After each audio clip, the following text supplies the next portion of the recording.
So today, I have already told you the length and of the thoracic duct and what are the other structures having got the same length. Now today we will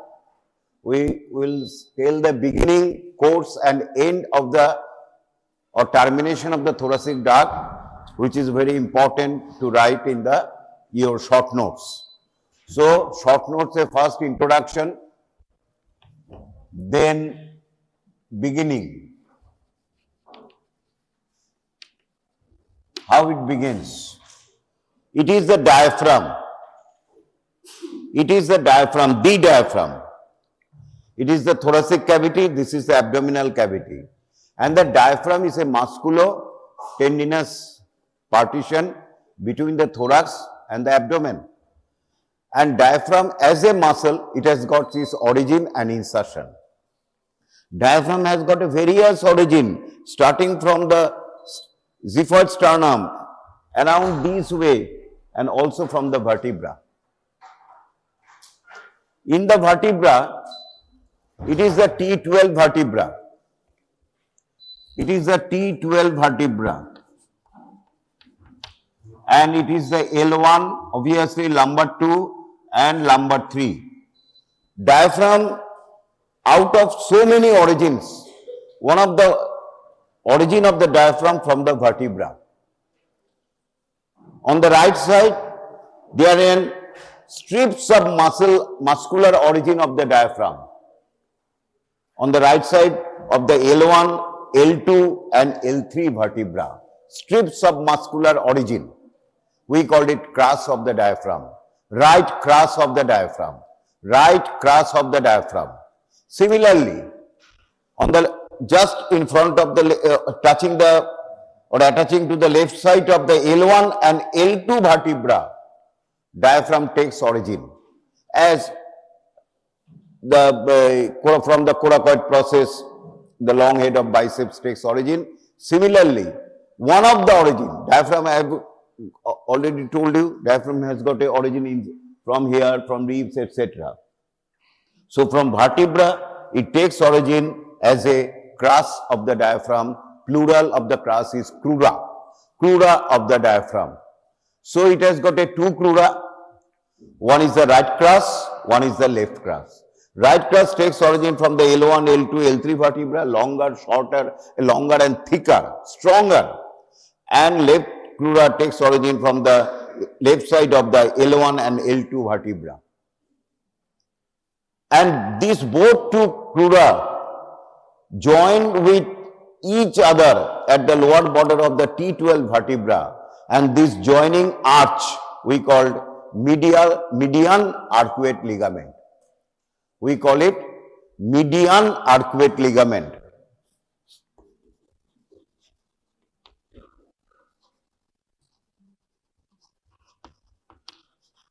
Similarly, there are medial and lateral arcuate ligaments. You will learn possibly tomorrow. And from the vertebra, suppose it is a vertebra and median arcuate ligament is like that. This is the crus and median arcuate ligament is, so there is a gap between the vertebra and the this is the median arcuate ligament. Suppose this is the crus. This is the right crus, this is the left crus, and touching here in the median arcuate ligament. And there is a gap between the median arcuate ligament and the vertebra. And through the gap, many important structures either goes up and comes down. Of which the most important structure is the descending thoracic aorta. Ascending aorta, arch of aorta, then descending thoracic aorta, and descending aorta, when cross the boundary of the medial arcuate ligament, it becomes abdominal aorta. Same descending aorta become abdominal aorta when it crosses the lower border of the T12 vertebra.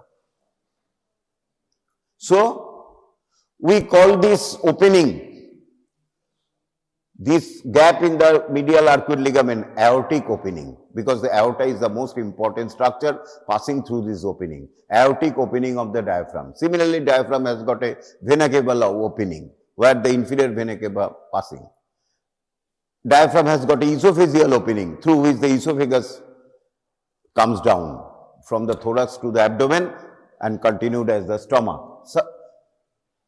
So we now just know there is a gap behind the median arcuate ligament. Median, N for Netherlands.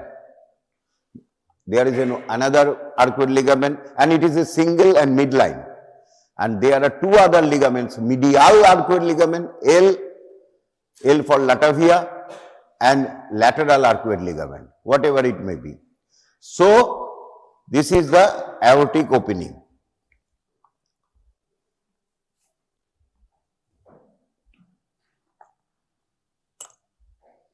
Through which descending thoracic aorta become abdominal aorta. Usually aorta remains on the left side of the vertebra, in front of the left side of the vertebra. And vena cava usually on the right side of the vertebra. Whatever it may be, vena cava does not pass through this opening. Vena cava, inferior vena cava does not pass through this opening. So what are the other structures passing? Most important now, there is a lymphatic sac, the chotto tholi.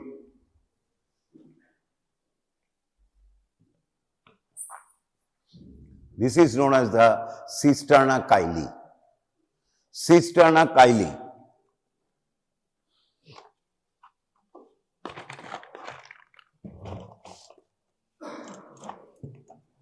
Lymphatic sac in front of the L1 and L2 vertebra. There is a lymphatic sac. We call it cisterna chyli, which drains, on which the abdominal and pelvic lymphatics drains. Cisterna chyli, the abdomen has got the lymphatics, they ultimately drains into the cisterna chyli, the sac. Where does it situated? In the abdomen.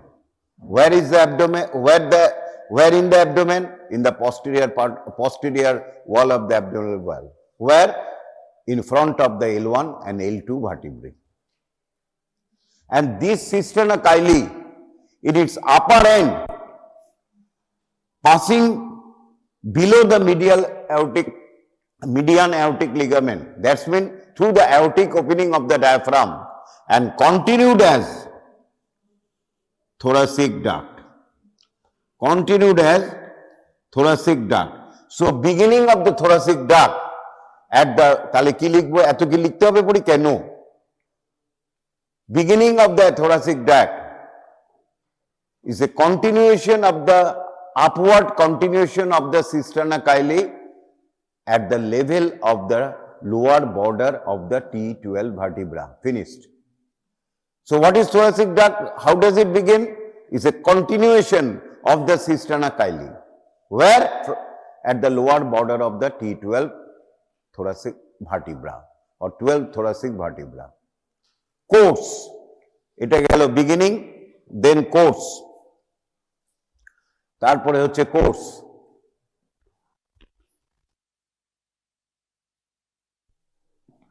Then it ascends upwards in front of the T12 to T5 vertebra.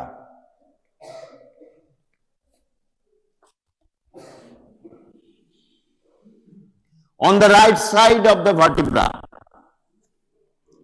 on the right side, এটা হচ্ছে midline. So on the right side of the vertebral body and intervertebral disc from the T12 to T5. আমরা T5 to T12 বলছি না কেন? It goes upwards. So from T12 to T5. On the right side of the vertebral body, passing in front of a descending thoracic aorta থেকে, you will go through intercostal space. I don't know whether in the intercostal spaces they have told you know that আমি কিছুটা বলেছিলাম anterior intercostal artery and posterior intercostal artery, mainly from the third to 11th posterior intercostal artery arises from the descending thoracic aorta. From the descending thoracic aorta. And this is the posterior intercostal artery. এই intercostal space এরা ঢুকে যাচ্ছে. So this thoracic duct passing in front of posterior intercostal arteries of the right side, not on the left side. Left side এ তো নেই, এখানেও posterior intercostal artery রয়েছে, কিন্তু এগুলিতে ক্রস করছে না. So right sided posterior intercostal arteries up to the fifth and passing in front of the hemiazygous and connecting link between the hemiazygous and accessory hemiazygous vein. I have told you in the thorax there are two venous system are present. There are venous system are present. This is the azygous vein. কালকে class বা বোধহয় ফ্রাইডেতে class হবে তোমাদের.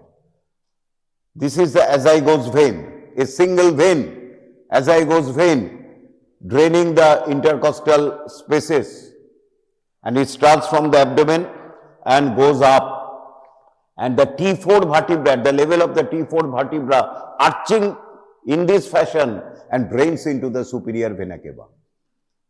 A single vein on the right side, only present on the right side, azygous vein. It courses up like a thoracic duct, but one vertebra above, T4. Where is the T4? More or less at the sternal angle. Right? In the root of the lung. Sheikane it arches in this fashion and drains into the superior vena cava. Where?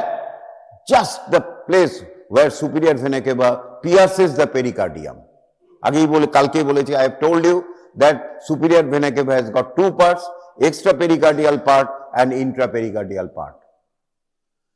When the superior vena cava remains outside the pericardium, we call it extrapericardial part. When it pierces the pericardium, very small part, it is known as the intrapericardial part. Then superior vena cava drains into a chamber of the heart known as the right atrium. So azygous vena cava drains in the superior vena cava just before it pierces the pericardium.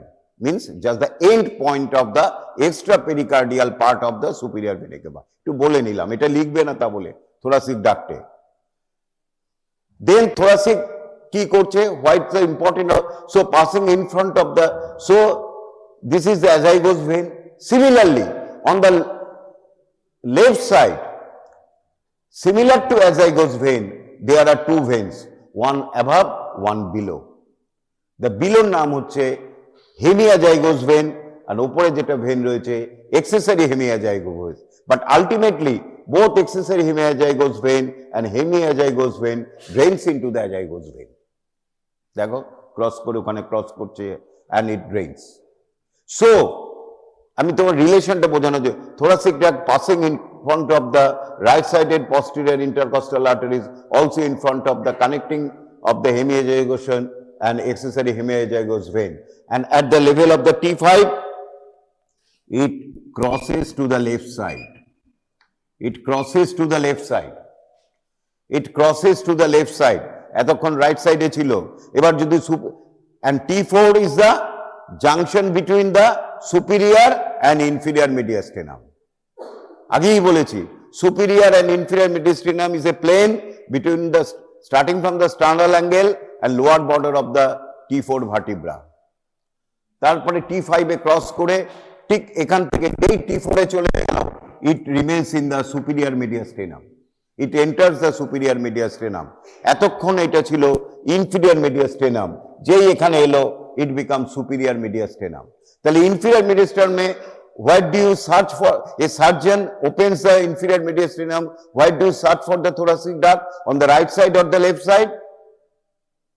In the inferior mediastinum? Right side. Or superior mediastinum on the left side. This is the known as the anatomy. তুমি যদি এখন right সাইডে খোঁজো মনে হবে কি busy পুরো, no, as a surgeon As a surgeon, you must remember, you have got no right to search in this fashion, all the structure. Minimum space opening, minimum searching. So you have to know the pinpoint the structure. তুমি right সাইডে পাচ্ছ না বলে আবার left side খুঁজবো, চলবে না। If there is an anomaly, if there is some abnormality, that's a different thing. Otherwise, you must know where the structure is. Otherwise, you unnecessarily explore the bodies, parts of the body, and it is detrimental to the operation, detrimental to the patient, also to the anesthetist also. So you must know where the parts are there. So in the inferior mediastinum, it is on the right side. At the level of the T5 vertebra, it crosses to the left side. Then it ascends up.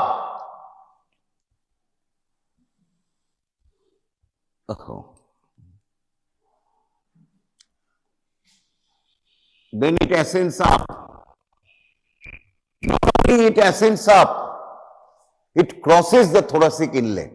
It becomes out of the thorax and enters the root of the neck. It crosses the clavicle and comes in the root of the neck. So thoracic duct starts in the thorax but terminates in the neck, lower part of the neck. So ultimately it enters the root of the neck, then it arching, again there is an arch, and ultimately it drains the junction between the internal jugular and subclavian vein. So lymphatic blood ultimately goes to the venous blood, then to the heart. So where does it drain? At the junction of the, bhalo kore shono, internal jugular and the subclavian vein. So it starts of the upper border, lower border of the thorax, passing to the posterior mediastinum, then to the superior mediastinum, then it enters the neck. Where does it drain? At the junction of the left subclavian vein and left internal jugular vein, which ultimately forms the left brachiocephalic vein.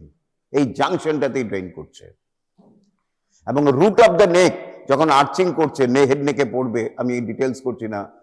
এই যে arching হচ্ছে, এটা যদি thoracic duct হয়, পেছনে থাকে vertebral system, এখানে থাকে ক্যারোটিডো জুগুলার সিস্টেম। মানে কি, এই যে এটা if it is A thoracic duct, পেছনে রিলেশন হচ্ছে vertebral artery, vertebral vein and কি বললাম, sympathy, and also the sympathetic trunk and the vagus nerve, and in front e থাকছে common carotid artery and internal jugular vein। যাকে ওটা নেকে পড়বে, দরকার নেই, কিন্তু যখন ফাইনাল লিখতে হবে তখন কিন্তু এটা লিখতে হবে, কারণ তখন you are accounted with the head neck also. তাহলে this is the course and this is the termination of the thoracic duct. Next, খুব একটা ইম্পর্টেন্ট নয়, তাহলে ছবিটা দেখে নাও।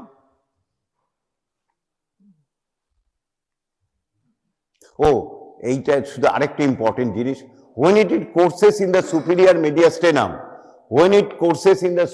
mediastinum, it follows the left side of the esophagus. The surgeon, esophagus can easily be explored by a surgeon, esophagus চেনা যায়, but thoracic duct very difficult to explore. So left side of esophagus, if we search, you can find the thoracic duct. Left edge of the esophagus, if it is the esophagus, it is the left side, a thoracic duct. It is the esophagus, it is the thoracic duct. এরকম ভাবে লেগে থাকে। So then this relation is very important. আর এই জায়গাটাতে it becomes posterior to the esophagus. এই ছবিটা দেখো,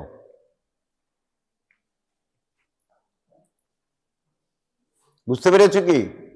আর arcuate ligament দিয়ে এই অ্যাওটিক ওপেনিং দিয়ে কে কে পাস করছে? Abdominal descending thoracic aorta become abdominal aorta, thoracic duct and azygos vein.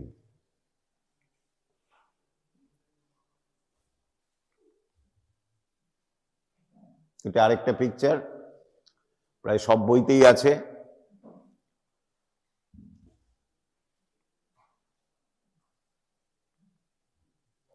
আচ্ছা, ট্রিবিউটারিজ হচ্ছে খুব একটা জাস্ট নামগুলি মুখস্থ করে নেবে।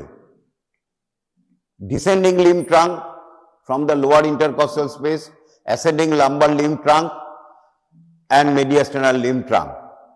আর নেকের মধ্যে থাকে internal left jugular limb trunk, left subclavian limb trunk and left bronchomediastinal limb trunk. তাহলে what are the tributaries? Detailing is not required, just একটুখানি পরীক্ষার আগে দেখে যাবে। Descending limb trunk from the lower intercostal space, ascending lumbar limb trunk, mediastinal limb trunk, আর নেকে এটাও মনে রাখার সুবিধা কি, এইটা কি কি ভেন দিয়ে ব্র্যাকিওসেফালিক হয়, ইন্টারনাল জুগুলার ভেন আর সাবক্লেভিয়ান ভেন নিয়ে ব্র্যাকিওসেফালিক হয়। We know the internal jugular vein and subclavian vein join to form the brachiocephalic vein. এখানে তাহলে কি করব, jugular left jugular limb trunk, left subclavian limb trunk, আরেকটা শুধু মনে রাখতে হবে লেফট ব্রঙ্কোমেডিয়াস্টিনাল লিম্ব ট্রাঙ্ক। এগুলো হচ্ছে ট্রিবিউটারিজ, কিচ্ছু করার নেই, মুখস্থ করতে হবে কোনো। আচ্ছা, তাহলে এইটা গেল। এরপর হচ্ছে অ্যাপ্লাইড, নেই এখানে। What is the applied anatomy? Applied anatomy only 2 to 3 things.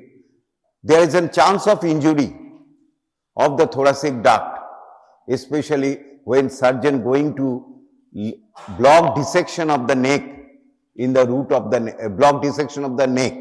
কি ব্যাপারটা হলো, in carcinoma of the thoracic cavity, even in the breast carcinoma, the carcinoma involving this thyroid and etc. Secondarily, the lymph nodes are involved. Secondarily, lymph nodes are involved by the cancer cells. So, surgeon sometimes wants to remove this cancerous lymph node out.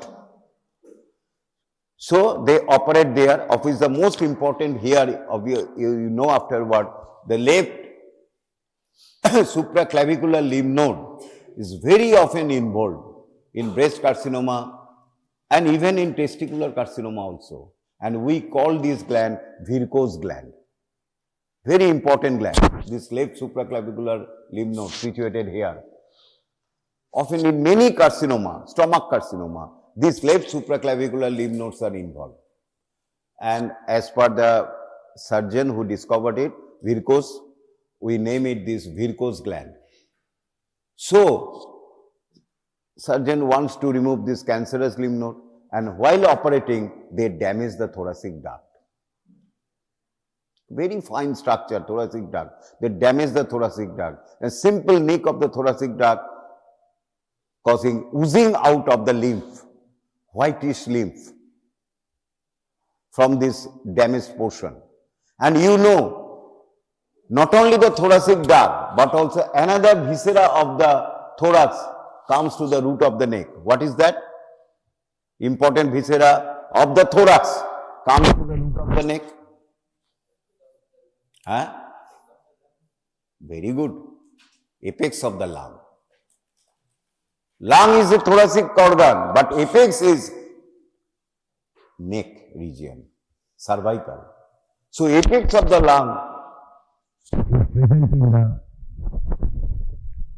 root of the neck. So, lymph may, and also while doing operation, the pleura also may be damaged.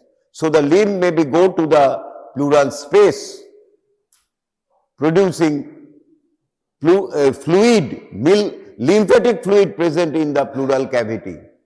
We called it chylothorax. Chylothorax.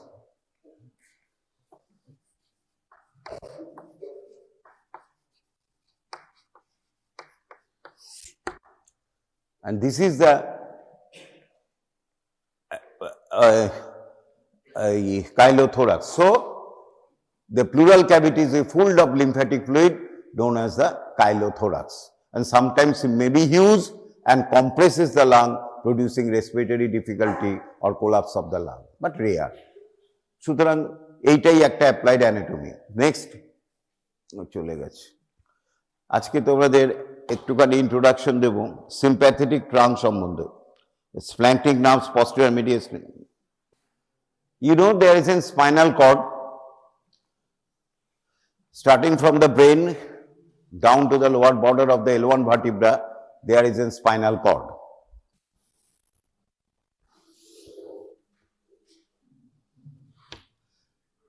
This is the brain.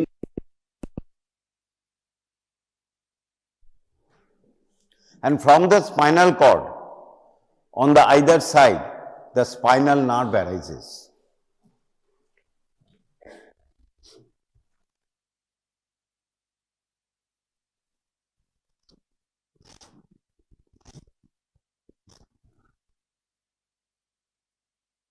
কালকে একজন question করেছিল ও বোধহয় যে there is an C's 7 vertebra, তাহলে C8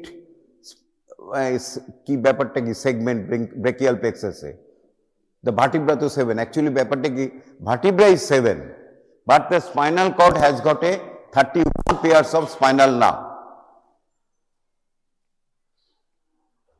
12 thoracic nerve. Those nerves arising from a particular region, we name them accordingly. There are 12 thoracic vertebra, right?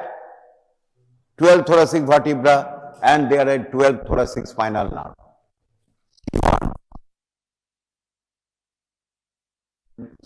In this fashion, one on either side. And this spinal nerve comes out, every spinal nerve, and divide into two. Ventral rami, which comes anteriorly, and a dorsal rami, which goes posteriorly.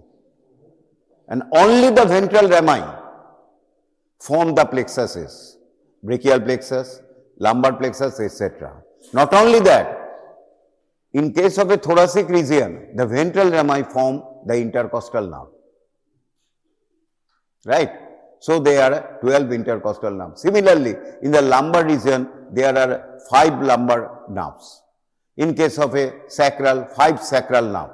In coccygeal, 1 coccygeal nerve.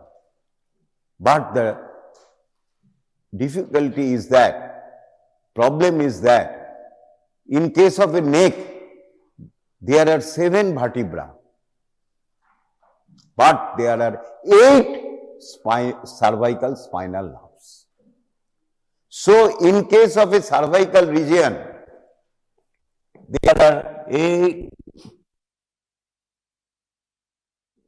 5, 6, 7, 8 spinal nerve, but the vertebra is 7. That is the only here there is a discrepancy. তাহলে বুঝতে পারছো, 8 spinal nerves but 7 vertebra is there. মনে রাখবে। তাহলে কি হলো, 8 spinal nerves এর সাথে কি হলো, it is also an imaginary. আমরা হিস্টোলজিতে আমি বারবার কি বলি, আমরা সেল বাউন্ডারি দেখতে পাই না, we cannot see the cell boundary. আমরা নিউক্লিয়াস দেখে এবং the distance দেখে আমরা অ্যাসার্টেন করি সেলটা এরকম, যে সাইজটা এরকম, তাই তো, সাইজটা এরকম, আমরা তো দেখতে পাচ্ছি না সেল বাউন্ডারি, কিন্তু এই ডিস্টেন্স আবার যদি এরকম এরকম থাকে আমরা ধরে নেব সেলটা এরকম।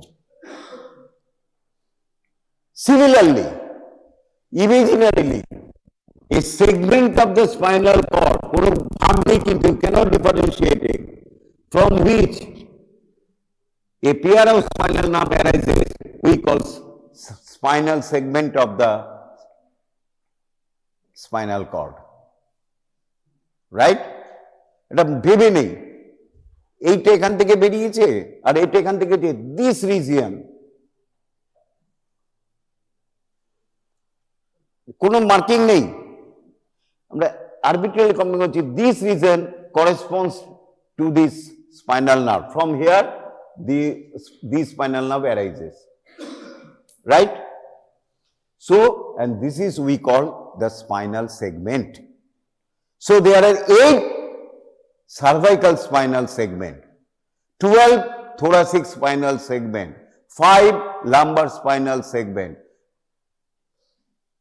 5 sacral lumbar segment, coccygeal 1 lumbar coccygeal segment. এটা আমরা কল্পনা করে নিচ্ছি, এটা হচ্ছে স্পাইনাল সেগমেন্ট। এটা ক্লিয়ার হয়েছে? এখন ক্লিয়ার হয়েছে কি? হ্যাঁ, ইয়েস বা নো? হ্যাঁ, এরিয়া, একটা এরিয়া ইমেজিন করছি, এই এরিয়াটা, কিন্তু there is a no, actually you cannot differentiate, একটা লাইন নেই, বর্ডার নেই, there is a no colour change, anything, just you have to imagine. Now এবার যদি একটা স্পাইনাল সেগমেন্ট আমরা দেখি, if we see a spinal segment and the transverse,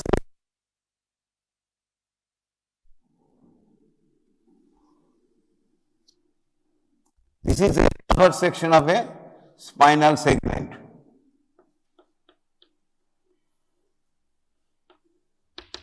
A spinal segment, এখান দিয়ে এক একটা নার্ভ বেরিয়েছে। And when you see the transverse section, even in the naked eye, in the living condition, living or fresh specimen, fresh একদম কাট করেছে, living মানে just মারা গেছে and it has been cut, we will see centrally there is an canal, and outside this canal there is an grey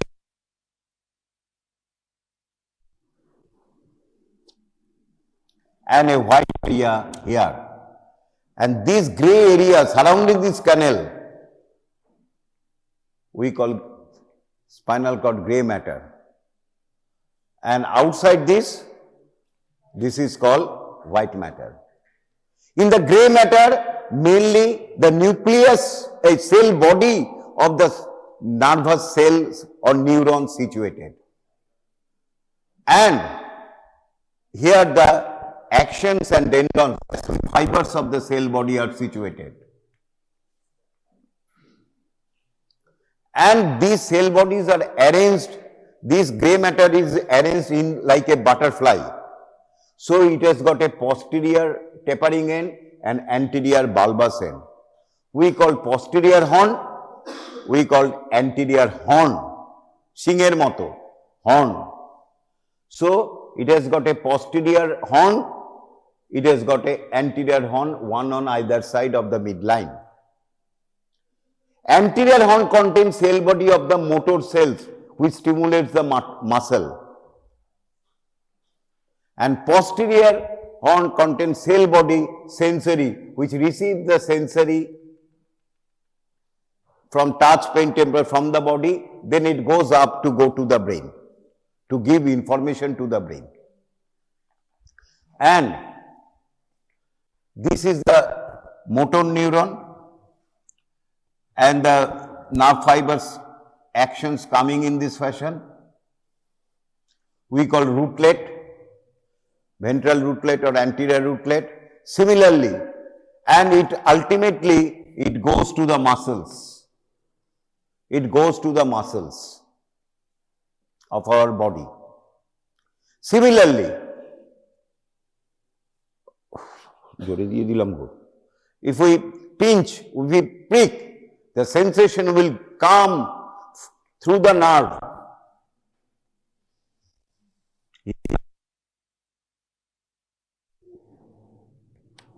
Relay here ultimately goes up.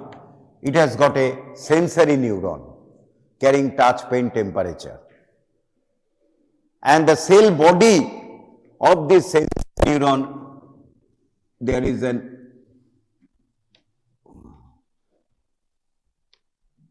এইখানটায় আছে, এটাকে বলি আমরা posterior root ganglion, পরে শিখবে, এটা আমাদের দরকার নেই, right? And these two rootlets carrying the motor and carrying the sensory joined at the level of the, all if you know, at the intervertebral foramen of the vertebra, and ultimately comes out from the vertebra as a spinal nerves, which ultimately divides into anterior rami and a posterior rami. So spinal nerve is a composition of the both the motor and sensory. It is present from the C1 segment, ekdom last segment of this pattern is present. But from the T1 to the L1 or L2 spinal segment, I am not telling about the vertebra, দুটো গুলিয়ে ফেলবে না, I am telling about the spinal segment. Come on, কোথা থেকে T1 to L1, sometimes L2 segmente, এবং S2, S3, S4, sacral 2, sacral 3 and sacral 4, there is another horn present here.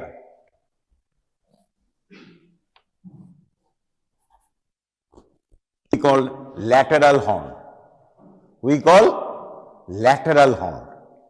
কোথায় কোথায় থাকে lateral horn? From T1 to L2 and S2, S3, S4. T1 to L2 is meant for sympathetic system and S2, S3, S4 is meant for parasympathetic system.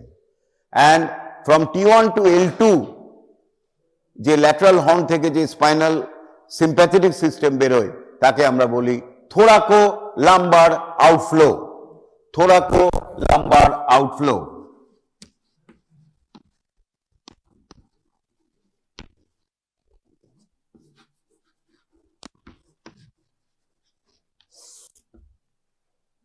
কেন thoracolumbar বলছি? Can you tell me why it is called thoracolumbar? হ্যাঁ, কেন? Yes, T1 to L2. আর ওটাকে বলা হবে কি নাম দাও? You will give the name. I am sure it will be correct. S2, S3, 4 কে কি নাম দেব? হ্যাঁ, sacral outflow. ঠিক বলেছি, sacral outflow, কারণ only sacrum থেকে আসছে. So sacral outflow is meant for the parasympathetic system and thoracolumbar outflow is known as the sympathetic system, right? We know it is the part of the autonomic nervous system. And this sympathetic system cell body are situated here and they can't, onno color diya ki, cell body are situated here and they comes out in this fashion. And ultimately join with the spinal nerve and goes with them. Mainly the motor, sensory part of the body is sympathetic but parasympathetic goes here in this way. It is not really. It is so this lateral horn is the motor cells. Motor মানে কি? যেগুলি muscle কে supply করছে, glands কে supply করছে, কেমন? তাকে বলছি আমরা motor. Motor means কিছু অ্যাক্টিভিটি হয়, মাসল কে যখন স্টিমুলেট করছে মাসল অ্যাকশন হয়. Gland, when the glands are stimulated, gland is secretion হয়, right? Pseudomotor মানে কি? sweating হয়. Pilomotor means erection of this hair হয়, এখানকে স্কিনে যে হেয়ার. সুতরাং তিনটে টার্ম এখন জেনে নাও, এখানে বলে দিচ্ছি. ভেসোমোটর, পাইলোমোটর and pseudomotor মানে কি বলে? ভেসোমোটর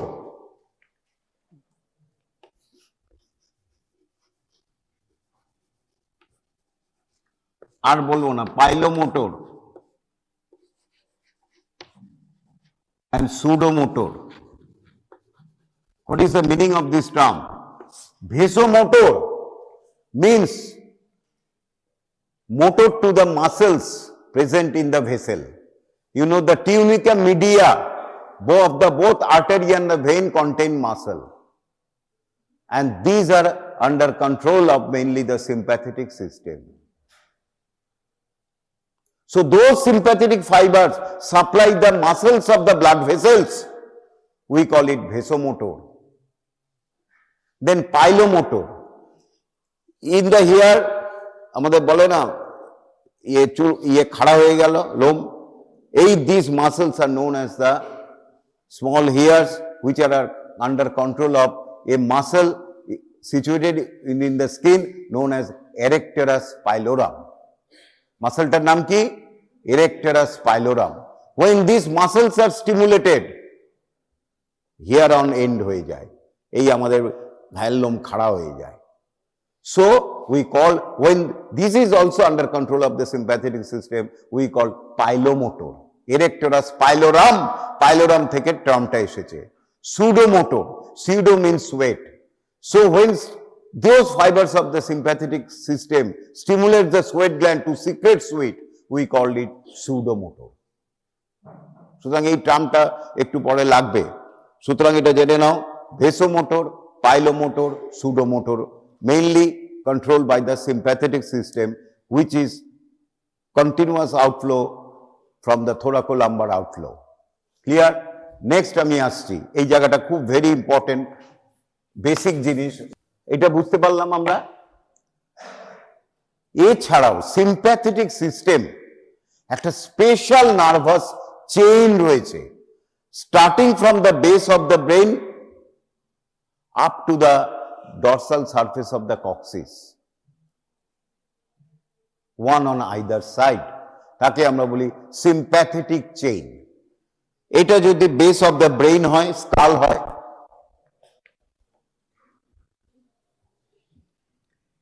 এটা যদি ভার্টিব্রা হয়,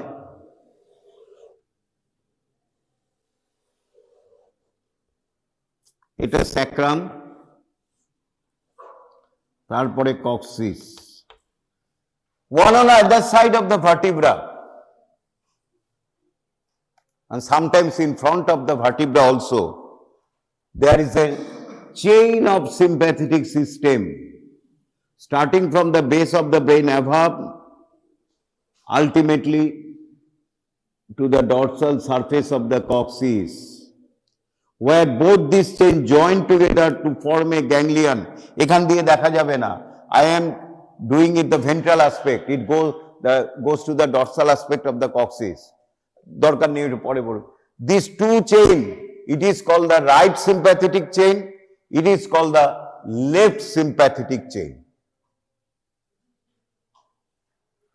These in lower region in coccyx, it joined together to form a ganglion and ends there.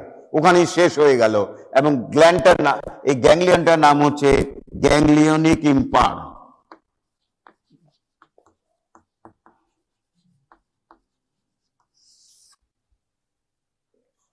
তাহলে বিগিনিং কোথায়? Under the base of the brain, এই base of the skull, sorry brain লিখো না, base of the skull.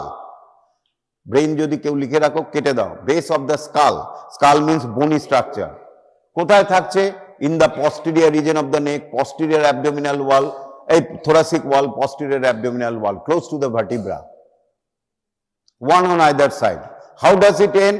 And the coccyx, by joining together to form a ganglion known as the ganglionic implant. এই চেইনটা কিন্তু একদম just like a pearl chain, মুক্তোর মালার মতো, মাঝে মাঝে এখানে পার্লস রয়েছে, বিটস রয়েছে.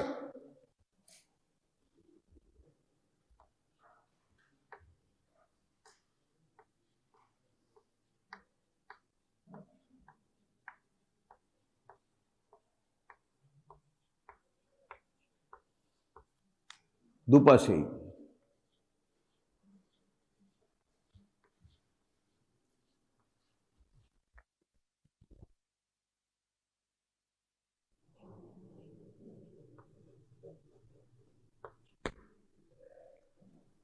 এইগুলিকে বলি আমরা সিম্প্যাথেটিক গ্যাংলিয়া. সিম্প্যাথেটিক গ্যাংলিয়া, এই যে number of sympathetic ganglia named accordingly.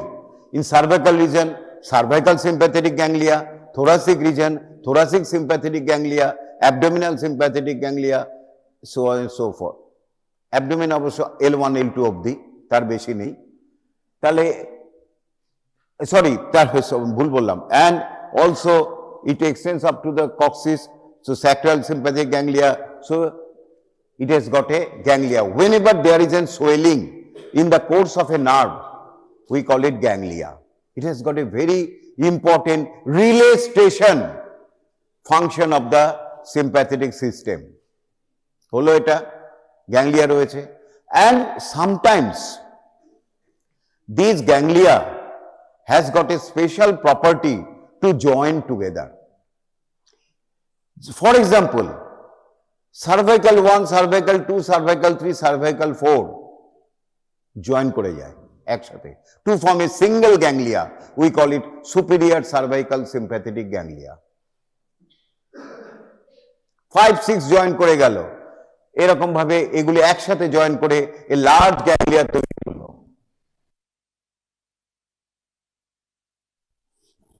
Superior, middle and inferior. এর পরেরটা সুপিরিয়র, মিডিল, ইনফিরিয়র বেরিয়ে যেতে পারবে না, যখন নেক পড়বে পড়তেই হবে। তাহলে আমরা এটা কি শিখলাম? Sometimes the adjacent ganglia, not in all regions, especially in the cervical regions. Cervical region এই বেশি হয়, বাকি কোথাও হয় না। They may join together to form a large ganglia. Come on.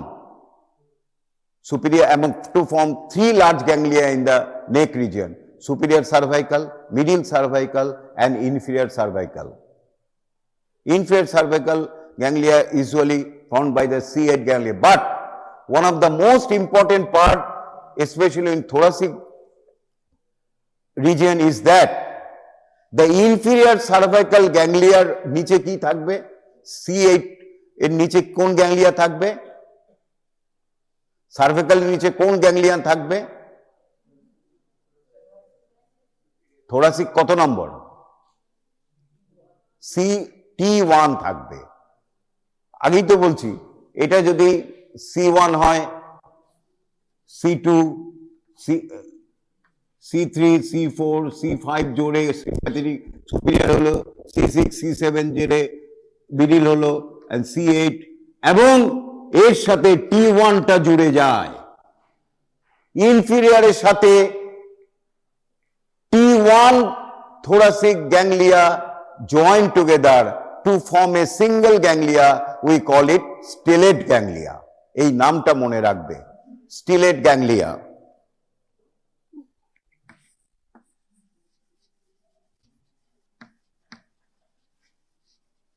Formed by C8 and T1.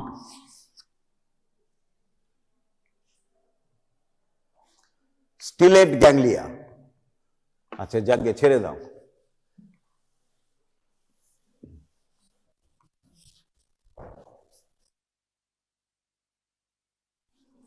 এরপরে হচ্ছে, আমি আগে কি আঁকলাম?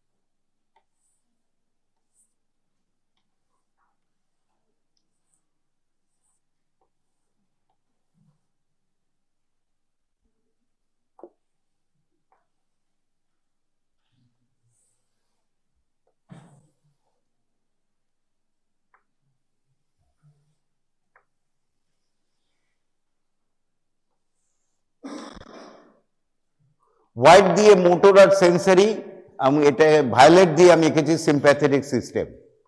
And it is the spinal nerve, beginning of the spinal nerve coming from the intervertebral foramen, coming out of the intervertebral foramen, carrying both fibers of the motor, sensory and sympathetic.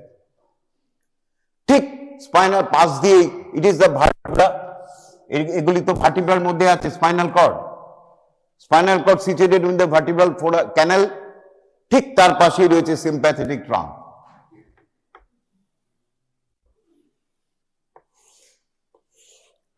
কি বলেছি? ঠিক ভার্টিব্রার পাশেই sympathetic trunk থাকে, and it has got ganglia.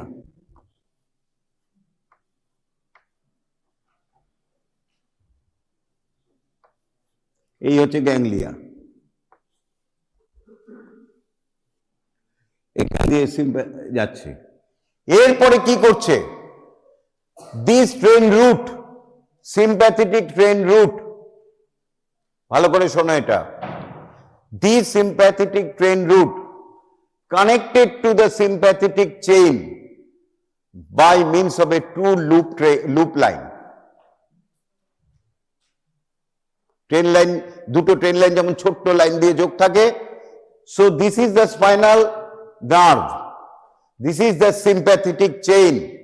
This each spinal nerve connected to the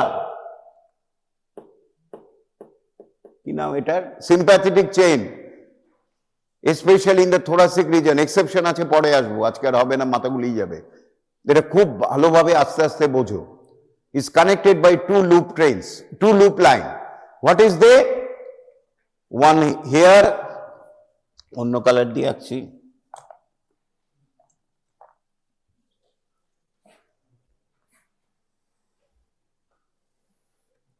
and one there. এইখান দিয়ে sympathetic fibers চলে আসে sympathetic চেইনে,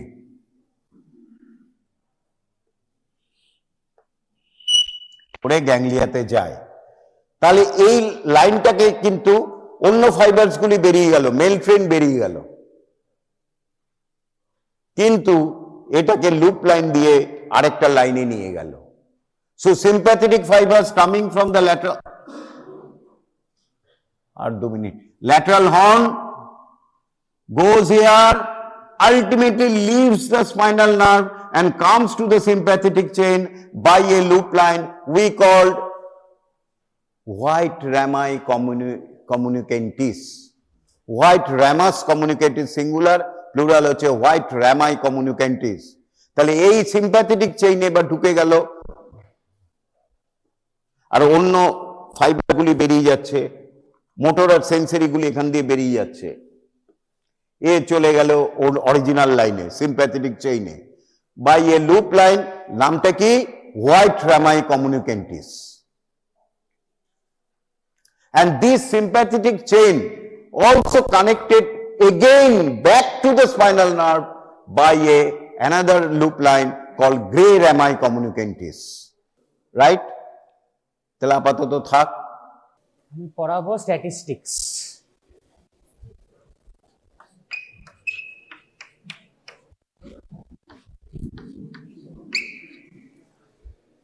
তোদের মধ্যে এরকম কেউ কেউ রয়েছে নিচে যারা ভাবছিলি টেনে অঙ্ক শেষ, আর জীবনে করতে হবে না। I have got bad news.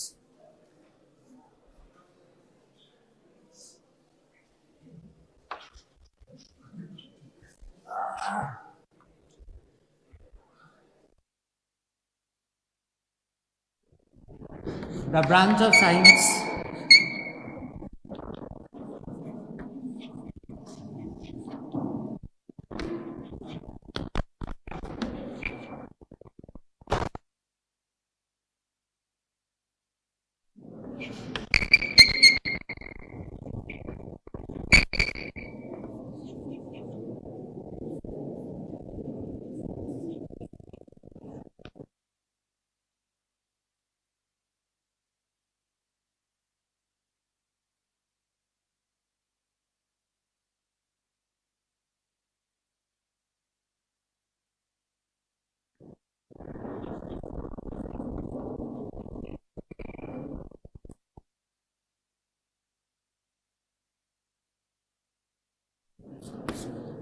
পড়া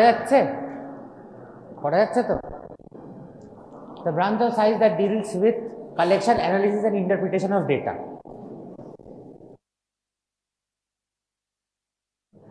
সেটা হঠাৎ করে আমরা শিখবো কেন? Why is that necessary? This is the first question.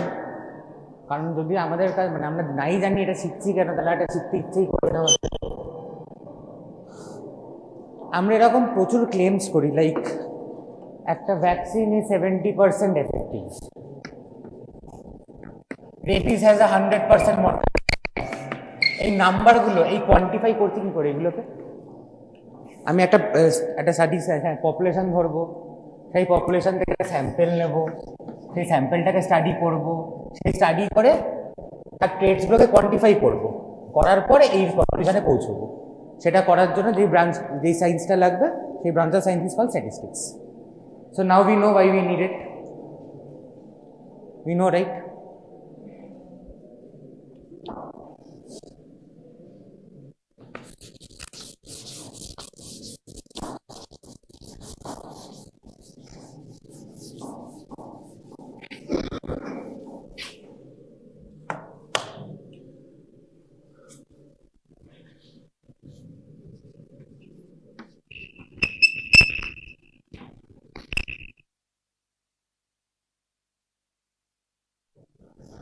তো স্ট্যাটিস্টিক্যাল অ্যানালিসিস করার মানে কত রকমের হয় সেটা দেখা যাক আগে। বেশ রকমের হয়।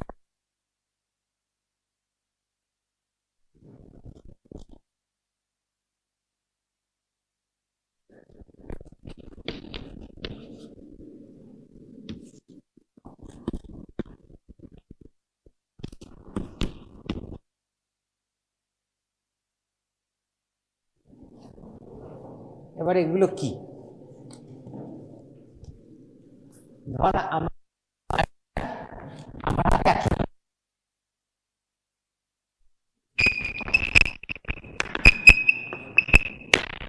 I am giving them a particular drug and want to see whatever changes happens in their bodies.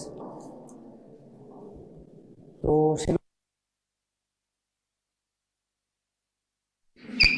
এবার সেটা মাপার পর 100খানা ডেটার একটা ডেটা পয়েন্ট পাওয়া যায়, 100টা ডেটা পয়েন্টের একটা ডেটা সেট পাওয়া যাবে। সেই ডেটা সেটটার মিন বের করলাম, মিডিয়ান, মোড, যা খুশি বের করলাম, বা স্ট্যান্ডার্ড ডিভিয়েশন, ভেরিয়েশন, এগুলো বের করলাম, এগুলো জানি আমরা। এগুলো যদি বেরও করি, সেটা বের করার পর আমি সেই 100 ডেটা পয়েন্টটাকে ডেসক্রাইব করছি। I cannot generalize the results for the whole population, right? মানে আমার হাতে ধর 100 জনের হাইট রয়েছে, I have heights of 100 people.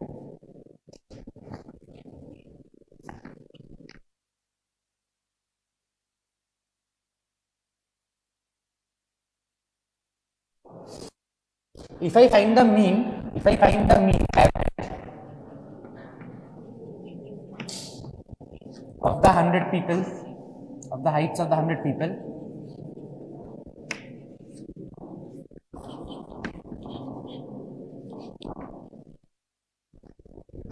then that number is only describe the height of the 100 people.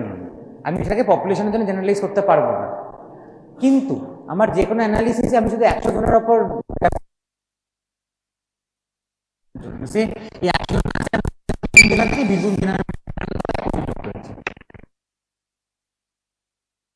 আমার 100 জনের উপর ক্লেম করে কোনো লাভ নেই, কিন্তু 100 জনের কাছে 1 কোটি লোকের কাছে আমার পক্ষে যাওয়া সম্ভব নয় তো। তো আমার এই রেজাল্টগুলো এর জন্য যে ক্লেমটা হবে সেটাকে করতে হবে। So this bit is called inferential statistics. Got it? Descriptive কি আর inferential কি? Got it তো?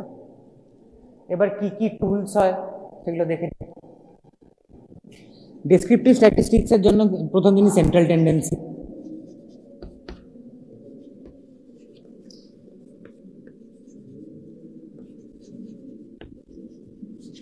মানে যেগুলো ছোটবেলায় পড়েছিলাম, মিন, মিডিয়ান, মোড, এটসেট্রা।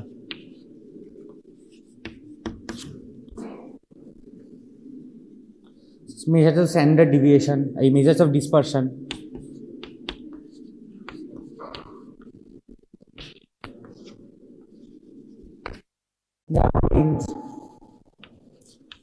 যেমন is standard deviation, variance, etc.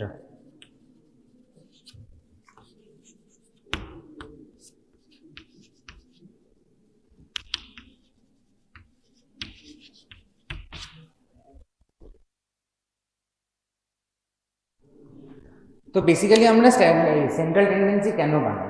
Why do we need central tendency? এই যে আমরা 100 জনের ডেটা সেটটা পেলাম, আমি যদি এটা কাউকে ডেসক্রাইব করতে যাই বা কাউকে বলতে যাই আমি 100 জনের হাইট তো পরপর বলতে শুরু করবো না, আমি একটা রিপ্রেজেন্টেটিভ ভ্যালু বুঝবো। তো কি করবো? বের করবো, বের করবো, বা বিজ্ঞান, এগুলো তো সবাই জানিস কি, এগুলো আর এক্সপ্লেন করবো না। 11-12 পড়ে এসেছিস ম্যাথসে, এসেছিস তো? ডিসপারশন কি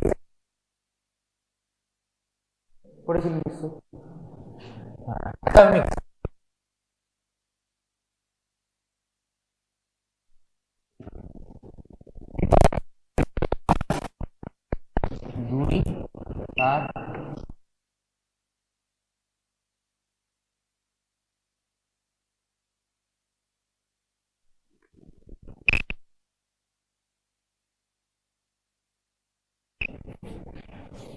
এই দুটোর অ্যাভারেজ দেখ একই আসবে 6।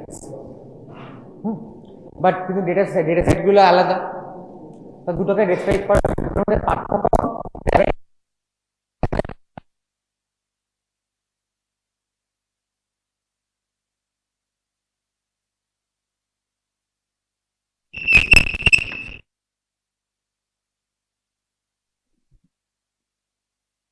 দেখবি 0 আসবে।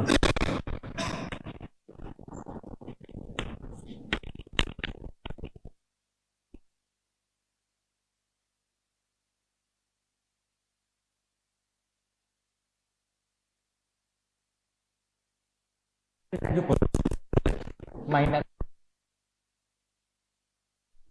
2 4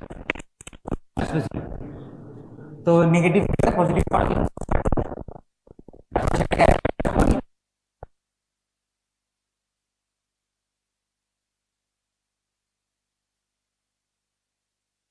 ডেটাটা কতটা ছড়িয়ে রয়েছে সেটাকে আমরা মাপছি এটাতে। তো ডেসক্রিপটিভ মেজার্স এই দুটো এগুলোই রয়েছে এটা মোটামুটি। আর ভেরিয়েন্স যেটা করে সেটাকে স্কোয়ার রুট করে দিলে এসবি চলে আসে। তো আমরা ইন্টারপ্রেট করতে শিখেছি স্ট্যান্ডার্ড ডিভিয়েশন কি, ভেরিয়েন্স কি, একটা নাম্বার দিয়ে দিলাম না হঠাৎ মাথায় মানে চোখ উঠে যাবে না কেন দিয়েছে নাম্বারটা, what is this thing, we know.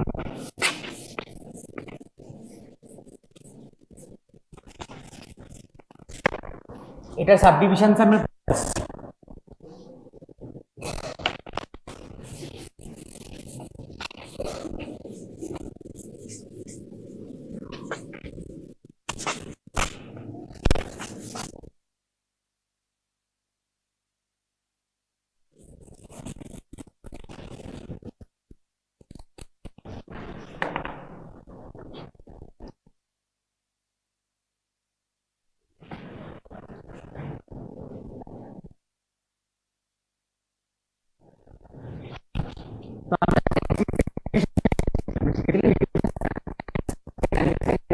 Data, তার জন্য ডেটা চিনতে হবে।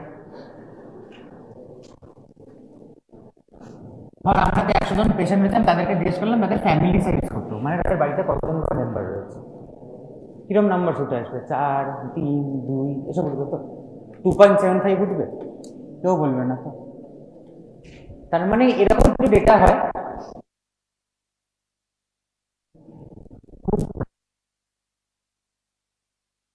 এটাকে আমরা বলবো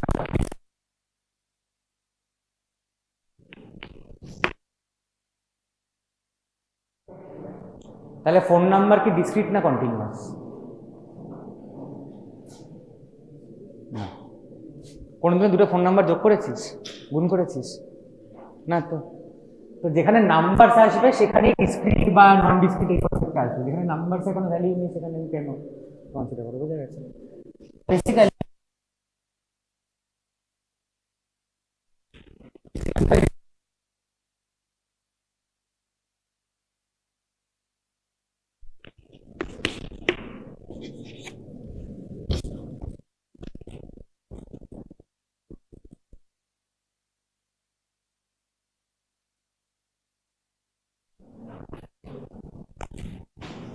কোয়ান্টিটেটিভ এটা যারা একটা কোনো নাম্বার দেয় যেটা দিয়ে আমরা ম্যাথমেটিক্যাল অপারেশনস করতে পারি, যেমন ফ্যামিলি সাইজ, যেমন হাইট, যেমন ওয়েট।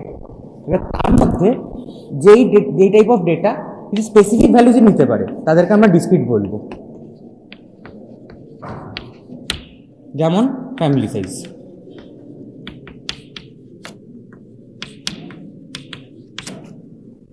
আর যেগুলো যা খুশি ভ্যালু নিতে পারে তাদেরকে বলবো কন্টিনিউয়াস।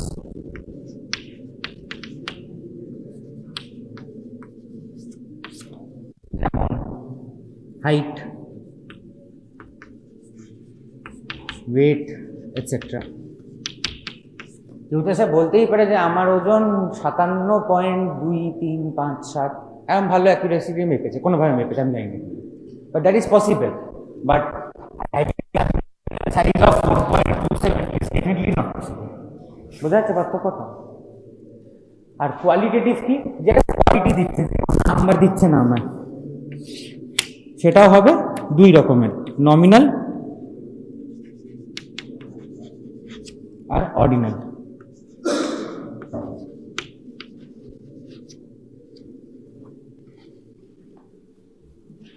নমিনাল কি আর অর্ডিনাল কি। Very good thing. আমাদের ফোন নাম্বারটা একটা ধরনের ডেটা, তো সেটাও একটা মানে কোয়ালিটি বোঝাচ্ছে, কোয়ান্টিটি তো নয়, কারণ ওটা যোগ বিয়োগ কিছু করা যাবে না। আবার যদি কাউকে আমি জিজ্ঞেস করি আপনাদের রিলিজিয়ন কি, দেবে একটা নাম্বারই দেবে না, কোনো কিছু একটা দেবে, এটা কোনো মানে ওয়ার্ড দেবে বা কিছু একটা দেবে। বা যদি কাউকে আমি জিজ্ঞেস করি যে আপনাদের ব্লাড টাইপ কি, সেটাও একটা কোনো নাম্বার তো দেবে না সেটা। তো যেগুলোকে ক্যাটেগরাইজ করা যাবে, সব কটাকে ক্যাটেগরাইজ করা যাবে, কোনটা অর্ডারিং করা যাবে। আমি জিজ্ঞেস করলাম যে আপনার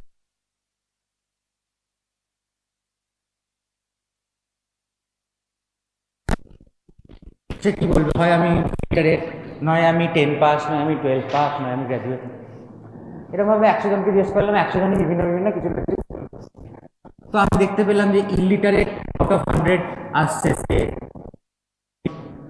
10 পাস আসছে আমাদের সে 50 জন, 12 পাস সে আমাদের আসছে 20 জন,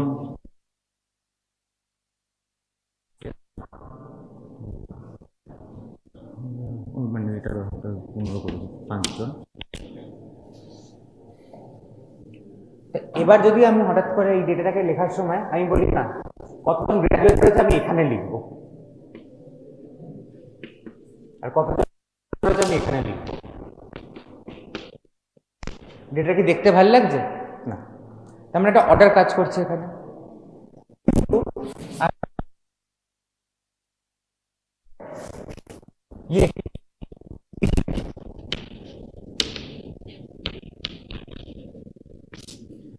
রিলিজিয়ন বললো 30 জন, বি রিলিজিয়ন বললো সে 40 জন, সি রিলিজিয়ন সে, ডি রিলিজিয়ন বললো। এবার আমার মনে হলো ডেটাটা লিখবো, আর এখানে আমি সি এর ডেটাটা লিখবো। কোনো পার্থক্য হচ্ছে? কিছু যায় আসে না এখানে। দিস কাইন্ড অফ ডেটা করে না, তাকে আমরা নমিনাল বলবো। আর এখানে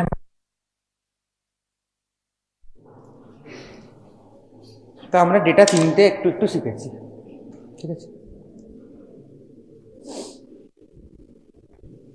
এবং তারপরে এইগুলো দিয়ে আমরা ওই মিন মিডিয়ান মডেল সবই বের করতেছি, কোয়ান্টিটেটিভ ডেটা কোয়ালিটেটিভ এর ওইভাবে হয় না, অন্যভাবে অ্যানালাইসিস করতে হয়।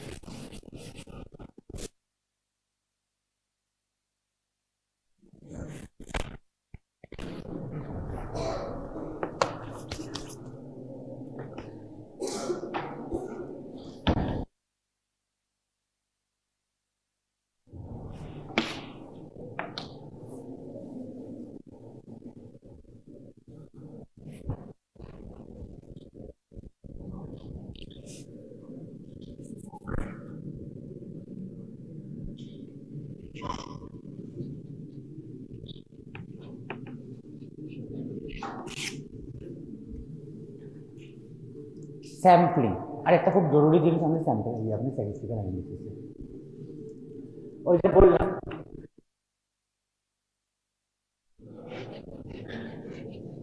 এতজন লোক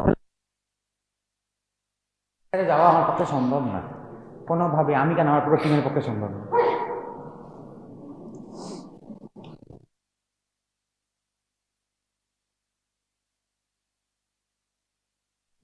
সেই 100 জনের থেকে ডেটা জমা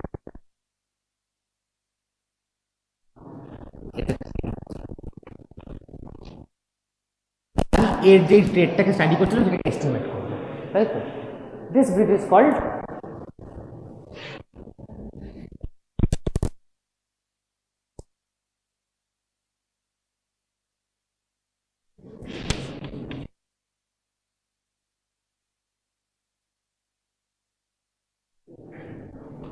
this bridge is called inventory statistics. এবারে এই যে সাইজটা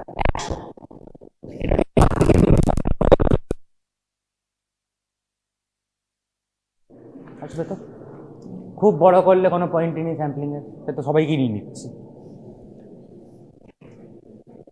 তো এই পার্টিকুলার কিছু ফর্মুলা মেনে যদি আমরা স্যাম্পল সাইজ ক্যালকুলেট হয়, সেই নাম্বার অফ স্যাম্পল তুলে এরা সব থেকে কম আসবে, সব থেকে অপটিমাল হবে ব্যাপারটা। তো টকিং অ্যাবাউট অপটিমাইজেশন,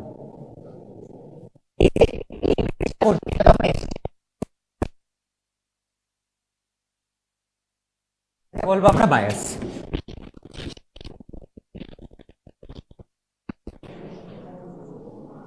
ঠিক আছে, কি কি কারণে এই বায়াস হতে পারে? ধর আমি চাইলাম একটা ক্লাসে গিয়ে তাদের ক্লাসে পারফরমেন্সটা দেখি, আমি শুধু ভালো স্টুডেন্টদেরকে ডেকে ডেকে নিয়ে দেখছি, তাহলে কি হবে? ক্লাসের আমার কাছে আইডিয়া কি আসবে? হ্যাঁ, ক্লাসে পারফরমেন্স প্রচণ্ড ভালো, শুধু খারাপ স্টুডেন্টদের ডেকে ডেকে নিয়ে আমি তাদের মার্কস নিচ্ছি, কি হবে? খুব খারাপ। তো the sample is the first point. যে যে বায়াস বিভিন্ন রকমের হয়, আমি যেটা বললাম সেটাকে বলে সিলেকশন বায়াস।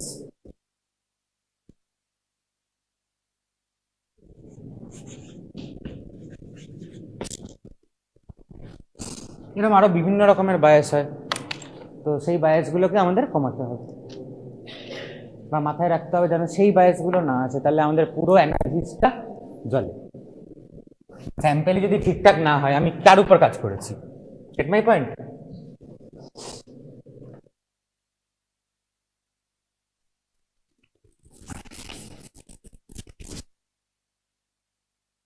কথা বল, এই যে ব্রিজটা করছিলাম এই 100 জনের থেকে,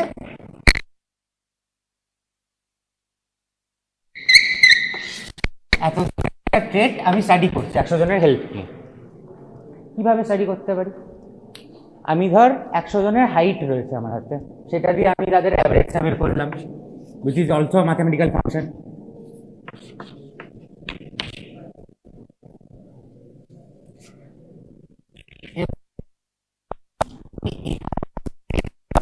আমি কি করতে পারি? আমি এরকম বলতে পারি, হ্যাঁ স্যাম্পেলের মিন এটা এসছে, তাহলে আমি কিছু অঙ্ক টঙ্ক করে একটা নাম্বার বের করলাম, হ্যাঁ এটাই হবে পপুলেশনের মিন।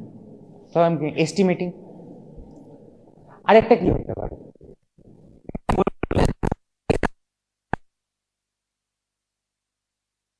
বলতে পারছি না, ওটা 26 থেকে 28 মধ্যে থাকে।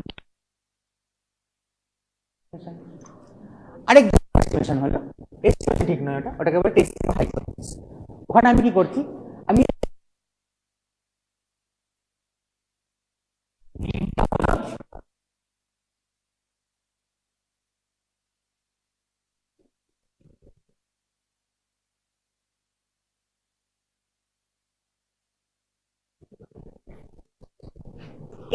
স্যাম্পল থেকে কিছু ফাংশন দেখবো যে আমাদের এই ক্লেমটা ঠিক না ভুল। Got it? This type of approach is called testing of hypothesis.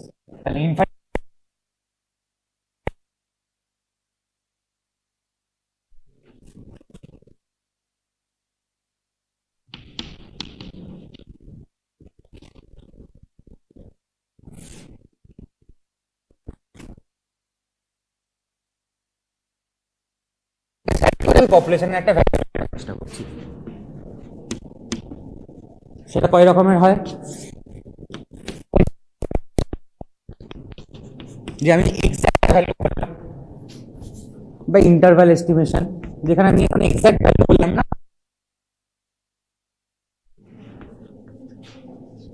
একটা হয়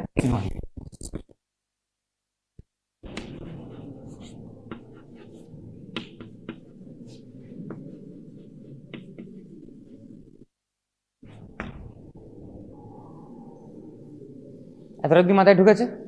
নো ডাউট।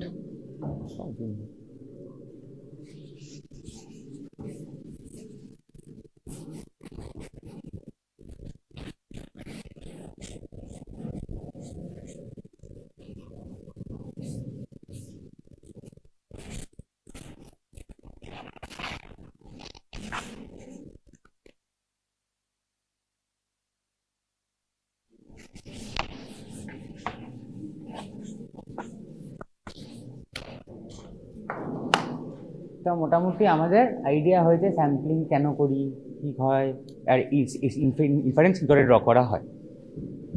আমি টেস্টিং প্রসিডিউর নিশ্চয়ই এখন বলবো না, তো কিছু করার থাকবে না। মানে যখন তোর ক্লিনিক্যাল কোশ্চেন করবি তখন পড়ানো হবে। টেস্টিং প্রসিডিউর এখন তোদের পড়াবো না, অবভিয়াসলি যেটা পড়াবো সেটা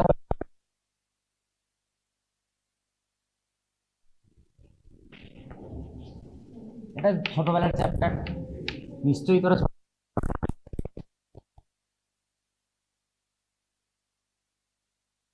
রিপ্রেজেন্টেশন অফ ডেটা। আচ্ছা, ডেসক্রিপটিভ অ্যানালিসিসে আমি কি বলছিলাম, যে আমি একটা ভ্যালু বের করে দিতে পারবো, তাই সেটা আমি তার সঙ্গে ডিসপারশনের জন্য সে ভেরিয়েন্স বের করলাম,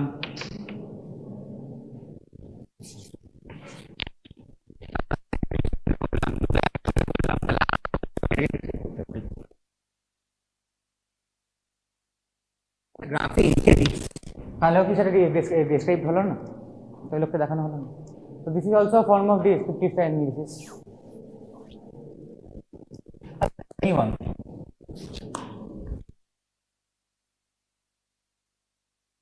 Religion কি? A religion.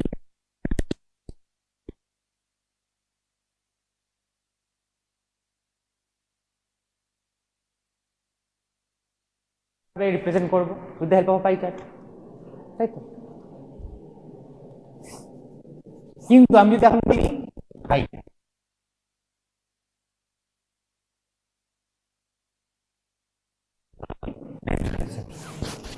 এটাকে আমি কোনোভাবে বাই চার্ট করতে পারবো না, কারণ জানছি নি তো।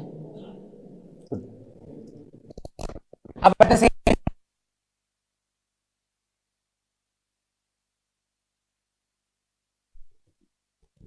আমি 10 অব্দি আছে, তো আমরা এখানে বুঝতে পারছি যে pie chart is important to quantitative variables, pie chart is useless, তাই তো? এবার পাই চার্ট কি সেটা আপনাদের নিশ্চয়ই পড়াবো না,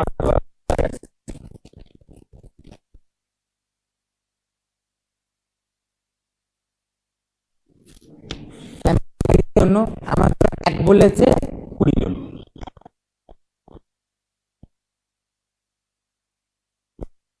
3 বলেছে একটু কম, এরকম হবে। এই টাইপের এটাকে কি বলা হয়? বার ডায়াগ্রাম। হাইটের রেঞ্জ রয়েছে 150 থেকে 150।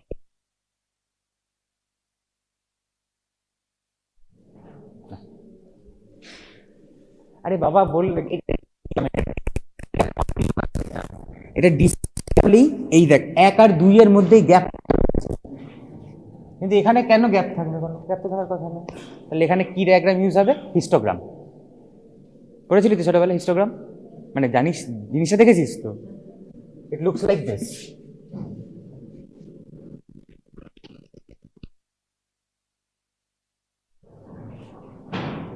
হিস্টোগ্রাম আমরা বুঝতে পারছি যে বিভিন্ন রকম ডেটা ইজ ইউজ ফর বিভিন্ন রকম, এই বিভিন্ন রকম ডায়াগ্রাম ইজ ইউজ ফর বিভিন্ন রকম ডেটা, তাই তো? সেই ডায়াগ্রাম দেখলে আমরা অনেক কিছু বুঝতে পারি, যেমন এই ডেটা, এই ডায়াগ্রামটা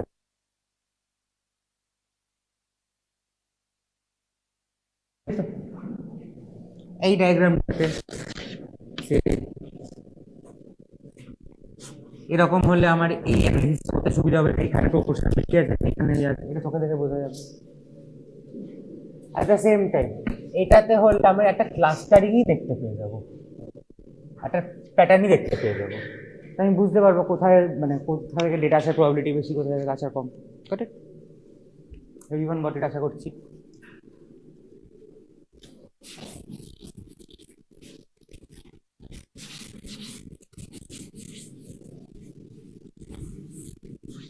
তো ডায়াগ্রামিক রিপ্রেজেন্টেশন কোন ডায়াগ্রাম ইউজ হয় অন অ্যান অ্যাভারেজ?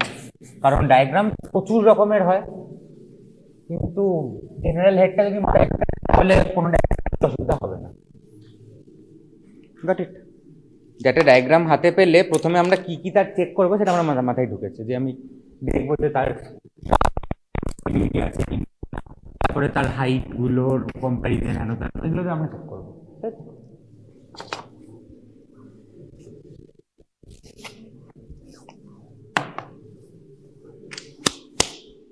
এত দূর অব্দি বুঝতে কোনো সমস্যা হয়েছে?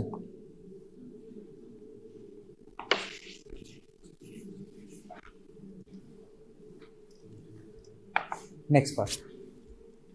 আচ্ছা, ডেটা রিপ্রেজেন্ট করছি, তো সেটাকে মানে কি বলবো, ডেসক্রিপটিভ অ্যানালিসিসও করছি, ইনফারেন্সিয়াল অ্যানালিসিস সবই করছি। ডেটা আসছে কোথা থেকে? কালেক্ট করছি আমি, তো কালেকশন অফ ডেটা।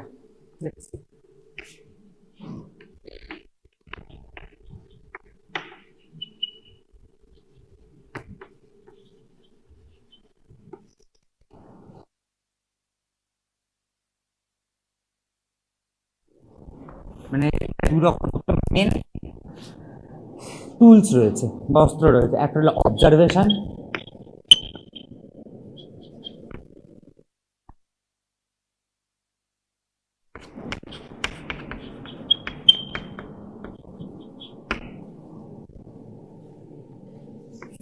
অবজারভেশন কি? আমি একজনকে বললাম আপনার একে একে এসে ওয়েট মেশিনে দাঁড়িয়ে দিন, আমি আপনাদের ওয়েটটা দেখে নেবো। অবজারভেশন, তাই তো? এরকম আরো বিভিন্ন রকম করতে পারে। ইন্টারভিউ কি? আমি গিয়ে তাকে জিজ্ঞেস করলাম যে দাদা আপনার ওয়েটটা কত, সে বলে দিল, সেটা তো। ইন্টারভিউ এর জন্য মানে দু কয়েকটা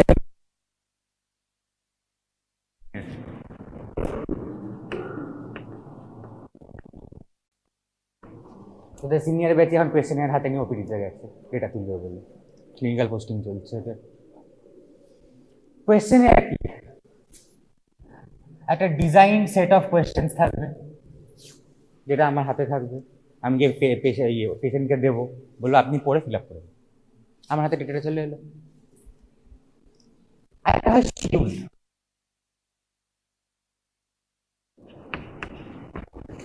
কোয়েশ্চেনারি কিন্তু আমি পেশেন্টের হাতে দেবো না, ওটা আমি আমার নিজের হাতে করে পেশেন্টকে জিজ্ঞেস করবো, পেশেন্টের উত্তর দেবে, সঠিক? এরকম কিছু টুলস হয়, আরো কিছু অবজারভেশন, হাইট মেশিন, যা এবার জায়গা আছে যে ইন্টারভিউটা করছে তার একটা এক্সাম্পল দিই। তুই ধর একটা মহিলাকে কি জিজ্ঞেস করলি আপনার বিয়ে হয়ে গেছে, সে বললো না, তারপরে জিজ্ঞেস করলি আপনার কটা বাচ্চা, তোকে তারপরে আর কোনো প্রশ্ন উত্তর দেবে? তো নিজের ক্রেডিবিলিটি যেন থাকে, যেন আমার কাছে তোর জন্য আমি পেশেন্ট থেকে বের করতে পারি, নইলে কিসের ইন্টারভিউটা করলাম, ডেটা ভুল আসবে। তারপরে ধর এক্সাম্পল দিচ্ছি, ফ্যামিলি ইনকাম কত, সে বললো 1,00,000 টাকা। এবার আমি সেটা বিশ্বাস করে নিয়ে চলে আসবো? সে তো ভুলও বলতে পারে, তার নেবার হয়তো রয়েছে, তার মনে হলো না আমার একটু বেশি বলতে হবে। নেক্সট কোয়েশ্চেন, আপনি কোন গাড়ি চড়েন? Get my point? Cross question যেন করা হয়, এইভাবে নিজের ক্রেডিবিলিটিটা তৈরি করতে হবে, যাতে আমরা যখনই কোনো ইন্টারভিউ নিই কাউর থেকে ডেটা তোলার জন্য, আমার যেন 10টা কোয়েশ্চেন থেকে 10টাই আমার ঠিকঠাক উত্তর আসে, এবং আমি শিওর হই যে হ্যাঁ বলতে পারেন না। Got it? কারণ এই জাতীয় ভুল আসলে এটাকে বলবো আপনি ইন্টারভিউয়ার বায়াস, এটার জন্য আমাদের রেজাল্ট ভুল আসবে। Goat it? Everyone understood? তো ডেটা কালেক্ট হয়ে গেল, ডেটাকে আমরা সুন্দর করে আঁকতে শিখে গেছি, অবভিয়াসলি ছোটবেলা থেকেই জানতাম আঁকতে। আমাদের ডেটার চিনতে শিখেছি, আমাদের ডেটাকে ডেসক্রিপটিভ অ্যানালিসিস শিখেছি, এবং কি হয় সেটা আমরা বুঝতে পারি, খায় না মাথায় দেয়। আচ্ছা, এবার আমি বল দেখি,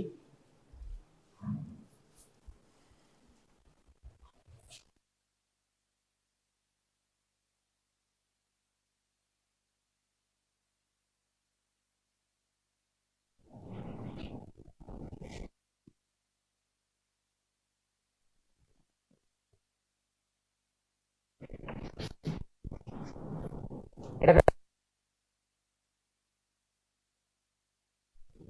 আমাদের অ্যাভারেজটা ভার্সেস এইচ1, অ্যাভারেজটা 28 নয়। এবার আমি স্যাম্পল দেখবো যে আমার কোন ক্লেমটা ঠিক, কোন ক্লেমটা ভুল, তাই তো? This testing hypothesis, no issues, এতটা দিয়ে বলেছি। আমি এক্স বানালাম, পুরোটাই বেস্ট অন এস্টিমেশন, ভুল হতেই পারে। মানে ইন রিয়ালিটি এইটা ঠিক এরকম হতেই পারে, উল্টোটা হতে পারে। আচ্ছা আমার একটা কথা বল, ধর তুই একটা হাইকোর্টের জাজ, তোর হাতে 5 জন কনভিক্ট রয়েছে একটা মার্ডার,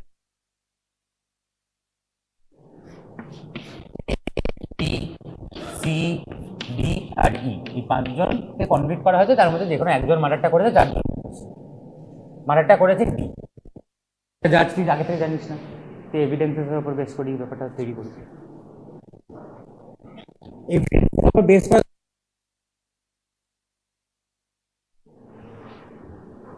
সেটা একটা টাইপ অফ এরার।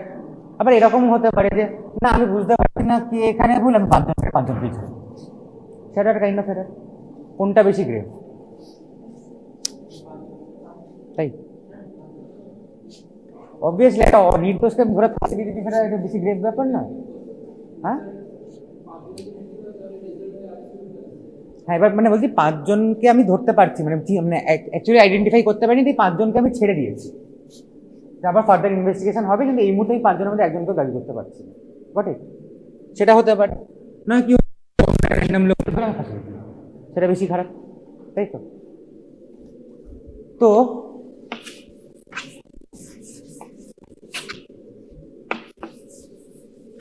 আমাদের এরার্স কত রকমের হয়? 2 রকমের।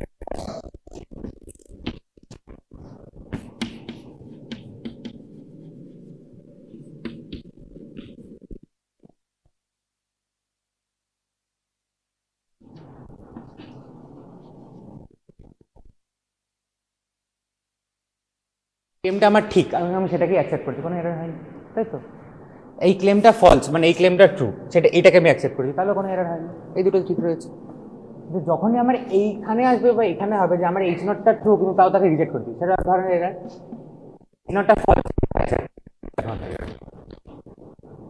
according to you all and obviously any logical human is what we have done this, তাই তো? তো আমাদের সবসময় টার্গেট থাকবে এটার প্রবাবিলিটিকে কোয়ান্টিফাই করতে, এরার সঠিক।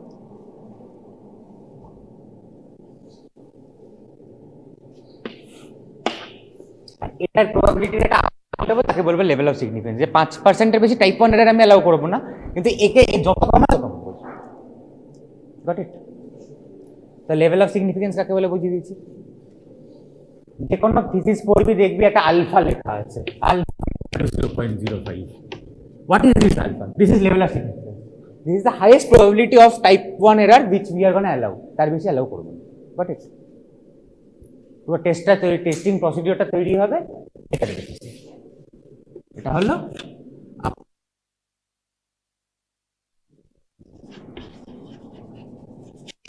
of probability of type 1 error।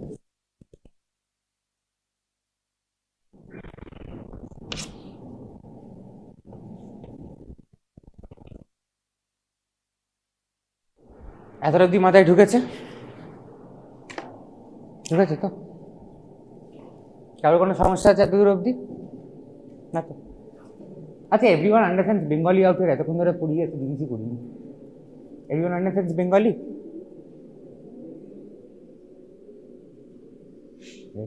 হ্যাঁ কি না তো বল। সবাই এরকম হাঁ করে তাকিয়ে রয়েছিস কেন?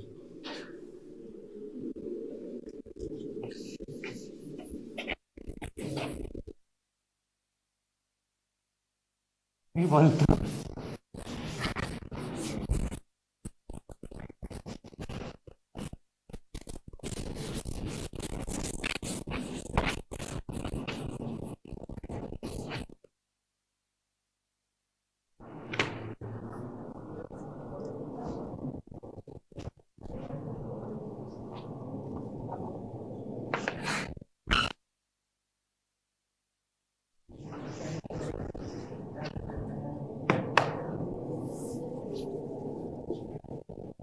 লাস্ট একটা জিনিস পড়াবো, কারণ এর বেশি পড়ালে ওভারলোড হবে। কারণ obviously you people are not gonna follow this up, কেন অবভিয়াসলি তোদের পরীক্ষা নেই, কিছুই নেই, just want you all to understand the concept. মুখস্থ এখন এগুলো করার দরকারও নেই কোনোদিন নেই, আর এমনিও পড়েও তো এখন খুব একটা লাভ নেই, আসবে তো থার্ড ইয়ারে। But I want you all to be aware of the concepts. যেন একটা পেপার দেখলাম তাতে আমি হঠাৎ করে হোয়াট ইজ আলফা হয় না ভাই।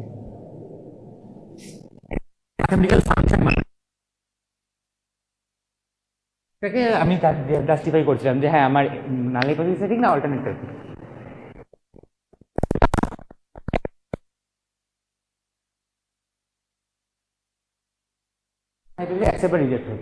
সেটা যেন আমরা জানি, আমরা হঠাৎ করে একটা বললাম না ক্লেম ইজ রিজেক্টেড না অ্যাকসেপ্টেড কেন হয়েছে আমি যেন সেটা আমাদেরকে না দেয়, অ্যাটলিস্ট আইডিয়াটা তৈরি হয়।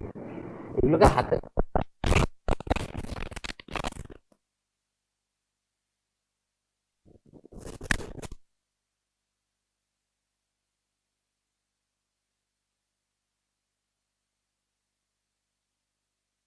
এটা ডেটার এক ধরনের ক্লাসিফিকেশন।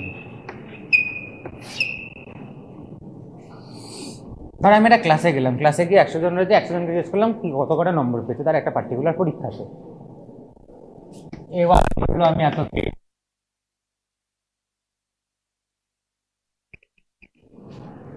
আমি ক্লাসের পারফরমেন্স যদি দেখতে যাই কোন পার্টিকুলার স্টুডেন্টটা কি করেছে আমার জানার দরকার নেই, আমি খালি দেখতে 100টার নাম্বার কি উঠেছে, তাই তো?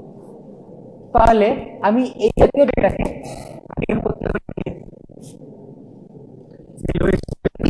হাইয়েস্ট উঠেছে 100, তা 20 থেকে 40, 40 থেকে 60, 60 থেকে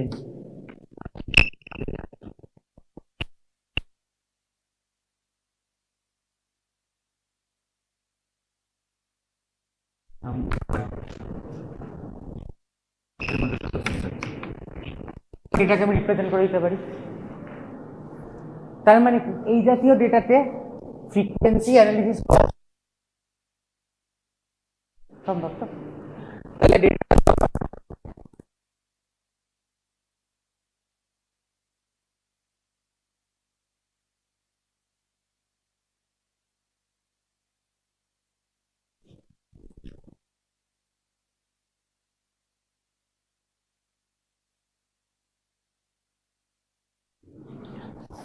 তো ফ্রিকোয়েন্সি রেট ডেটা তো আমরা চিন্তা শিখলাম। এটা যদি আমরা মার্কস না দিয়ে যদি সব ফ্যামিলি সাইজও বলতাম, কেউ ধর 1 বলে দিকে 2 বলে দিকে করে বলে ইন্টারভালসও না পাই, আমি কি পাবো? 30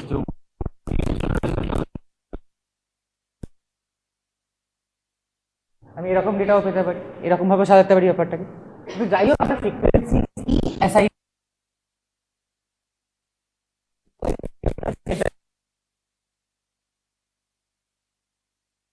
আমি ধর একটা ডিস্ট্রিক্টে 4-5টা গ্রাম রয়েছে, একটা ডিস্ট্রিক্ট বা একটা ওয়ার্ডে 4-5টা গ্রাম রয়েছে, মানে ধর ওয়ার্ডে তার মধ্যে একটা গ্রাম এখানে। আমি দেখতে চাইছি যে সেখানকার জিও মানে মাটির কন্ডিশন কিরকম। তো আমি ধর এই গ্রামে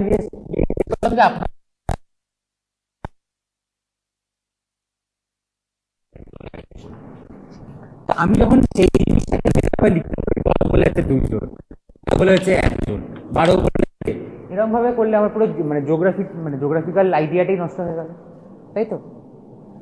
তার মানে এই টাইপ অফ ডেটাকে আমি আমার একটা প্যারামিটার লস হয়ে যাবে। তো তাহলে নন ফ্রিকোয়েন্সি টাইপ ডেটা কোথা থেকে জিজ্ঞেস করলাম যে আপনারা লাস্ট 10 বছর ধরে কিলো বা কত টনস অফ পার্টিকুলার কমিউনিটি বানাচ্ছেন। তো সে বললো আমি 2010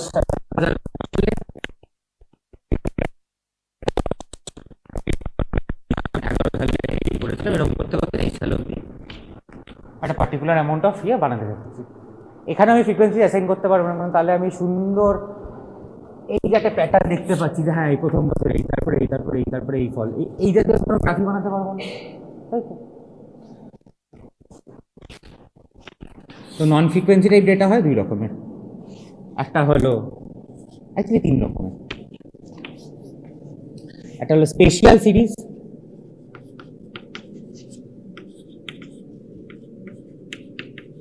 স্পেশাল সিরিজ কোনগুলো? জিওগ্রাফি ম্যাটার করছে, জিওগ্রাফিক্যাল লোকেশনটা ম্যাটার করছে।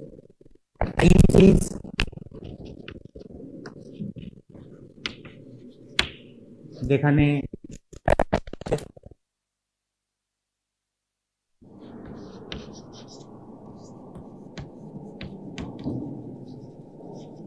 এটাকে মিক্সড বলে অনেকে। এখানে আমি ধর আমি 5টা গ্রামে গিয়ে বললাম লাস্ট 5 বছর ধরে আপনাদের কত করে কিরকম ফসল উঠেছে, অবভিয়াসলি জিওগ্রাফিক্যাল লোকেশনটাও পাল্টাচ্ছে, টাইমটাও পাল্টাচ্ছে। আর ফ্রিকোয়েন্সিটা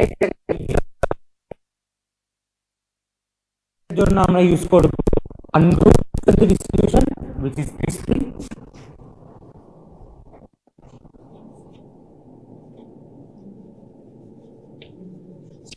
আর কন্টিনিউয়াস ভেরিয়েবল যেমন হাইট, ওয়েট, এগুলোর জন্য আমরা ইউজ করব গ্রুপ ফ্রিকোয়েন্সি ডিস্ট্রিবিউশন, যেটা ওই 40 থেকে 60 এগুলোকে বলা হবে group frequency distribution, but interval যেটা।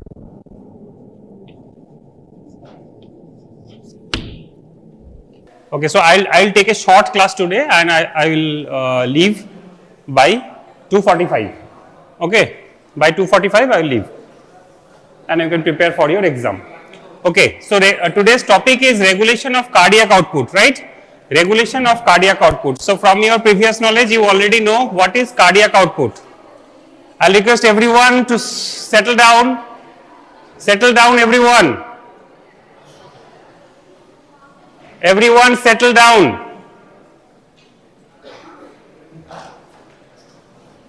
Okay, so regulation of cardiac output. As you already know, cardiac output is the minute volume, which the amount of blood which is pumped in 1 minute, right?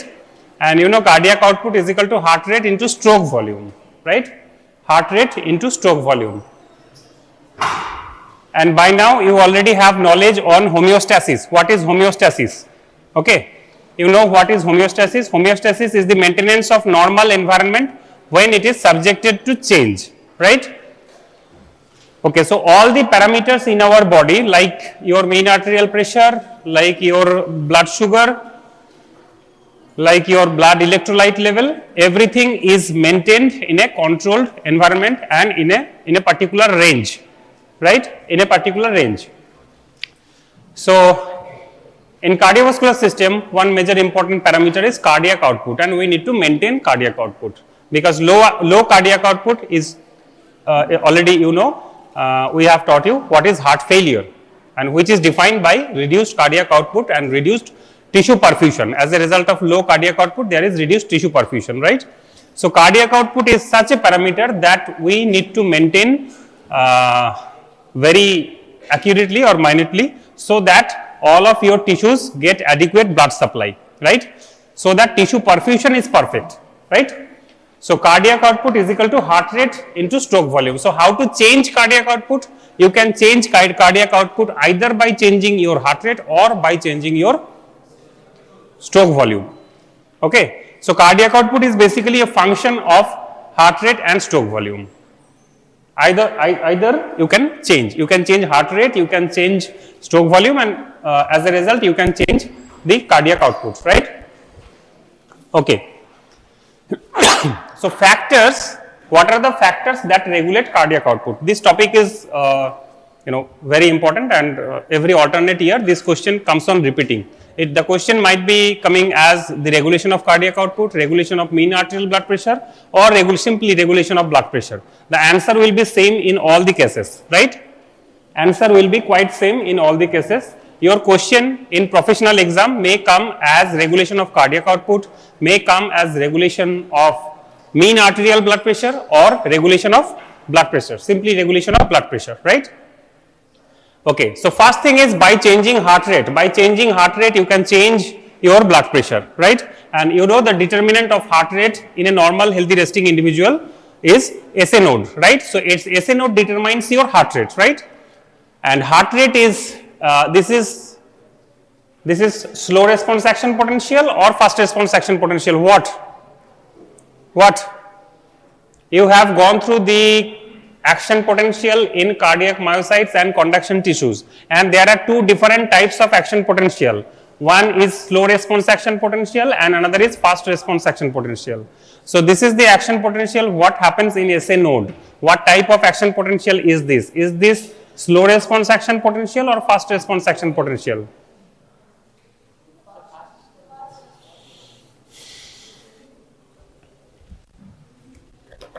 There are two types of action potential in the heart. One is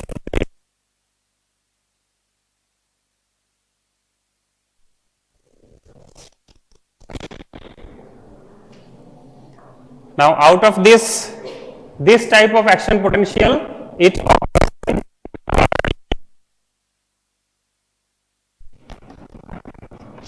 and this type of action potential occurs in all conduction tissues including SA node, AV node, bundle of His and Purkinje fibers. One is slow response action potential, another is fast response action potential. So this one happening in the myocardium is fast response action potential, right? And this is slow response action potential happening in SA node, AV node and all the conduction tissues. So this is the action potential what happens in SA node, okay? And you can see the deepest point here, the deepest point here is M. The deepest point or the most negative point in the action potential of conduction tissues is M, right? It is called maximum diastolic potential, right? The point M is called maximum diastolic potential, right? Point S or not the segment S, not a point. The segment S is called the slope of diastolic potential, right? So one is the deepest point is maximum diastolic potential and the slope of pacemaker potential is called the slope of diastolic potential, right? And your heart rate depends on these two factors, okay? More negative is the maximum diastolic potential, right? More negative the maximum diastolic potential, more will be the heart rate. And you know, if the slope increases, heart rate will also increase, right? Okay, and these things also depends on three important channels, right? One is the IF current or funny current, which is the major determinant of heart rate, right?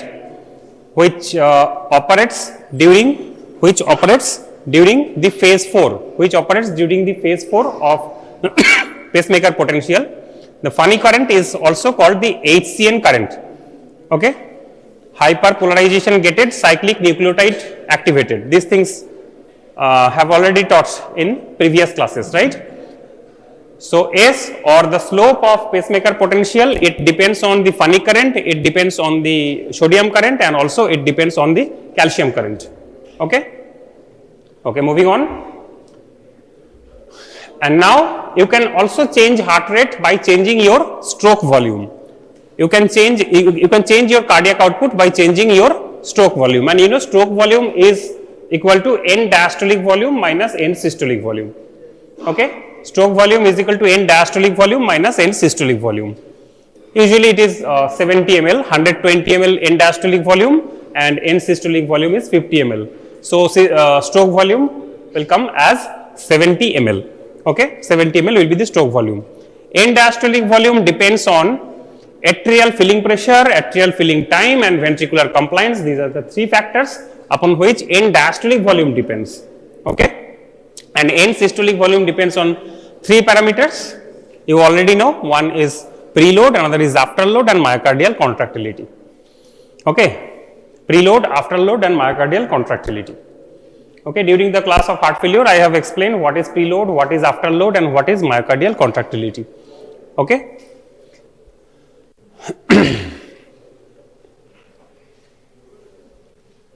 Okay, now regulation of cardiac output by neural hormonal factors, neural and hormonal factors. And the first thing, which is the most important thing, and I will take a subsequent class on this topic separately. The major thing is baroreceptor reflex. So remember, although I am taking a very important class, because without bypassing baroreceptor reflex, you cannot pass, right? So, although I know there is an exam today, and I have to take an important topic today, because I already know that you are not attentive today. So, I will not go in much details, because baroreceptor reflex is so important a topic. It is every year it keeps on repeating questions on baroreceptor reflex. Okay. So, I am explaining a little bit. So, baroreceptor reflex is a homeostatic mechanism, right? Baroreceptor reflex is a homeostatic mechanism. Baro means pressure, receptor means there is a receptor which can sense pressure. So, that this is why it is called baroreceptor. Okay, baroreceptor, a receptor which is sensing your pressure. What kind of pressure? I will come to it. Okay.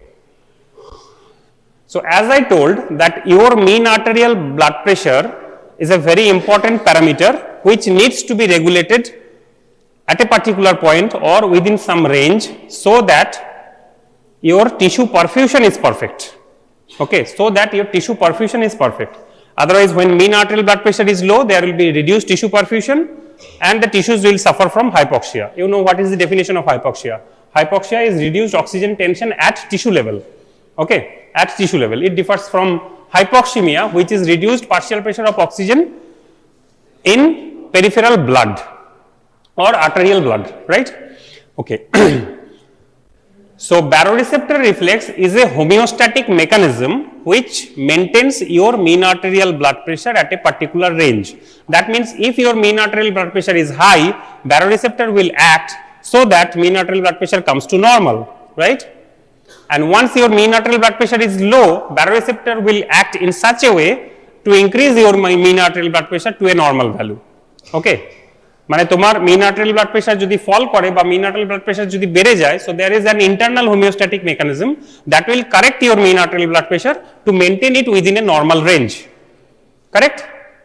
Say for example, your mean arterial blood pressure range is 70 to 100 millimeter of mercury. Now, you are excited or you are exercising, somehow your mean arterial blood pressure is increasing and it is more than 110 millimeter of mercury. So, baroreceptor reflex will act immediately to reduce it within the range, that is 70 to 100 millimeter of mercury. And once, say for example, you are suffering from dehydration or your mean arterial blood pressure is falling below 70 millimeter of mercury, so baroreceptor reflex will again act and it will increase the your mean arterial blood pressure to make it within the range 70 to 100 millimeter of mercury. কমে গেলে বাড়িয়ে দেবে, বেড়ে গেলে কমিয়ে দেবে. Okay, so this is baroreceptor reflex. It is acting like a reflex.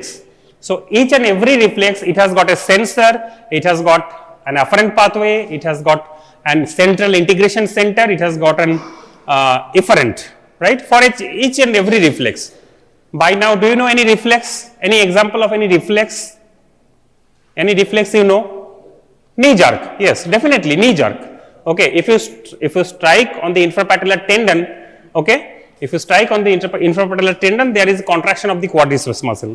So all of you know a reflex. An example is stretch reflex. One example of stretch reflex is patellar jerk, knee jerk, right? Right? So for each reflex, there should be a stimulus. So say for example knee jerk. So there is a stimulus. What is that stimulus? Stretch. Okay. Then there should be a sensor. There should be a sensor which will sense the stimulus. So you are making a stretch, right? You are making a stretch on the infrapatellar tendon, and that stretch is sensed by sensors within the muscle tendon. Okay, there are sensors within the muscle tendon that will sense the stretch, and it will send signal to the integration center, means spinal cord. Okay, so it will send signal through sensory nerve to integration center, and this sensory nerve is called afferent nerve, that will take the stretch sensation into integration center within the spinal cord, right? Okay, so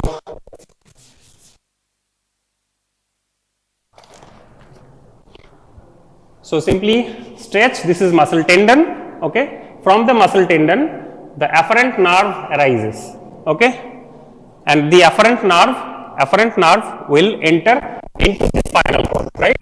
Afferent nerve will enter into the spinal cord. So this is spinal cord. it looks like. Okay. So sensory nerve will move into the spinal cord and it will synapse on the motor nerve, and the motor nerve will come back again into the muscle and it will muscle, right? So this is sensory nerve, and sensory nerve is also called the afferent nerve, motor nerve is also called the efferent nerve. Okay. So there is a stimulus, the stimulus is stretch, the sensor is muscle spindle. Within the muscle, the afferent pathway, which is by the sensory nerve, there is an integration center within the spinal cord where afferent nerve synapse on the efferent nerve.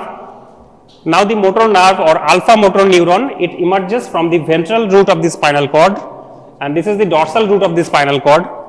Here is the dorsal neuron, right? So this is the dorsal root and this is ventral root. Through the dorsal root, the spinal sensory nerve enters into the spinal cord, and through the ventral root, the motor nerve emerges, right? It comes back into the muscle. So it completes the reflex.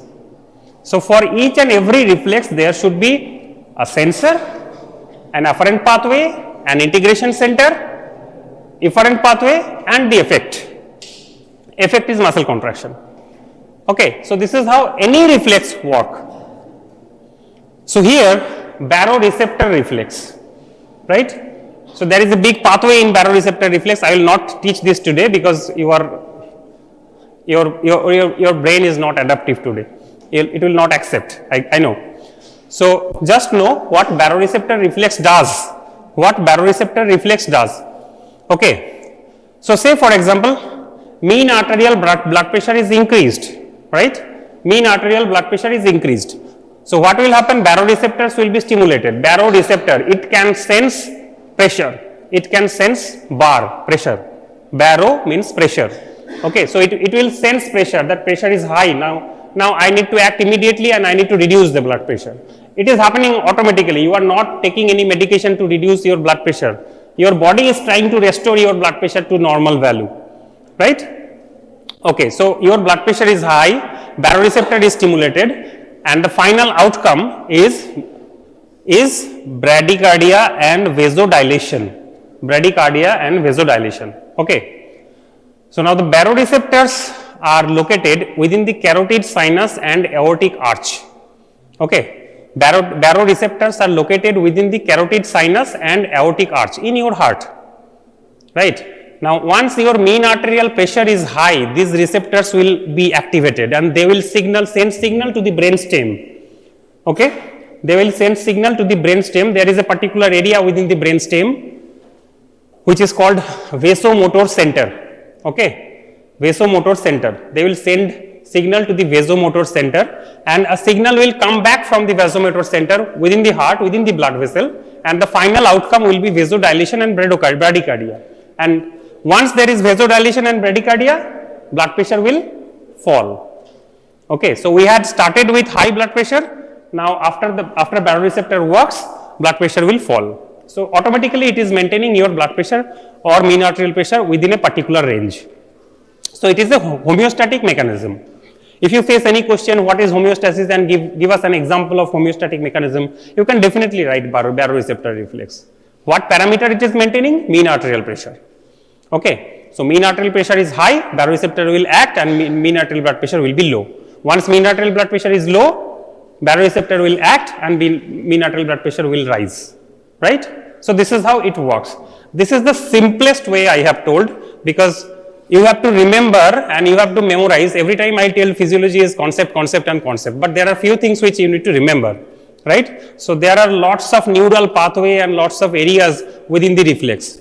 Okay, so in your heart, the carotid sinus and the aortic arch, right? Carotid sinus and aortic arch. You know the positions, you know anatomy of heart, right? So the location of baroreceptors are there. Once mean arterial blood pressure is high, the stretch receptors will be stimulated. Now they will send signal to brain stem. Through which nerve? Okay, through which nerve? Vagus nerve and glossopharyngeal nerve. Okay, there is a particular branches. I will take a detailed class on baroreceptor reflex, but not today. Okay. Okay, so it will send signal first to NTS. NTS is an area within the brainstem which is called nucleus tractus solitarius, right? Nucleus tractus solitarius. It is a specialized area within the brainstem. Now from NTS, further some excitatory neuron and some inhibitory neuron will move to rostral ventrolateral medulla and cardio inhibitory center. Okay, and from these two centers again few nerves, sympathetic nerves will come down and they will innervate the heart and blood vessel. Okay, you need to remember the whole pathway. Very often the question comes as write the baroreceptor pathway in detail. Okay, so it is given in your book, and also I will take a separate class on only baroreceptor reflex. Okay, now chemoreceptor reflex. Okay, so you have a homeostatic mechanism where your body can automatically detect your blood pressure is rising and body will try to reduce it. Okay, then why should somebody is having high blood pressure or low blood pressure? Because our body is already having some homeostatic mechanism. So eta hole to karor high pressure hoto na, right? But still sometimes we need to take antihypertensive medications because it has got a limit. It has got a physiological limit. Okay, it has got a physiological limit. And many times what happens, the baroreceptor is reset at some higher value.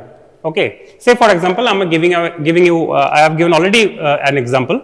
So your baroreceptor is designed or set in such a way that it will maintain your mean arterial blood pressure from 70 to 100 millimeter of mercury, right? 70 to 100 millimeter of mercury. So when mean arterial blood pressure will rise beyond 100 millimeter of mercury, it will make it down and within the range of 70 to 100. This is how baroreceptor is supposed to work, right? But there are different diseases. There are different diseases where baroreceptor is reset in some higher value. Okay, baroreceptor is reset. The total system is reset at some higher value. So now the reset value is, say for example, 90 to 140. Now baroreceptor is thinking that 90 to 140 is the normal range. Now it is trying to maintain mean arterial blood pressure is within 90 to 140 millimeter of mercury mean arterial pressure, but it is spuriously low, spuriously high, right? Getting my point? So many times due to disease process, baroreceptor is reset in some higher value. Okay, then baroreceptor is not being able to maintain your mean arterial blood pressure within actual normal value, right? Okay, now chemoreceptor.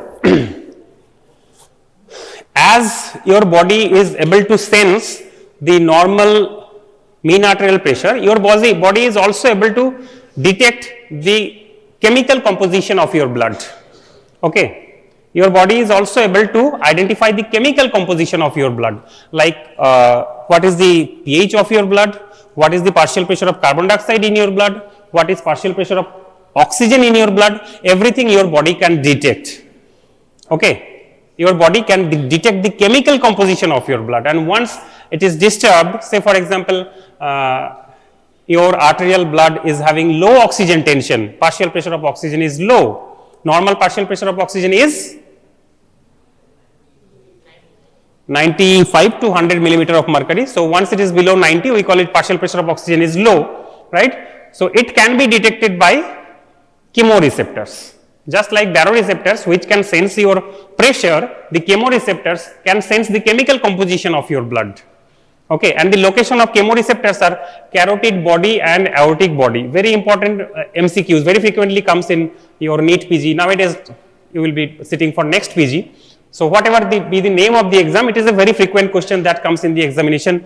Tell me the location of baroreceptor. Now there are 4 options you need to mark, right? Location of chemoreceptors, 4 options you need to mark. Okay, very important question. You need to remember the location of baroreceptor is carotid sinus and aortic arch, and the location of chemoreceptor is carotid body and aortic body. Okay, I repeat, the location of baroreceptor is carotid sinus and aortic arch, and the location of chemoreceptor is carotid body and aortic body, right? Okay, now the chemoreceptor, what are the parameters that can be sensed by chemoreceptors and what are the locations of chemoreceptors? Okay, the example I have given, the carotid body and aortic body, it is the location of peripheral chemoreceptors, but remember we have some central chemoreceptors as well within the medulla, within the brain. Okay, location of baroreceptors is fixed, that is carotid sinus and aortic arch, and we call it high pressure baroreceptors. And there are some low pressure baroreceptors as well that are located within the atria, that are located within the kidney.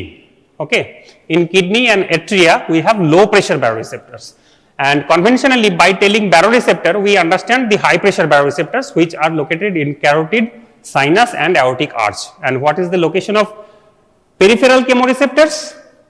Peripheral chemoreceptors are carotid body and aortic body.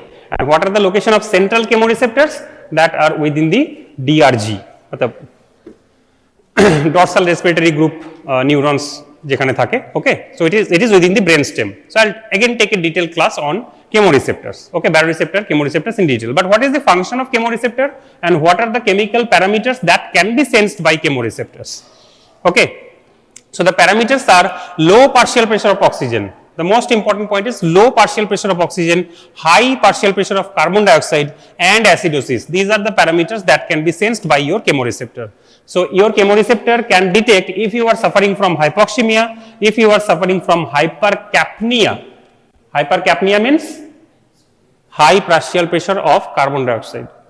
Okay, so if you are suffering from hypoxemia, if you are suffering from hypercapnia, if you are suffering from acidosis, everything can be detected by your chemoreceptors. But remember, the priority varies. Okay, your peripheral chemoreceptors are most sensitive to your partial pressure of oxygen. Again, a very important NEET PG question. Okay, your peripheral chemoreceptors are most sensitive. Your peripheral chemoreceptors are most sensitive to low partial pressure of oxygen, and your central chemoreceptors are most sensitive to H+. So it is your central chemoreceptors which will sense the acidosis first, right? And it is your peripheral chemoreceptor which will sense the partial pressure of oxygen, low partial pressure of oxygen, that is hypoxia first. Okay. So all are chemical composition in your blood, the H+, the oxygen, carbon dioxide. But when H+ is high, it is first detected by your central chemoreceptors within the medulla. But once your oxygen tension is low, that is you are suffering from hypoxemia and subsequently hypoxia, it is usually first sensed by your peripheral chemoreceptors. Okay, again very important NEET PG question. Okay, now what will this chemoreceptors will do after sensing this change in parameters? Okay, so chemoreceptors will be stimulated and initially there will be vasoconstriction and bradycardia initially, because chemoreceptor needs some time to act. Baroreceptors, they can act in seconds. Okay, so if your mean arterial blood pressure is high, so baroreceptors will act immediately and within seconds your blood pressure will be corrected within the normal range. But chemoreceptor, it takes some time. Okay, it takes sometimes in minutes. Okay, so initially after chemoreceptor stimulation there will be vasoconstriction and bradycardia, but subsequently the final outcome or the final effect is vasoconstriction and tachycardia, which is the integrated effect of stimulation of pulmonary stretch receptors. Okay, so finally there will be vasoconstriction and tachycardia. So you need to remember the final value. Okay, so when there will be hypoxia, when there will be hypercapnia, when there will be acidosis, chemoreceptors will be stimulated, and initially there will be vasoconstriction, bradycardia, and finally there will be vasoconstriction and tachycardia. Okay.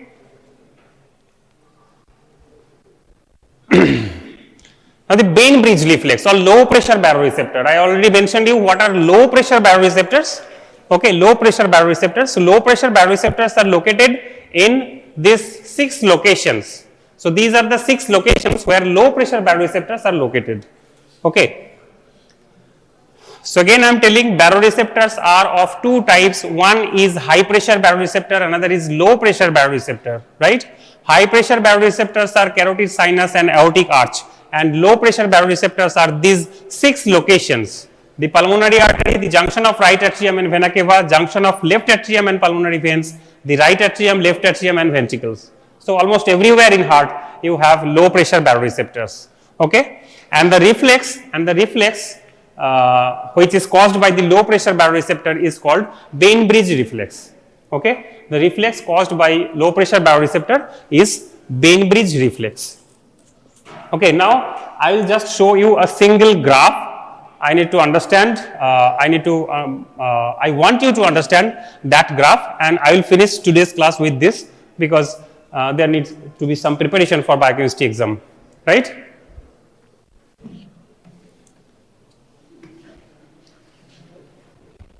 Okay, right?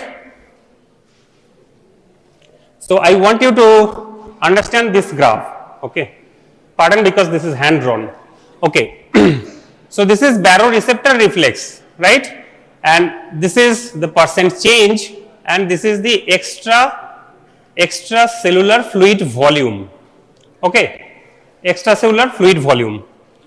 So this y-axis is percent change, and the x-axis is also percent change in terms of extracellular fluid volume. So you are at zero. You are at zero when your blood volume is normal. That means there is no dehydration. There is no dehydration, and also you have no excess fluid in your body. You have no excess fluid in your body, and also you have no fluid deficit. So you are at this point 0. Okay. So now the left side of 0 is dehydrated, and the right side of 0 is extra volume. Okay. Now what is happening when you are dehydrated? What is happening when you are dehydrated? In this time, the baroreceptor reflex, see this red curve is for heart rate, and the green curve is for cardiac output, and this blue curve is for stroke volume. Okay, blue curve is for stroke volume.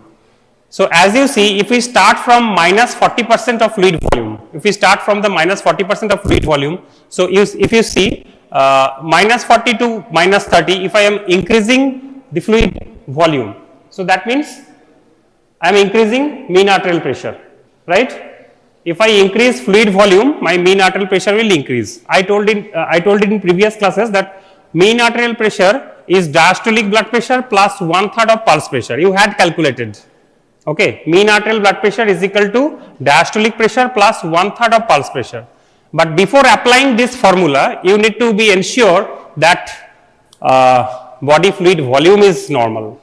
Okay, until and unless body fluid volume is normal and not normal, you cannot apply the formula mean arterial blood pressure is equal to diastolic pressure plus 1/3 of pulse pressure, right? Okay, so here what is happening? Fluid volume is low, minus 40%. So say for example, the patient is having dehydration at minus 40% fluid deficit. Minus 40% fluid deficit. Now gradually I am infusing normal saline or ringer lactate to the patient. Gradually fluid volume is increasing. So from minus 40 to minus 30, minus 40 to minus 30. Okay. So fluid volume is increasing from minus 40 to minus 30. Okay. What is happening? What is happening? See the heart rate curve, it is falling. Okay. So I am increasing mean arterial pressure by infusing normal saline. I am increasing mean arterial pressure by infusing normal saline. So mean arterial blood pressure is increasing. What is happening? Heart rate is falling. This is baroreceptor reflex. Okay, I am increasing mean arterial pressure. Your baroreceptor is sensing that, and it is decreasing heart rate, so that mean arterial pressure is not changed. Okay. Now once the pressure is corrected, it is the heart rate curve is acting in a reverse way. So from normal volume, if I increase volume to plus 40% of volume, from 0 to plus 40%, what is happening here? I am increasing mean arterial pressure and heart rate is also increasing. It is being done by the low pressure baroreceptors, right? It is being done by the low pressure baroreceptor reflex, or also called the Bainbridge reflex. Okay. Okay. So just remember what is the difference between baroreceptor reflex and Bainbridge reflex. Baroreceptor reflex will work when there is fluid deficit, right? And Bainbridge reflex will work, BBR is Bainbridge reflex. So Bainbridge reflex will work when there is fluid excess. During fluid deficit, if I increase mean arterial blood pressure, baroreceptor will work. Okay? And in fluid excess state, if I increase mean arterial blood pressure, Bainbridge reflex will work, right?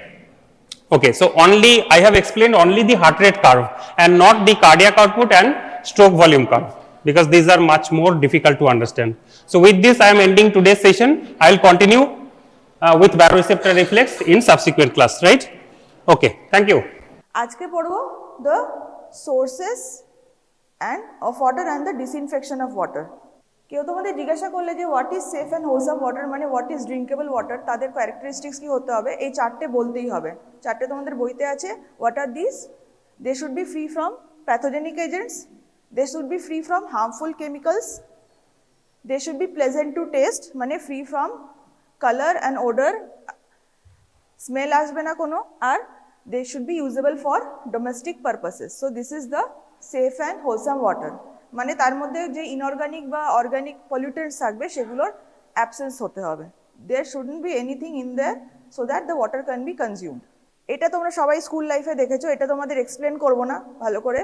মানে এটা basically water cycle, কিন্তু এটা কেন দেখানো হয়েছে যে just to show what are the sources of water, যে আমরা যে খাবার জল পাই। ফর এক্সাম্পল তোমরা এখানে থাকো বোলপুরে, শান্তিনিকেতনে থাকো, তোমরা খাবার জলটা ফিল্টার্ড ওয়াটার বা একদম পানীয় জলটা কোত্থেকে পাও, ড্রিঙ্কেবল ওয়াটারটা কোত্থেকে পাও, সেটা দেখার জন্য। সেটা নিয়ে অল্প অল্প করে বলবো। নাম্বার ওয়ান হচ্ছে সারফেস ওয়াটার। সারফেস ওয়াটারের মধ্যে কি আছে? যখন রেন প্রেসিপিটেট করে, যেখানে জলটা এসে জমছে বা পড়ছে সেটা সারফেস ওয়াটার ফর্ম করে। রিভার্স হতে পারে, পন্ডস হতে পারে, সি ওয়াটার হতে পারে, সবই সারফেস ওয়াটার। অনেক জায়গায় সি ওয়াটার থেকেও জল ফিল্টার করে ড্রিঙ্কেবল ওয়াটার করা হয়, যেখানে আর কোনো সোর্সের ওয়াটার নেই। ইন্ডিয়াতে মেজরিটি কোত্থেকে ড্রিঙ্কিং ওয়াটার আসে? দুটো জায়গা থেকে আসে। একটা হচ্ছে রিভার ওয়াটার থেকে, হ্যাঁ, রিভার থেকে কি বলে পিউরিফাই করে হয়। সিটিজ যেগুলো রিভারের পাশে, কলকাতা যেমন, খাবার জল রিভার থেকে আসে, ওকে। আর এখানে শান্তিনিকেতনে কোত্থেকে আসে? মাটির তলা থেকে, গ্রাউন্ড ওয়াটার, ঠিক আছে। অনেক জায়গায় রেন ওয়াটার হারভেস্টিং করেও হয়, অনেক জায়গায় স্লো রেন এগুলো প্রেসিপিটেট করে সেখান থেকেও খাবার জল নেওয়া হয়। So, which among the rain or snow and the surface water can be consumed? সবথেকে purest form of drinkable water হচ্ছে rain water, but rain water can dissolve with the pollutants in the air. সেটা হলেও যদি rain water harvesting করে খাওয়া যায়, that needs a minimum purification. তারপরে কি আসে? Surface water. সারফেস ওয়াটারের একটাই problem, when it deposits on the surface, it becomes prone or susceptible to contamination and it is never safe to consume without being treated. মানে সে সমুদ্রে পড়লো কি রিভারে পড়লো কি পন্ডসে পড়লো, একেবারে আনট্রিটেড ভাবে ওটাকে কনজিউম করা যাবে না। So that is the drawback of surface water. Surface ওয়াটারের তিন রকম হয়। নাম্বার ওয়ান সোর্স হলো রেন বা স্নো, সেটা একটা সোর্স হলো। একবার যখন মাটিতে পড়লো তখন সে সারফেস ওয়াটার হলো। সারফেস ওয়াটার কোথেকে কনজিউম করা যায়? There are reservoirs, there are rivers or streams and there are ponds or lakes. তাহলে এগুলো কি রিজার্ভয়ার্স কি কোত্থেকে কি করে করা হয়, রিভার্স কোত্থেকে করা হয়, পন্ডস বা লেকস এগুলো কোথায় কোথায় হয়? ইম্পাউন্ডিং রিজার্ভার অনেকটা এরকম দেখতে, যে একটা রিজার্ভার ক্রিয়েট করা আছে by the humans, artificial reservoir, সেখানে এসে জলটা এসে জমে, অ্যান্ড সেখানে কিছু দিন ধরে থাকলে যদি সানলাইট আসে, সব কিছু আসে, অনেক ইম্পিউরিটিস নিচে ডিজলভ হয়ে বা নিচে কি বলে সেডিমেন্টেশন হয়ে যায়, তাতে 90% কি বলে পিওরিটি বা ডিসইনফেকশন যেটাকে বলে সেটা হয়ে যায়। 10 দিন থাকলে সানলাইটে ব্যাকটেরিয়া ভাইরাস সবই মরে যায়। কিন্তু যদি তার বেশি থাকে then there is growth of algae and microorganisms, তাহলে সেটা হচ্ছে ব্যাড টেস্ট অ্যান্ড ওডার করে, ওয়াটারটা আস্তে আস্তে ইম্পিওর হয়ে যায়। যতদিন তুমি ইম্পাউন্ডিং রিজার্ভারে রেখে দেবে 14 দিনের পরে, তত ওয়াটারটা আরও ইম্পিওর হয়ে যাবে।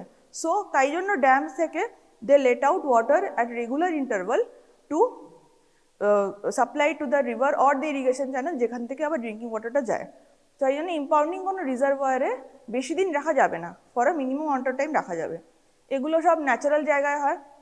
ন্যাচারাল জায়গায় মানে এগুলো দেখবে তুমি যেখানে সাউথে মহারাষ্ট্র বা ওরকম জায়গায় যেখানে খুব বেশি গ্লেশিয়াল নদী নেই, সেখানে হচ্ছে রেন ওয়াটার আসে, কি রেন বাহার থেকে রিভার আসে, এসে একটা জায়গায় জমানো হয়, সেখান থেকে ওয়াটারটা আস্তে আস্তে ছাড়া হয় to drink. So this is one impounding reservoir that is there in Maharashtra. এবার ব্যাপারটা হচ্ছে যে এইখানে এটাও ব্যারিকেড করা থাকে, তুমি দেখছো ডান দিকেরটাতে ব্যারিকেড করা আছে। কেন ব্যারিকেড করা আছে? ব্যারিকেড করা আছে যাতে হিউম্যান কন্টামিনেশনটা মিনিমাইজ করা হয়, অনেক সময় ওয়াইল্ড অ্যানিমাল কন্টামিনেশন যাতে মিনিমাইজ করা হয়। তো এইগুলো তারপরে এটাকে সাপ্লাই করা হয় ফর ড্রিঙ্কেবল ওয়াটার। যেমন human habitations, cattle grazing, wild element contamination, এগুলো যাতে মিনিমাইজ করা হয়। ঠিক আছে, so this is an impounding reservoir. আরেকটা কি, রিভার্স। সেকেন্ড হচ্ছে রিভার্স, যেটা বললাম যে কলকাতার বা দিল্লির মতো এসব জায়গায় রিভার থেকে সাপ্লাই আসে। এটা হচ্ছে কি, এটা একটা জাস্ট ম্যাপ দেখানো হয়েছে যে যদি আমাদের যেখানে যে কলকাতায় যে গঙ্গাটা আসে সেটা কোত্থেকে আসে, সেটা হচ্ছে ফারাক্কা ব্যারেজ যেটা ক্রিয়েট করা হয়েছে ওটার থেকে জল এক্সট্রা চ্যানেল করা হয়েছে যাতে আমাদের কলকাতা দিয়ে যে গঙ্গাটা বয়ে গেছে ওটাতে বেশি জল আসে। তো এগুলো হচ্ছে রিভারটাকে ডাইভার্ট করা হয়েছে to supply adequate drinking water for the population that is downstream. কিন্তু রিভার্সে কি কন্টামিনেশন হতে পারে দেখতেই পাচ্ছ, ফ্যাক্টরি ওয়েস্ট, সিওয়েজ ওয়েস্ট সেগুলো যেতে পারে। Someone can bathe in the water, যাতে কাপড় কাচতে পারে, অনেক কিছু হতে পারে। তো everything gets contaminated in the river. তো রিভার এই সারফেস ওয়াটারে এই কন্টামিনেশনের একটা চান্স থাকতে পারে। লেক আর পন্ড এগুলো তো জানো, এগুলো হচ্ছে ন্যাচারাল রিজার্ভার কাইন্ড অফ, এগুলো আর্টিফিশিয়াল না, এগুলো ন্যাচারাল রিজার্ভার। এখানে জলটা থাকে, এগুলো মাঝে মাঝে রিফ্রেশড হয়, কারণ রেন পরে সব কিছু পরে, দে আর বিং রিফ্রেশড। কিন্তু এগুলো তো কন্টামিনেশন যেমন হতে পারে, তো সেগুলোকে ফিল্টার করা হয়। এটা কি, সি ওয়াটার। অনেক জায়গায় যেখানে এগুলো কিছু নেই, there is lack of natural resources, তো সি ওয়াটার থেকেও ফিল্টার করে ড্রিঙ্কিং ওয়াটার করা হয়। সেখানে কি করে করা হয়, সি ওয়াটার ইনটেক করা হয়, তারপর ট্রিটমেন্ট করা হয়, রিভার্স অসমোসিস করা হয়। রিভার্স অসমোসিস মানে, অসমোসিস মানে কি, অসমোসিস মানে তোমরা পড়েছিলে যে যেখানে তোমার সলিউট বেশি সেখানে সলভেন্ট চলে যাবে, সেটা অসমোসিস তো, মেমব্রেনের থ্রু দিয়ে। এখানে রিভার্স করা হয় উইথ প্রেশার, উল্টো দিকে প্রেশার দিয়ে, যেখানে সলিউট, বলো, যেখানে সলভেন্টটাকে বেশি করে দেওয়া হয়, সেটা হচ্ছে রিভার্স অসমোসিস। আর পোস্ট ট্রিটমেন্ট মানে হচ্ছে তোমার ডিমিনারেলাইজেশন, ওয়াটারে যে এত মিনারেলস থাকে, হাই মিনারেল কন্টেন্ট থাকে, সেগুলোকে সরানো হয়। তো এইভাবে হচ্ছে ওয়াটার আসে from the surface. But most commonly consumed in India is ground water. For example এখানে গ্রাউন্ড ওয়াটার। এবার গ্রাউন্ড ওয়াটারটার কেন আমরা বেশি ইম্পর্টেন্স দেব, because there are some constructions down to avail those groundwater that is important in community medicine.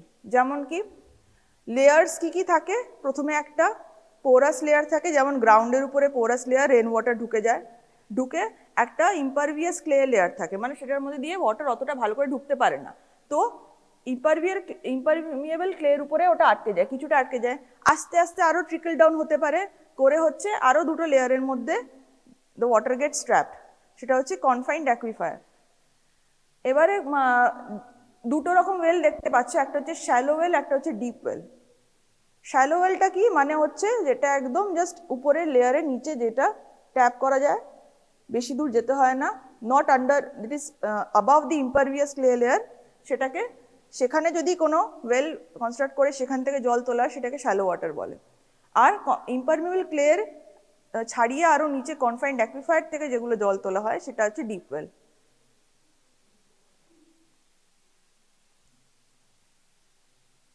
Ground water কেন use করা হয়, এক নম্বর যেটা সারফেস ওয়াটারের প্রবলেম, কন্টামিনেশন বেশি হওয়ার চান্স সারফেস ওয়াটারে, তো গ্রাউন্ড ওয়াটারে সেটা হয় না, it is less contamination and pathogen free. ঠিক আছে, আরেকটা হচ্ছে গ্রাউন্ড ওয়াটার, গ্রাউন্ড দিয়ে ন্যাচারাল ফিল্ট্রেশন হয়, দের ইজ এফেক্টিভ ফিল্ট্রেশন।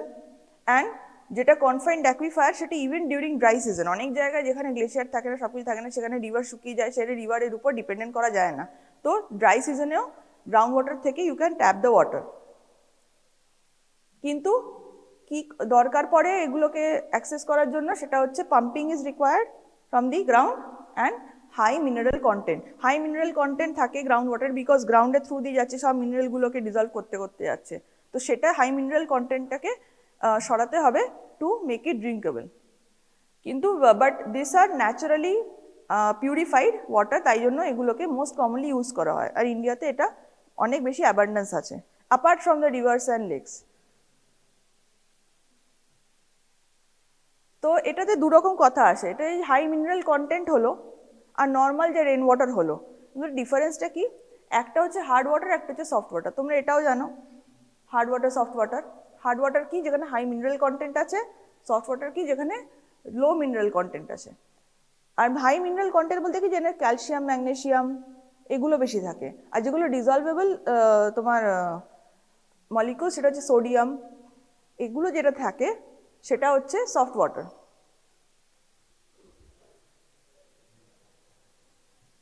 তো অ্যাজ পার ইউজুয়াল যেটা বলেছিলাম, hard water is a water which has a high mineral content, soft water is water having a less mineral content. Hard water contains magnesium, calcium and soft water contains only sodium ions. Test কীরকম, যেটা একটা characteristic আমরা বলছিলাম যে drinkable water কীরকম হতে হবে, ইট should be free from test and odour. Hard water has a characteristic test, soft water test salty, কারণ সোডিয়াম আছে। ওকে, অ্যান্ড ইট, তারপরে বললাম যেটা গ্রাউন্ডের থ্রু দিয়ে যায়, লাইমস্টোন চকেটের থ্রু দিয়ে যায়, সেগুলো হার্ড ওয়াটার। আর সেই ওয়াটারটাকেই যখন তুমি একটা ফিল্ট্রেশন প্রসেসের মধ্যে দিয়ে আনবে, ওই মিনারেলসগুলোকে রিমুভ করে দেবে, সেটা হচ্ছে সফট ওয়াটার হয়ে যাবে। সোপ ল্যাদারিং, যেটা তোমরা আই থিঙ্ক পড়েছিলে স্কুলে, I am not sure, but soap lathering যেটা, সেটা হচ্ছে হার্ড ওয়াটারে ল্যাদারটা বেশি ফর্ম হয় না, সফট ওয়াটারে ইজিলি ল্যাদার ফর্ম হয়ে যায়। তারপরে জিজ্ঞেস করবে যে হার্ড ওয়াটার কত রকমের হয়, একটা স্কেল আছে, it depends on the mineral content. Mineral content মানে কি, সফট ওয়াটার হচ্ছে less than 70 milligram per litre mineral content যদি থাকে তাহলে সেটা সফট ওয়াটার। তারপরে নামটা কি, slightly hard water, moderately hard water, then hard water, then very hard water. তো এটা হচ্ছে পাঁচটা কি বলে ওয়াটার হার্ডনেস স্কেলের উপরে ডিপেন্ড করে। ডিপেন্ডিং অন দ্যাট, এটা ডিফারেন্ট জায়গায় ডিফারেন্টভাবে হার্ড ওয়াটার সফট ওয়াটার পাওয়া যায়, depending on that the purification system is done. তাহলে যেটা তোলা হচ্ছে এখন গ্রাউন্ড থেকে, গ্রাউন্ড ওয়াটার থেকে, যেটা দেখলাম যে দু রকম আছে, একটা হচ্ছে শ্যালো ওয়েল, একটা হচ্ছে ডিপ ওয়েল। শ্যালো ওয়েলটা যেটা বললাম, it taps water from above the first impervious layer, that is impervious clay layer. Deep ওয়েলটা কি, it taps water from below the impervious layer, মানে যেখানে কনফাইন করে রাখা যায়, যেখান থেকে ওয়াটারটা সারাক্ষণ অ্যাভেলেবেল থাকে, ইউজুয়ালি সেটা ডিপ্লিট হয় না, বিকজ দ্যাট গেটস রিসাইকেলড। যত তোমার গ্রাউন্ড ওয়াটারের মধ্যে জলটা যাবে তত তোমার ইট গেটস রিসাইকেলড, ওয়াটার সারাক্ষণ থাকতেই থাকে, আর ড্রাই সিজনেও সেটা প্রবলেম হয় না। তো শ্যালো ওয়েলে কী থাকে, মডারেটলি হার্ড ওয়াটার, কারণ ততটা বেশি পেনিট্রেট করে যায়নি গ্রাউন্ডে এখনও। ডিপ ওয়েল হচ্ছে hard to very hard water, কারণ সেটা অনেকগুলো লেয়ার্সের থ্রু দিয়ে গেছে, so it has a lot of dissolved minerals in it. তো যখন ডিপ ওয়েল থেকে জল তোলা হবে সেটা প্রচুর হাই মিনারেল কন্টেন্ট আছে। শ্যালো ওয়েলের প্রবলেম হচ্ছে it is usually grossly contaminated. Shallow ওয়েলের মধ্যে উপর থেকে কিছু কন্টামিনেশন হলো, কি তোমার আশেপাশে যদি কোনো সোর্সেস অফ কন্টামিনেশন আছে যেটাও গ্রাউন্ডে আছে, সেখান থেকে ট্রিকল করে সেখান থেকে তোমার কন্টামিনেট করে দিল শ্যালো ওয়াটারকে। ডিপ ওয়েল হচ্ছে ইউজুয়ালি পিওর ওয়াটার হয়, কারণ অত দূর কন্টামিনেশন, হিউম্যান কন্টামিনেশন বা অ্যানিমাল কন্টামিনেশন যেতে পারে না অত নিচে। তো ডিপ ওয়েল ওই জন্য কন্টামিনেশন ফ্রি হয়, কিন্তু ভেরি হার্ড ওয়াটার হয়। Shallow well usually goes dry in the summer, and deep well usually a source of constant supply even through the dry seasons. এগুলো হচ্ছে তার ডেপথ, কোন ডেপথে তোমার তোলা হচ্ছে। আবার দু রকম টাইপের ওয়েল আছে depending on the method of construction, একটা হচ্ছে ডাগ ওয়েল, একটা হচ্ছে টিউব ওয়েল। ডাগ ওয়েল মানে কি, যেমন it's in the word dug well, মানে ওটাকে খুঁড়ে ওয়েলটাকে কনস্ট্রাক্ট করা হয়েছে। আর টিউব ওয়েল মানে কি, একটা টিউব বোরকে পাঠানো হয়েছে নিচে টু গেট দি ওয়াটার, সেখানে কোনো ওয়েল আলাদা করে কনস্ট্রাক্ট করা হয়নি। So dug well is open well built of bricks and stones or hole dug into the water bearing stratums. Just একটা হোল বিয়ার করে, আর হোলটাকে তারপরে সেটাকে সিমেন্ট বা ব্রিক্স দিয়ে লেয়ার করে সেটা ডাগ ওয়েল হতে পারে। টিউব ওয়েল কি, it is a pipe sunk into the water bearing stratum and a hand pump at the top. That doesn't mean যে ডাগ ওয়েলে হ্যান্ড পাম্প নেই, ডাগ ওয়েলে তুমি হ্যান্ড পাম্প লাগাতে পারো, কিন্তু মেনলি এখানে তুমি হোলটা ডিক করে ব্রিক্স দিয়ে লেয়ার করছো, ওখানে তুমি একটা টিউব বোর্ড দিচ্ছ, that is a difference. Dug ওয়েলে তাহলে it is low cost for making wells. Tube well হচ্ছে deep tube well costly construction, যেটা ইউজুয়ালি টিউব ওয়েলটাকে ডিপ টিউব ওয়েলই করা হয়, কিন্তু সেটা বোর করছো গ্রাউন্ডে অনেক কিছু মেশিন দিয়ে, তো it is a costly construction. It depends on তুমি কোথায় একটা ওয়েল কনস্ট্রাক্ট করাচ্ছ টু অ্যাক্সেস দ্য ওয়াটার, সেখানে ওয়াটার প্রোভাইড করার জন্য, আর তোমার কাছে কতটা রিসোর্সেস আছে, আর সেই গ্রাউন্ডের আন্ডারে কতটা জল আছে, সব কিছুর উপর ডিপেন্ড করে। ডিপেন্ডস কি তুমি ডাগ ওয়েল করছো না টিউবওয়েল করছো। Dug well can be high or low yield, depends on the depth যেখানে আছে ওয়েলটা। আর টিউবওয়েল হচ্ছে usually high yield, it usually does not depend on rain. যেদিন ড্রাই সিজন হলো সেদিন হলো না, সেদিন টিউবওয়েল থেকে পাওয়া গেল না, এরকম না, টিউবওয়েল থেকে সবসময় পাওয়া যাবে, because it has been bored deep underground. তাহলে দুরকম ওয়েল হলে, একটা shallow well, deep well, depending on the depth, একটা হচ্ছে dug well and tube well depending on the method of construction. এই ডাগ ওয়েলকে তুমি আরো বেটার করতে পারো, যেটা হচ্ছে এখন কনস্ট্রাক্ট করা হয় সব জায়গায় স্যানিটারি ওয়েল। এই স্যানিটারি ওয়েলের সম্বন্ধে কোয়েশ্চেন আসবে, এই পয়েন্টসগুলো তোমাদের বলতে হবে। কি পয়েন্টস বলতে হবে? স্যানিটারি ওয়েল হচ্ছে it is a type of dug well construction that is properly located. Properly located মানে কি? It should be at least 50 feet away from the sources, any source of contamination, মানে human বসতি বলো, কি কোনো যেখানে তুমি জানো যে ওয়াইল্ড অ্যানিমালস ঘুরে বেড়াচ্ছে, কি কোনো সেপটিক ট্যাঙ্ক বলো যেখানে তোমার হিউম্যান ওয়েস্ট স্টোর হচ্ছে, বা সিওয়েজ যেখানে ডিসপোজ হচ্ছে, এইসব জায়গা থেকে অ্যাটলিস্ট 50 feet দূরে থাকতে হবে। Sanitary well it should be, ওয়েলটা যখন কনস্ট্রাক্ট করা হবে ওয়েলের মাথাটা it should be above the ground level, and এমনভাবে লোকেটেড হতে হবে যে আশেপাশে যে যাদের জন্য তুমি ওয়েলটা কনস্ট্রাক্ট করতে যাতে যাতে 100 মিটার্সের বেশি ক্যারি না করতে হয় ওয়াটারটা। বেশি দূরে করে দিলে, কোনো কেউ নেই আশেপাশে 5 কিলোমিটার 6 কিলোমিটার আশেপাশে কেউ নেই, একটা ওয়েল করে দিলে সেই ওয়েলের কোনো মানে দাঁড়ালো না, সেখান থেকে হিউম্যান যদি অ্যাক্সেস না করতে পারে। তো it should be not more than 100 metres away to carry to home. তাহলে এইভাবে একটা লোকেশন থেকে স্যানিটারি ওয়েল কনস্ট্রাক্ট করতে হয়। ওয়েল কনস্ট্রাক্টেড মানে কি?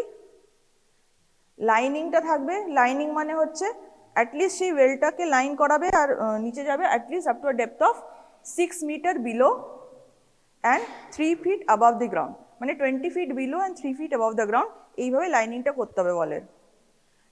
তারপরে ওপরে যে 3 feet অ্যাবাভ দ্য গ্রাউন্ড হলো সেটাতে ভালো করে ওয়াল দিতে হবে, প্যারাপেট ওয়াল, প্ল্যাটফর্ম এগুলো বানাতে হবে।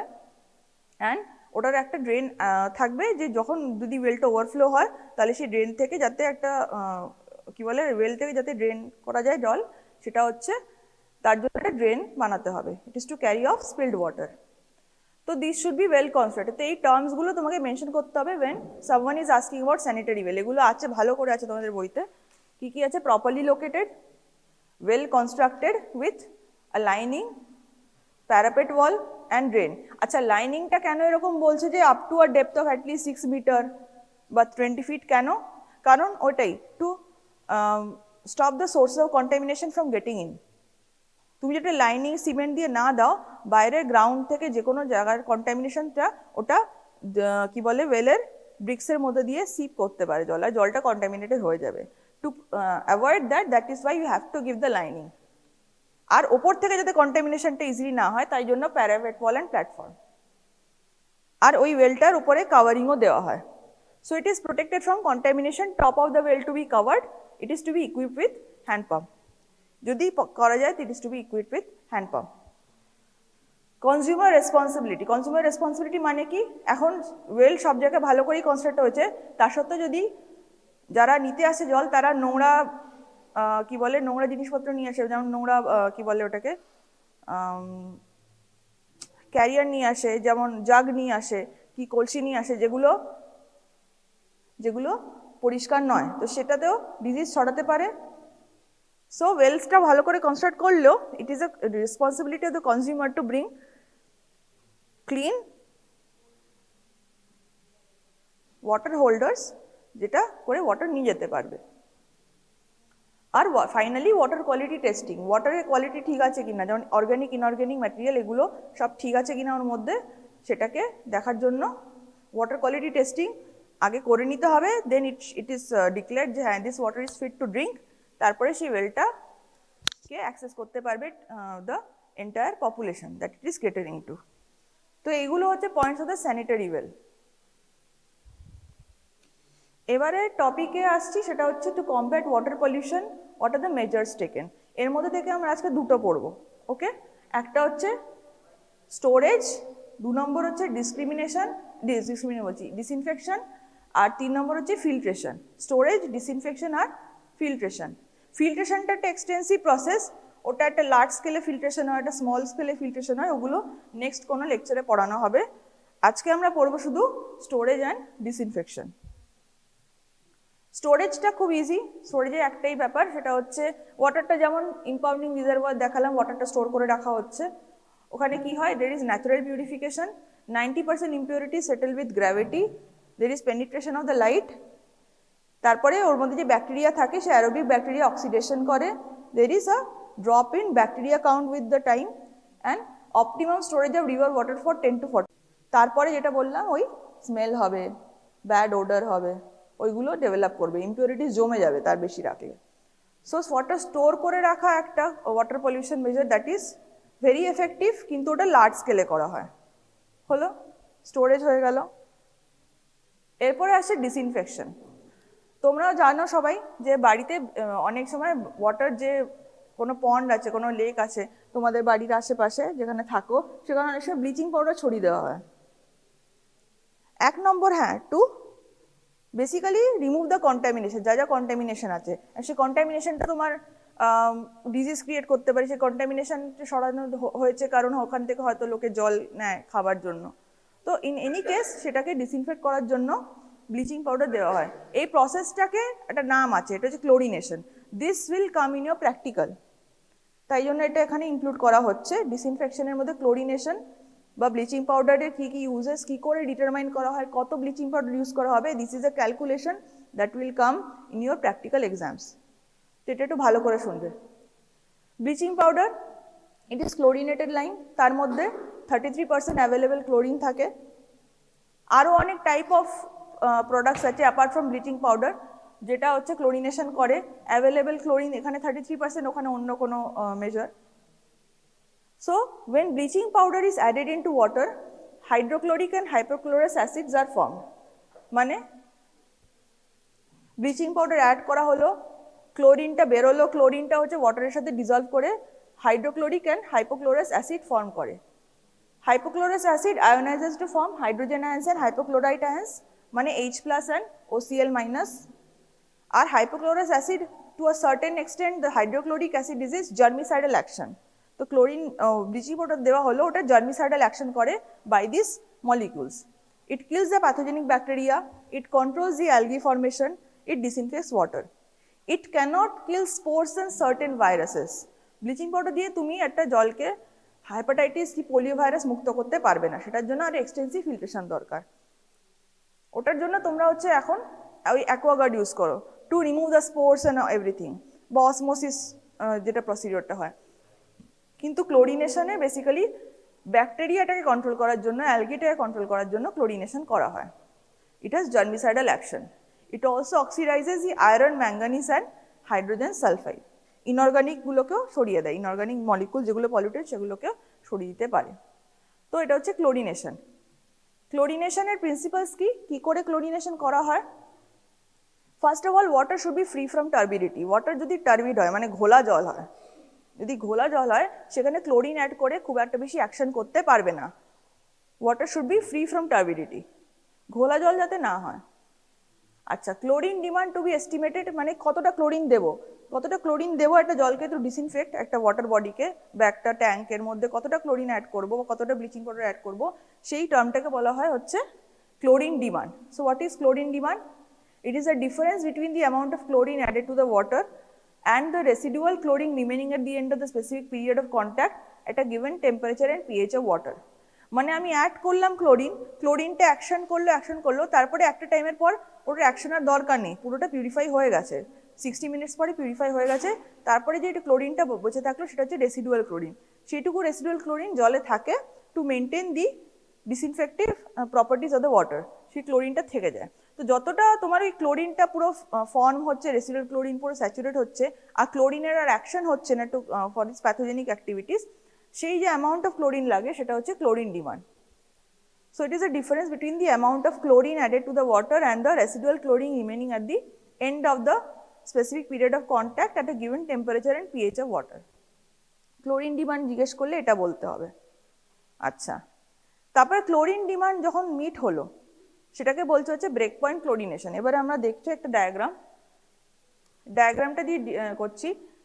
ক্লোরিন এখানে অ্যাড করা হলো, এইটা নিচেরটা এক্স অ্যাক্সিস কি দেখাচ্ছে, কতটা ক্লোরিন অ্যাডেড পার পার্টস, ওকে, ppm। আর ক্লোরিন রেসিডুয়াল মানে কতটা ক্লোরিন থেকে যাচ্ছে। প্রথমে যখন অ্যাড করছে ওয়াটারে তখন ক্লোরিন অ্যাকশন করছে, ক্লোরিন ওয়াটারের মধ্যে তোমার জমছে না, there is no residual chlorine.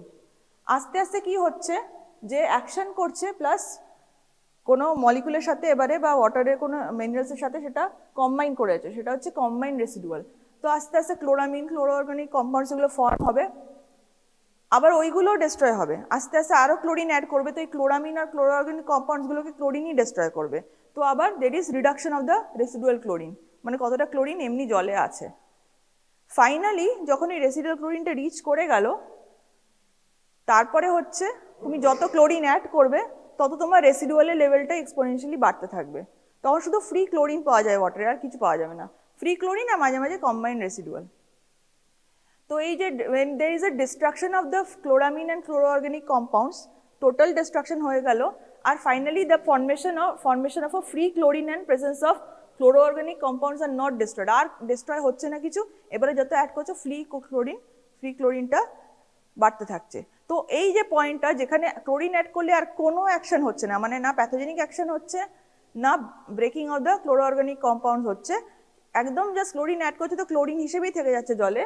So that is the break point chlorination. এই ব্রেক পয়েন্ট ক্লোরিনেশনে তোমার তখন অ্যাড করলে শুধু ফ্রি রেসিডুয়ালি ফর্ম হবে, আর কিছু ফর্ম হবে না, আর কোনো অ্যাকশন নেই। তো ওয়াটারটা ডিসইনফেক্ট কি করে হচ্ছে, কোথা থেকে কোথায় হচ্ছে, যখন থেকে অ্যাড করছে till the point of break point chlorination. এতটা করার জন্য যতটা ক্লোরিন লাগছে সেটা হচ্ছে ক্লোরিন ডিমান্ড। একবার ক্লোরিন ডিমান্ড মিট হয়ে গেল আর শুধু রেসিডুয়াল থেকে গেল, তো ওই পয়েন্টটাকে বলা হচ্ছে ব্রেক পয়েন্ট ক্লোরিনেশন। তারপরে আর ক্লোরিন অ্যাড করার বেসিক্যালি দরকার নেই, চাইলে অ্যাড করতে পারো বাট করার দরকার নেই। তো ওটাই হচ্ছে break point chlorination. At least 0.5 milligram per litre of water residual chlorine থাকতে হবে, তবে গিয়ে water is deemed as disinfected.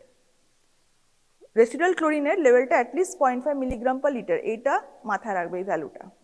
Water কখন পিউরিফাইড বলবে, ক্লোরিন লেভেল কত হবে, কি রেসিডুয়াল ক্লোরিন লেভেল কত হবে কেউ জিজ্ঞেস করলে 0.5 মিলিগ্রাম পার লিটার, ওকে। তো এই ডায়াগ্রামটা এটাই দেখাচ্ছে যে ক্লোরিন অ্যাড করলে কি করে রেসিডুয়াল ক্লোরিন বেরোয়। আর রেসিডুয়াল ক্লোরিন এর উপরে এইটা মেজার করেই ডিপেন্ড করা হয় বা ডিটারমাইন করা হয় যে ওয়াটার ডিসইনফেক্টেড কিনা পলিউটেড, রেসিডুয়াল ক্লোরিনের লেভেল দেখে। যতক্ষণ না 0.5 হচ্ছে ততক্ষণ বলতে পারবো না যে ওয়াটার ডিসইনফেক্ট হয়েছে। কি করে তাহলে বলবো ওই ফ্রি রেসিডুয়াল ক্লোরিন বা ক্লোরিনগুলো কি করে ডিটারমাইন করব?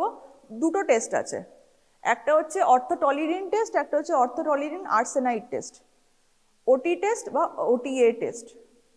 তো ওটি টেস্ট বা অর্থোটলিরিন টেস্ট কি? It measures both free and combined chlorine, একসাথে মেজার করে, মানে ফ্রি থাকলে আর কম্বাইন্ড ক্লোরিন দুটোই দেখায়। রিয়েজেন্ট কি? অর্থোটলিরিন রিয়েজেন্ট উইথ 10% HCl। কি করা হয়? 0.1 ml রিয়েজেন্টের সাথে 1 ml ওয়াটার অ্যাড করা হয়, ইট টার্নস ইয়েলো। এবার তোমরা ফিজিওলজিতে হয়তো অনেক টেস্ট করেছো যে একটা হলো ডিস্ক কোনো কালার ম্যাচারের সাথে ওটাকে কালারটাকে কম্পেয়ার করা হয় টু সি, হেমোগ্লোবিনে হয়তো করেছো, একটা ডিস্ক দিয়ে কম্পেয়ার করেছো কতটা হেমোগ্লোবিন লেভেল আছে, রাইট? তো ওটাও এই সেম অর্থোটলিরিন টেস্ট সেম করে, রিয়েজেন্ট অ্যাড করার পরে ইয়েলো হলো, এবার ইয়েলো কতটা ইয়েলো হলো সেটা তুমি ওই স্ট্যান্ডার্ড দিয়ে কম্পেয়ার করলে। তো yellow colour matched with suitable standards, 10 সেকেন্ডের মধ্যে ওই রিডিংটা নিলে সেখানে এই রিডিংটার করেসপন্ডিং যে লেভেলটা দেখাচ্ছে that is the level of free chlorine. 5 minute 15 minute থেকে 20 মিনিট আরও ওয়েট করলে যে ইয়েলোটা হবে সেটা হচ্ছে both free and combined chlorine কতটা আছে, that should be at least above 0.5, free ক্লোরিনটা at least above 0.5 milligram per litre হতে হবে। সেটা যদি পাওয়া যায় তাহলে তুমি বুঝবে জল ইজ ডিসইনফেক্টেড। হলো ড্রব্যাকস কি? ওটি টেস্টের এটাই ড্রব্যাক যে শুধু ক্লোরিনে ইয়েলো হয় না, আরও অনেক কিছুতে ইয়েলো হতে পারে, তো ফলস হাই রিডিং দিতে পারে, যেমন nitrates, iron, manganese they also turn yellow. তো এগুলো ইয়েলো হয়ে যাবে, ধরো ওয়াটারে ক্লোরিন কম এগুলো বেশি, সেটা তো ইয়েলো হয়ে গেল, তার মানে তুমি ভুল ডিক্লেয়ার করে দিয়ে যে ওয়াটারটা তোমার ডিসইনফেক্টেড। তো এইটাকে ওভারকাম করার জন্য আরেকটা টেস্ট হয়, সেটা হচ্ছে ওটিএ টেস্ট, অর্থোটলিরিন আর্সেনাইড টেস্ট। সেটার রিয়েজেন্ট একটু আলাদা, অর্থোটোলিন আর্সেনাইড রিয়েজেন্ট আছে। এটা কি করা হয়, যদি ডেভেলপমেন্ট টু ইয়েলো, এটাও প্রথমে 10 সেকেন্ডে ইয়েলো হয়, সেটাকে কম্পেয়ার করলে সেটা জাস্ট ক্লোরিনই দেখাবে, বাকি নাইট্রেটস, আয়রন, ম্যাঙ্গানিজ এগুলো they don't turn yellow, only chlorine turns yellow in this. তারপরে 5 মিনিট পরে যে অরেঞ্জ কালারটা হবে, অরেঞ্জ কালার যদি হয় দেন ইট মিনস যে জলে রেসিডুয়াল ক্লোরিনও আছে, মানে রেসিডুয়াল কি বলে কম্বাইন্ড ক্লোরিনও আছে। ইয়েলো মানে জাস্ট ফ্রি ক্লোরিনটা প্রথমে ডিটারমাইন হয়, তারপরে 5 মিনিট পরে রিডিংটা যদি ইয়েলো অরেঞ্জ দেখায় then means that combined chlorine is also there. তো this is a much better test than OT test, কিন্তু প্রিন্সিপালটা এভাবেই করে সেম। এই 0.1 ml রিয়েজেন্টের সাথে 1 ml ওয়াটার অ্যাড করে দেখা হয়, তারপরে মেলানো হয়, কালার কোঅর্ডিনেট করে কি কালার কম্পেয়ার করে দেখা হয় যে ক্লোরিনের লেভেল কত। সো দিস ইজ দ্য ওটি test and the OTA test. এইভাবে ক্লোরিন রেসিডুয়াল ক্লোরিনটা ডিটারমাইন করা হয়। এবার যেটা বলা হচ্ছিল ক্লোরিন ডিমান্ড, কতটা ক্লোরিন অ্যাড করবে। ক্লোরিন অ্যাড করে কি করে দেখবে সেটা তো হলো, ক্লোরিন এবারে ডিটারমাইন কি করে করবে যে কতটা অ্যাড করবে। একটা তোমার রুল অফ থাম্ব আছে, সেটা হচ্ছে 1000 লিটার ওয়াটারকে ডিসইনফেক্ট করার জন্য 2.5 গ্রাম ক্লোরিন 2.5 গ্রাম ব্লিচিং পাউডার লাগে, not chlorine, bleaching powder of good quality. এপিডেমিক্স, যেখানে তুমি জানো যে একটা নোংরা সোর্স অফ কন্টামিনেশন, বা একটা ট্যাঙ্কের থেকে জল আসছে বা যেখানে রিভার বা কোনো লেক থেকে জল আসছে, সেখান থেকে খেলে লোকের সমস্ত রকম ডিজিজ হচ্ছে, যেমন টাইফয়েড হয়ে যাচ্ছে বা কলেরা হয়ে যাচ্ছে, বা এরকম কোনো ডিজিজ তুমি জানো যে একটা আউটব্রেক হচ্ছে, সেখানে double the amount of bleaching powder লাগে। তো 1000 লিটার অফ ওয়াটার, নর্মাল কেসে 2.5 গ্রাম ব্লিচিং পাউডার লাগে, এপিডেমিক্সের কেসে 5 গ্রাম ব্লিচিং পাউডার লাগে। আরেক রকমের ক্লোরিন প্রোডাক্ট হয় অ্যাপার্ট ফ্রম ব্লিচিং পাউডার, সেটা হচ্ছে ক্লোরামিন বলে ওটাকে, অর হাই টেস্ট হাইপোক্লোরাইড, যেখানে সব থেকে বেশি ক্লোরিনের অ্যাভেলেবিলিটি আছে 60 to 70%। নর্মাল ব্লিচিং পাউডার 33% আছে, এখানে 60 to 70% আছে, সেটা দিয়েও অনেক জায়গায় ব্লিচিং করা হয়, ডিসইনফেক্ট করা হয়। তোমরা এখানে প্র্যাকটিক্যালে কি করবে, জিজ্ঞেস করে যে তোমরা ক্লোরিন ডিমান্ড কি করে এস্টিমেট করবে, একটা জল ওয়াটার বডির কি একটা ট্যাঙ্কের মধ্যে জলের chlorine demand. You say that it is done by Horrocks apparatus. Horrocks apparatus একটা টাইপ অফ ইনস্ট্রুমেন্ট যেটা দিয়ে অ্যাকচুয়ালি টেস্ট করে করা যায়। হরক্স অ্যাপারেটাসটা অনেকটা এরকম দেখতে, ওর মধ্যে একটা বক্সের মধ্যে অনেকগুলো জিনিস আছে। কি কি আছে, একটা ব্ল্যাক কাপ আছে of 200 ml with a marking inside, 6টা হোয়াইট কাপস আছে ইচ 200 ml। তো কটা হলো, একটা ব্ল্যাক কাপ আর 6টা হোয়াইট কাপ, 7টা কাপ হলো। প্রত্যেকটার জন্য আলাদা আলাদা করে গ্লাস স্টারিং রডস, মানে স্টার করার জন্য ওয়াটারের মধ্যে। So there are 7 glass stirring rods, there is 1 pipette to carry the reagent, 2 droppers, bleaching powder থাকবে একটা, আর রিয়েজেন্ট কি থাকবে, potassium iodide and starch indicator solution, মানে ইন্ডিকেট করবে যে জলে ক্লোরিন কতটা লাগবে, ডিমান্ড কতটা ক্লোরিনের, যেটা ইন্ডিকেট করবে। পটাশিয়াম আয়োডাইড অ্যান্ড স্টার্চ এই দুটোকে কম্বাইন অনেক সময় স্টার্চ আয়োডাইডও বলা হয়, বাট কেন আমি আলাদা করে লিখেছি, because the compound is not starch iodide, the compound is actually potassium iodide and starch, ওটাকে একসাথে স্টার্চ আয়োডাইড ইন্ডিকেটর রিয়েজেন্ট বলে, ইন্ডিকেটর সলিউশন বলবে। আর একটা metal holding spoon, metal spoon holding 2 gram bleaching powder, মানে ব্লিচিং পাউডার তোলার জন্য metal spoon. তো this are all the components of Horrocks apparatus. একটা ব্ল্যাক কাপ থাকে উইথ আ মার্কিং ইনসাইড, এটা খুব ইম্পর্টেন্ট। 6টা হোয়াইট কাপস থাকে, there are 7 glass stirring rods, pipette, droppers, bleaching powder থাকে হচ্ছে অ্যাজ দ্য কম্পাউন্ড, ইন্ডিকেটর থাকে হচ্ছে পটাশিয়াম আয়োডাইড অ্যান্ড স্টার্চ, যেটাকে স্টার্চ আয়োডাইডও বলা হয়, আর একটা মেটাল হোল্ডিং স্পুন। কি করে করা হয় পড়ছি এখন, তোমরা বেশি মাথায় ঢোকাতে যেও না, কিন্তু শুনে রাখো, so that it sounds familiar letter. Black কাপটা নেবে, তার মধ্যে স্পুন দিয়ে 2 গ্রাম ব্লিচিং পাউডার দেবে, সেটাকে একটা জল দিয়ে একটু পেস্ট করবে, তারপরে পুরো জল দিয়ে ভরবে, and you will allow the solute in that water to settle করে, যেটা আসছে সেটা হচ্ছে স্টক সলিউশন। স্টক সলিউশন মানে একটা নিচে একটা সেডিমেন্ট হয়ে যাচ্ছে, উপরে একটা সুপারনেটেন্ট ফ্লুইড থেকে যাচ্ছে, যার মধ্যে বেসিক্যালি ক্লোরিন, ফ্রি ক্লোরিনটা থাকছে, সেটা হচ্ছে স্টক সলিউশন হলো। এবারে হচ্ছে all the 6 white cups are arranged in order. এবারে বাকিগুলো যে হোয়াইট কাপ সেগুলো অর্ডারে অ্যারেঞ্জ করবে, মানে 1 2 3 4 5 6 এরকম করে অ্যারেঞ্জ করা হবে। ওয়াটারটা প্রত্যেকটাতে ফিল করা হবে, যেই ওয়াটার তুমি টেস্ট করছো, যে ওয়াটার তুমি দেখতে চাইছো, ট্যাঙ্কের জল কি পন্ডের জল যাই হোক, সেই ওয়াটারটাকে তুমি ওই 6 হোয়াইট কাপসে ফিল করবে। উইথ পিপেট কি করবে, এই স্টক সলিউশন যে সুপারনেটেনটা এটাকে তুলবে পিপেট দিয়ে, ফার্স্ট কাপে একটা ড্রপ, সেকেন্ড কাপে দুটো ড্রপ, থার্ড কাপে তিনটে ড্রপ, এইভাবে অনওয়ার্ডস 6 কাপে 6টা ড্রপ হলো। তারপরে প্রত্যেকটা আলাদা গ্লাস স্টারিং রড দিয়ে স্টার করবে। কথা বলবে না কেউ, ডোন্ট টক। আচ্ছা, তো তারপরে তুমি স্টার করলে, cups are left undisturbed for half hour for the action of bleaching powder, that is the liberation of free chlorine. ওয়াটারটাকে তুমি বেসিক্যালি ওই সুপারনেটেড সলিউশন দিয়ে ব্লিচই করলে, তার থেকে অ্যাকশন হতে দিলে 30 মিনিটসের জন্য।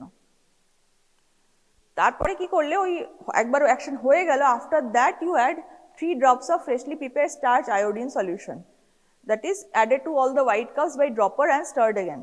তো ড্রপার দিয়ে তুমি ইন্ডিকেটর সলিউশন অ্যাড করলে। এবারে এটা যদি ব্লু কালার ডেভেলপ হবে, এবার কোনটাতে হতে পারে, ফার্স্ট কাপে না হয় সেকেন্ড কাপে হতে পারে বা ফোর্থ কাপে হতে পারে। প্রথম যেখানে 3টে ড্রপ দিয়ে তুমি দেখলে যেখানে ব্লু কালার ডেভেলপ করছে, সেটাকে তোমায় নোট করতে হবে কোন কাপে ব্লু কালারটা ডেভেলপ করছে। So development of blue colour indicates the presence of free residual chlorine. কেন?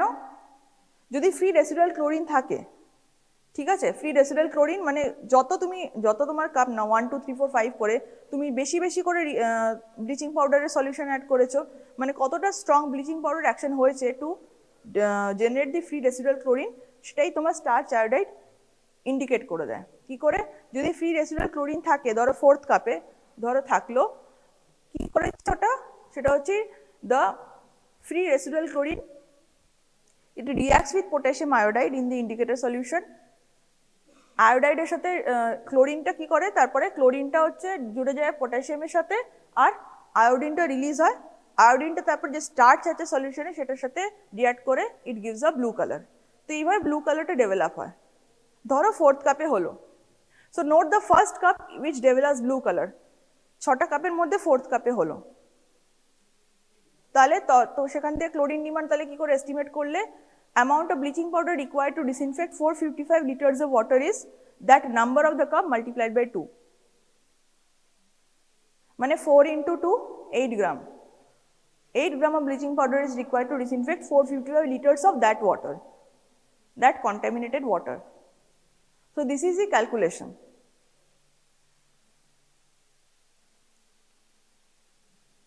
কনফিউশন হচ্ছে কোনো এটাতে বুঝতে এখনো অবধি?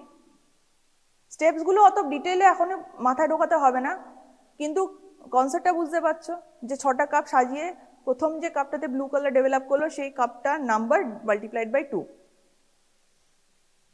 এবারে কোয়েশ্চেন এটা হতে পারে যে 6টা কাপই কালার ডেভেলপ করলো না, হতেই পারে ব্লু কালার এলো না, তারপরে কি করবে? Anyone has any idea? Water তো এতটাই কন্টামিনেটেড যে ব্লু কালার ডেভেলপ করলো না 6টা কাপে। You start again. 6টা কাপ যেটা হলো, ফার্স্ট কাপে তখন 7টা ড্রপ অ্যাড করলে ব্লিচিং পাউডার, 8টা ড্রপ 9টা ড্রপ 10টা ড্রপ করে অ্যাড করলে, এভাবে যদি কন্টিনিউ করতে থাকলে, তারপরে the number of the cup, for example এখন তোমার কাপের নাম্বার হবে 7 8 9 10 11 12, তো এবারে হলো 8 কাপে গিয়ে ব্লু কালারটা ডেভেলপ করলো, তখন 8 into 2 হবে 16। So you have to start again. হতেই পারে যে 6th কাপে ডেভেলপ করলো না, সেটাকে ফেলে দিয়ে আবার নতুন করে তুমি করলে, সলিউশনটা করে দেখলে যে বেশি ব্লিচিং পাউডারের স্টক সলিউশন অ্যাড করলে হচ্ছে কিনা। That is why there are 7 different glass stirring rods, because প্রত্যেকটা একটা গ্লাস স্টারিং রড সবকটার মধ্যে করলে সেই ক্লোরিনটা কন্টামিনেটেড হয়ে যাবে, সবার জন্য আলাদা করে স্টার করতে হবে। So this is the way how chlorine demand is estimated for water. Now why this number 455 liters of water? এটা কেন? এটা কিছুই না, এটা বেসিক্যালি ইউরোপিয়ানসরা করেছিল, তো ওদের গ্যালন্সে হয়, আর ওই 1 গ্যালন 45 লিটার এরকম কিছু একটা ব্যাপার আছে, এটা 10 গ্যালন্স না 100 গ্যালন্স কিছু একটা আছে, আমার যতদূর মনে পড়ছে 100 গ্যালন্স হচ্ছে 455 লিটার্স ওয়াটার, এরকম কিছু একটা ব্যাপার। তো ওই জন্য এরকম নাম্বার। তো 2 গ্রাম ব্লিচিং পাউডার প্রথমে অ্যাড করে স্টক সলিউশন বানাতে হবে, 6টা কাপ সাজাতে হবে, নোট করতে হবে কোনটাতে ব্লু কালার ডেভেলপ হচ্ছে, সেই নাম্বারটাকে নিয়ে মাল্টিপ্লাইড বাই 2। ওকে, তো এইভাবেই ওয়েলকে তুমি একটা জলের ওয়েলকে কি করে ডিসইনফেক্ট করবে, ভলিউম অফ দ্য ওয়েলকে ক্যালকুলেট করতে হবে কতটা জল আছে ওর মধ্যে, find the amount of bleaching powder needed by Horrocks apparatus, ওখান থেকে জল তুলে হরক্স অ্যাপারেটাস করে ডিটারমাইন করলে, ব্লিচিং পাউডার ওয়াটারের মধ্যে মিক্স করে, প্রচুর স্টেপস আছে সেগুলো ডিটেলসে যাচ্ছি না। সে যাই হোক, সেই সুপারনেটেড ক্লোরিনকে দিয়ে তুমি ওয়েলের মধ্যে দিলে, 1 আওয়ার কন্ট্যাক্ট করলে, তারপরে তুমি টেস্ট করবে with the orthotolidine arsenite test. ওটাতে যদি ম্যাচ করে যাচ্ছে ফ্রি রেসিডুয়াল ক্লোরিন বা কম্বাইন্ড ক্লোরিন যদি ডেভেলপ করছে রেসিডুয়াল ক্লোরিনে, তাহলে you can say that the water is now drinkable. Okay, so this is how you disinfect a water body or a well or a tank. প্রথমে তুমি জল নিলে, জলের ভলিউম ক্যালকুলেট করলে, জলের ভলিউম ক্যালকুলেট করে তারপরে ডিটারমাইন করলে যে তার কতটা ক্লোরিন ডিমান্ড, ক্লোরিনটা অ্যাড করা হলো, ক্লোরিনটা অ্যাড করে তারপরে ওটিএ টেস্ট দিয়ে মেজার করলে যে রেসিডুয়াল ক্লোরিন এসছে কিনা। Once the residual chlorine is there adequately 0.5 milligram per liter, that means the water is now drinkable. The water has been disinfected. এইগুলো যেমন ওয়াটার কোয়ালিটি যেটা বলছিলাম, ডিসইনফেকশনের পরে ওয়াটার বা এমনি নর্মাল ওয়াটার যেটা ড্রিঙ্কেবল সেটা কীরকম থাকতে হবে, এগুলো প্রচুর ক্রাইটেরিয়া আছে, এগুলো বইতে পড়ে নেবে, I am not discussing this here. But মোটামুটি এত কিছু জিনিস যখন ওয়াটার কোয়ালিটি টেস্টিং করা হয়, অনেক গ্রামে গিয়ে হেলথ সেন্টারগুলো কী করে, কি ওয়াটার কোয়ালিটি টেস্টিং করে, ফ্রিকোয়েন্টলি করে, কোনো ওয়েলের কোনো ওয়াটার বডির গ্রামে গ্রামে গিয়ে প্রতি 2 মাস 3 মাস অন্তর অন্তর করে। তো সেখানে এই এত কিছু ক্রাইটেরিয়া দেখা হয়, all the minerals and all the pollutants, that is first of all physical characteristics, order, test, pH, এগুলো টোটাল ডিজলভ সলভেন্টস, তারপর ইনঅর্গানিক কম্পোনেন্টস এত কিছু, অ্যালকালিনিটি, নাইট্রেট, সালফাইড, এগুলো সমস্ত দেখা হয়। আর লাস্টে এই বায়োলজিক্যাল কম্পোনেন্টও দেখা হয়, faecal, coliform, E. coli, this should B 0। Water যদি ড্রিঙ্ক করতে হয় ওগুলো অল্প অল্প থাকলে দিস শুড বি 0, এগুলো একটাও যদি থাকে, যদি ধরা হয় তাহলে সেই ওয়াটারটা ইনফেক্টেড। সো এইভাবে ওয়াটার কোয়ালিটি স্ট্যান্ডার্ড ডিটারমাইন করা হয়। কারণ এত কিছু কেন করছি আমরা, যাতে ডিজিজ না হয়। আলটিমেটলি যে হেলথ টপিকটায় ওয়াটার রিলেটেড যাদের ডিজিজ আছে সেগুলো যাতে না হয়। ওয়াটার রিলেটেড কী কী ডিজিজ আছে দেখে নিচ্ছি। সেটা হচ্ছে, এটা যখন কেউ জিজ্ঞাসা করবে what are the water related diseases, জল থেকে কী কী ডিজিজ হয়, you should be able to tell this. Okay, কী কী হয়? বায়োলজিক্যাল। বায়োলজিক্যাল মানে ওয়াটারবর্ন ডিজিজ, যেই প্যাথোজেনগুলো ওয়াটারে থাকে সেগুলো কনজিউম করলে ডিজিজ হয়। প্যাথোজেনগুলো যেগুলো ব্রিড ইন ওয়াটার, যেমন viral, hepatitis A and E, polio, rotavirus. ব্যাকটেরিয়াতে typhoid, paratyphoid, dysentery, E coli, diarrhoea. Dysentery মানে শিগেলোসিস বলতে পারো, ঠিক আছে, স্যালমোনেলার বলতে পারো। ইকোলাই, ডায়রিয়া, কলেরা, এগুলো ব্যাকটেরিয়াল। প্রোটোজোয়াল কি হয়? Amoebiasis, giardiasis. হেলমিন্থি কি হয়? রাউন্ডওয়ার্ম, থ্রেডওয়ার্ম, হাইড্রেটিক ডিজিজ, এগুলো হয়। Leptospiral, Weil's disease. So these are all the water borne disease, যেগুলো বায়োলজিক্যাল যে এজেন্টগুলো ওয়াটারেই থাকে আর সেখান থেকে ডিজিজ হয়, সেগুলোকে বলা হয় water borne diseases. Water borne disease ছাড়াও অনেক ডিজিজ আছে যেগুলো ওয়াটারে হয়, যেমন presence of an aquatic host. প্যাথোজেনটা জলে থাকে না, কিন্তু অ্যাকোয়াটিক হোস্টটা, যে জলের মধ্যে যে কতগুলো স্নেল বা সাইক্লপস, এই যে প্রাণীগুলো থাকে, এদের মধ্যে ওই কম্পোনেন্ট বা প্যাথোজেনটা ডেভেলপ করে, তো তাদের থেকে জলের মধ্যে ছড়িয়ে যেতে পারে। So these are call water based diseases. ওয়াটারে বেসড ডিজিজেসে এগুলো ছড়াতে পারে, যেমন স্নেলের মধ্যে যা ডিজিজ থাকে, যা প্যাথোজেন থাকে, সেটা থেকে শিস্টোসোমিয়াসিস হতে পারে। সাইক্লপস থেকে গিনিওয়ার্ম ইনফেকশন হতে পারে। These are problems in India, যেগুলো কন্টামিনেটেড ওয়াটারের থেকে ডিজিজগুলো হয়। তাহলে বায়োলজিক্যাল হলো, ওয়াটার বর্ন ডিজিজ হলো, ওয়াটার বেসড ডিজিজ হলো। If someone asks you water borne ডিজিজের নাম বলো, তোমাকে কিন্তু এরকম ক্রাইটেরিয়া করে বলতে হবে। অ্যাটলিস্ট বলবে যে water borne disease viral, hepatitis আর পোলিওমাইলাইটিস বলো, ব্যাকটেরিয়া, 2-3টে করে নাম মনে রাখবে, because this are asked in viva, specially in viva. So you should be ready with this type of classifications. 2-3টে নাম বলে থেমে গেলে এরকম করলে কিন্তু ভালো মার্কস পাওয়া যাবে না। ওকে, ওয়াটার বেসড ডিজিজ হলো, আচ্ছা আরেক রকম হচ্ছে water wash disease. If you having lack of water, মানে ওয়াটার দিয়ে ওয়াশ করছে না বডির কোনো পার্ট বা সামথিং, বা হাত মুখ ধুচ্ছ না ঠিক করে, অনেক জায়গাতেই হয়তো, তো তার থেকে ল্যাক অফ ক্লিন ওয়াটারের জন্য কি ওয়াটার দিয়ে ধুচ্ছ কিন্তু দ্যাট ইজ নট ক্লিন, তো সেটা থেকে কি কি ডিজিজ হতে পারে? স্কেবিস হতে পারে, টাইফাস, সিয়স, শিগেলোসিস, ট্র্যাকোমা, কনজাংটিভাইটিস, এগুলো হতে পারে। These are the diseases that is caused by the lack of clean water. So এইগুলোর নাম হচ্ছে water wash disease. Scabies, typhus, সিয়স, শিগেলোসিস, ট্র্যাকোমা, কনজাংটিভাইটিস। ফাইনালি হচ্ছে একটা ভেক্টর যদি ব্রিড করে ওয়াটারে, সে ভেক্টর থেকে যদি তোমার সেই জীবাণুর যদি ওয়াটার মধ্যে কোনো লাইফ সাইকেল থাকে through that vector, so that is through a arthropod, মানে insect breeding on in or near water. Not always in water, it could be near water also. কি হতে পারে? মসকিটো বর্ন হচ্ছে malaria, filaria, dengue.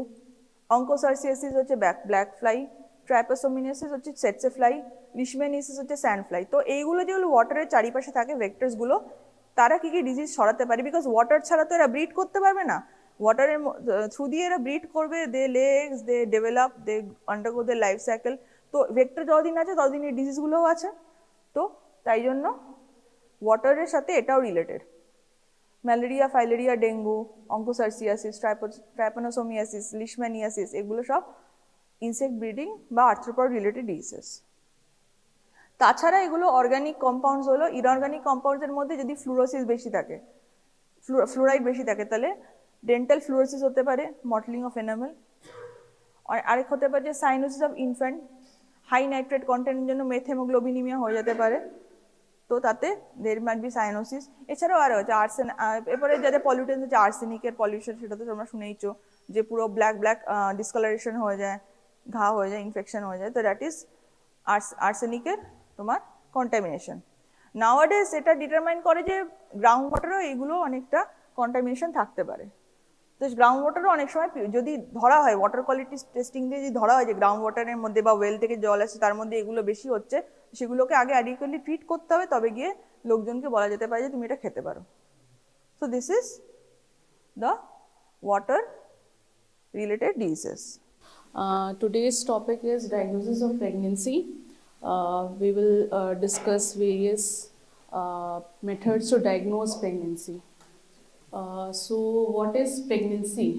Definition of pregnancy. Can anyone tell what is pregnancy? In simple terms? Nobody? Starts from conception. It is the growth of the embryo or fetus inside the female body is known as pregnancy. Pregnancy occurs in the reproductive age group, that is 15 to 45 years, and duration of pregnancy is normally 9 months 7 days. That is exactly 280 days or 40 weeks, we say. We divide pregnancy into 3 trimesters, and that is 3 months each. First week to 12 weeks is first trimester, 13 weeks to 28 weeks is second trimester, and 29 weeks to 40 weeks is third trimester. We divide pregnancy into 3 trimesters, 3 months each. Okay. We calculate it on the basis of LMP and EDD, which will be taught in your clinics. You will be taught in clinics. LMP is the first day of last menstrual period. We calculate the gestation age according to LMP, and EDD is the expected date of delivery. We calculate it by Naegeli's rule that will be in detail taught in clinics, and we write it or express it in gravida and parity. Parity is the total number of previous pregnancies, and gravida is the total number of pregnancies including the current one. Now we are studying diagnosis of pregnancy. Okay, why it is important to diagnose a pregnancy in a female? If you many of you are doing gynae clinics, you must be seeing that we write LMP in each patient. Why we are asking it? Not every patient will be pregnant, but we need to diagnose it earlier because to avoid exposure of unnecessary drugs or teratogens unknowingly, okay, and solving abnormal or diagnosing abnormal situations early, like ectopic pregnancy, H-mole, and initial assessment and monitoring of normal pregnancy through prenatal care. How do we diagnose? On the basis of history, clinical examination, what we do in normal day-to-day practice in clinics. You must have seen we ask the patient the detailed history and do examination, and the last comes the laboratory test. Diagnosis of pregnancy depends on different signs, or we call it as evidence. These three might sound same to you, that is presumptive evidence, probable evidence, and positive signs, but all three are different. What is presumptive evidence? Presumptive evidence is are the features that are experienced by the mother or pregnant mother, which makes her feel that she might be pregnant. Okay, that is mainly felt by the mother or the patient. Probable evidence are the features or the signs the clinician or the doctor see. Like we are examining the patient and we are finding different findings. That is a probable evidence that patient might be pregnant. Okay, and positive signs are the signs that can only and only be explained by pregnancy. Okay, so we will see in details. Presumptive evidence, first and most important is amenorrhea or cessation of menses. Okay, and nausea and vomiting, urinary disturbance or increased frequency, different breast changes, perception and fetal movement. Okay, first we need to know, and probable evidence are the clinical findings or what we see on examination. That is enlargement of abdomen, change in size and shape of uterus, different perception of fetal movement or Braxton Hicks contraction, changes in cervix, changes in breast, and detection of beta HCG or detection of SCG in urine sample. Okay, these are the probable evidence. Like when we are examining the patient in clinics, what you see in OPD, we examine the per abdomen, that will be enlarged abdomen. There will be on PV examination there will be enlargement of uterus and certain changes in cervix, and on per abdomen examination there may be Braxton Hicks contraction and ballottement may be elicited, and on doing urine pregnancy test you might detect beta HCG. What are positive pregnancy signs that can only and only be explained by pregnancy? First is the recognition of, that is visualization of embryo or fetus through USG. Okay. Second is perception of active fetal movement by the examiner. And third is directly hearing the fetal heart sound. Okay. These three are that can only be explained by pregnancy. These you can't see in any other condition. These can only be justified by pregnancy. Okay, it is known as positive pregnancy sign. We see we take detailed history of the patient, like personal history, family history. You must have read it in clinics. Now coming on to directly on the symptoms of we will divide it in first trimester, second trimester, and third trimester. Okay. First trimester, most important symptom is amenorrhea, cessation of menses. Okay. Morning sickness or nausea and vomiting, easy fatigability, emotional changes, increased frequency and urgency of micturition, and enlargement of breast. Now, why there is amenorrhea in pregnancy? For that, you have to understand why menstruation, why it occurs. You must have read it in physiology, why menstruation occurs. Here I have drawn a diagram. Okay. This is uterus, this is fallopian tube, this is ovary. Just an indicative diagram, not the exact one. These are the follicles in the ovary. Okay. Each menstrual cycle, one follicle develops. Okay. One follicle develops, and when it matures, it secretes estradiol. Okay. And estradiol, what it causes? It causes thickening of the endometrium. This is endometrium. It causes thickening of the endometrium. This is occurring in the first phase of menstrual cycle. Okay.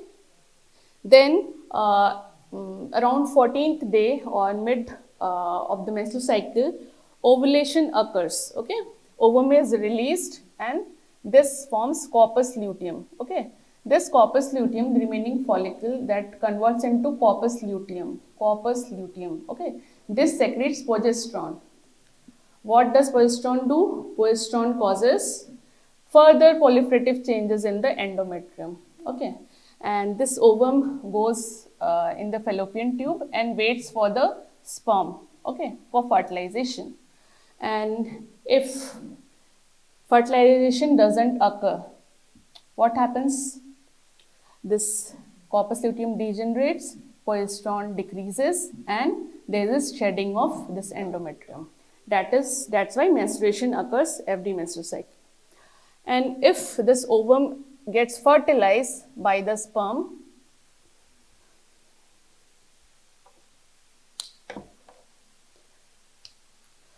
it forms embryo and it gets implanted in this endometrium. Okay. Then placenta and embryo is formed. Okay. This placenta starts secreting SCG. Okay. What's the function of SCG? SCG causes maintenance of corpus luteum to secrete progesterone. Okay. Till placenta develops fully to secrete its own progesterone. So it supports corpus luteum to secrete more progesterone through approximately 12 weeks. Around 12 weeks, it causes supporting corpus luteum to secrete progesterone for maintenance of the pregnancy. Okay, that's the main function of SCG. What is SCG? That we will see further. That is human chorionic gonadotropin. Okay, this is SCG, human chorionic gonadotropin. It is secreted by syncytial trophoblast of placenta that causes maintenance of pregnancy.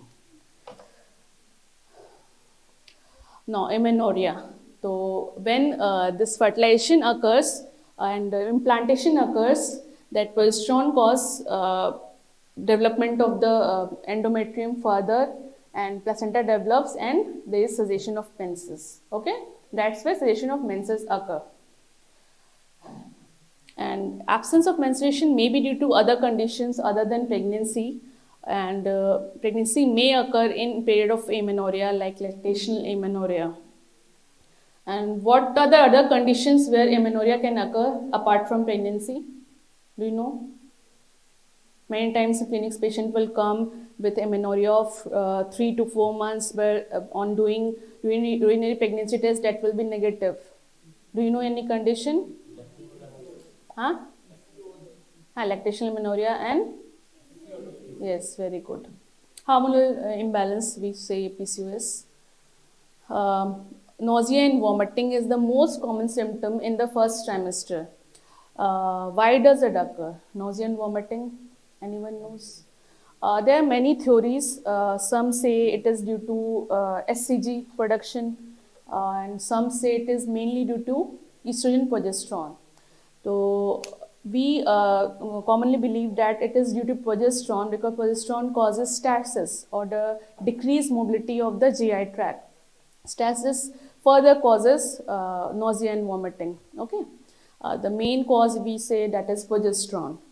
There is increased fatigability, there is emotional changes, and next is increased frequency and urgency of micturition. In first trimester, patient most commonly will complain when it comes to you. She will complain nausea and vomiting, amenorrhea, and increased frequency. Why there is increased frequency and urgency of micturition? Because there is increased vascularity and there is congestion of bladder mucosa in the first trimester. That's the main cause of increased frequency and urgency of micturition.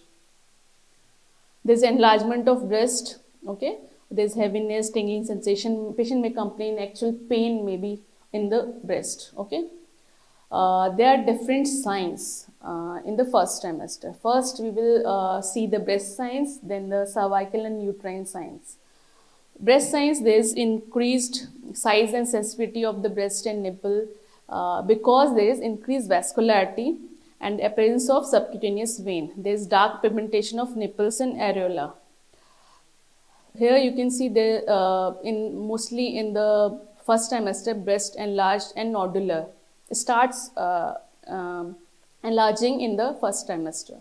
Surface veins are prominent, areola becomes enlarged and they are pigmented and prominent Montgomery tubercles. These tubercles are called as Montgomery tubercles. Okay, these raised tubercles. Nipples become enlarged and there may be production of colostrum. That is not absolute. There may be production of some secretion from breast. That is absolutely normal in pregnancy. And now coming on to changes vagina, there are different signs. They are termed different terms.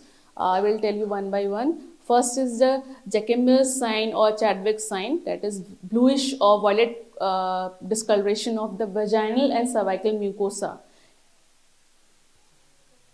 And there are uterine signs. How does the uterus changes? Uterus becomes large in size, obviously fetus is inside the uterus, it becomes globular in shape and it becomes soft in consistency. Non-pregnant uterus is hard or firm, we say, and in pregnancy it becomes soft, okay?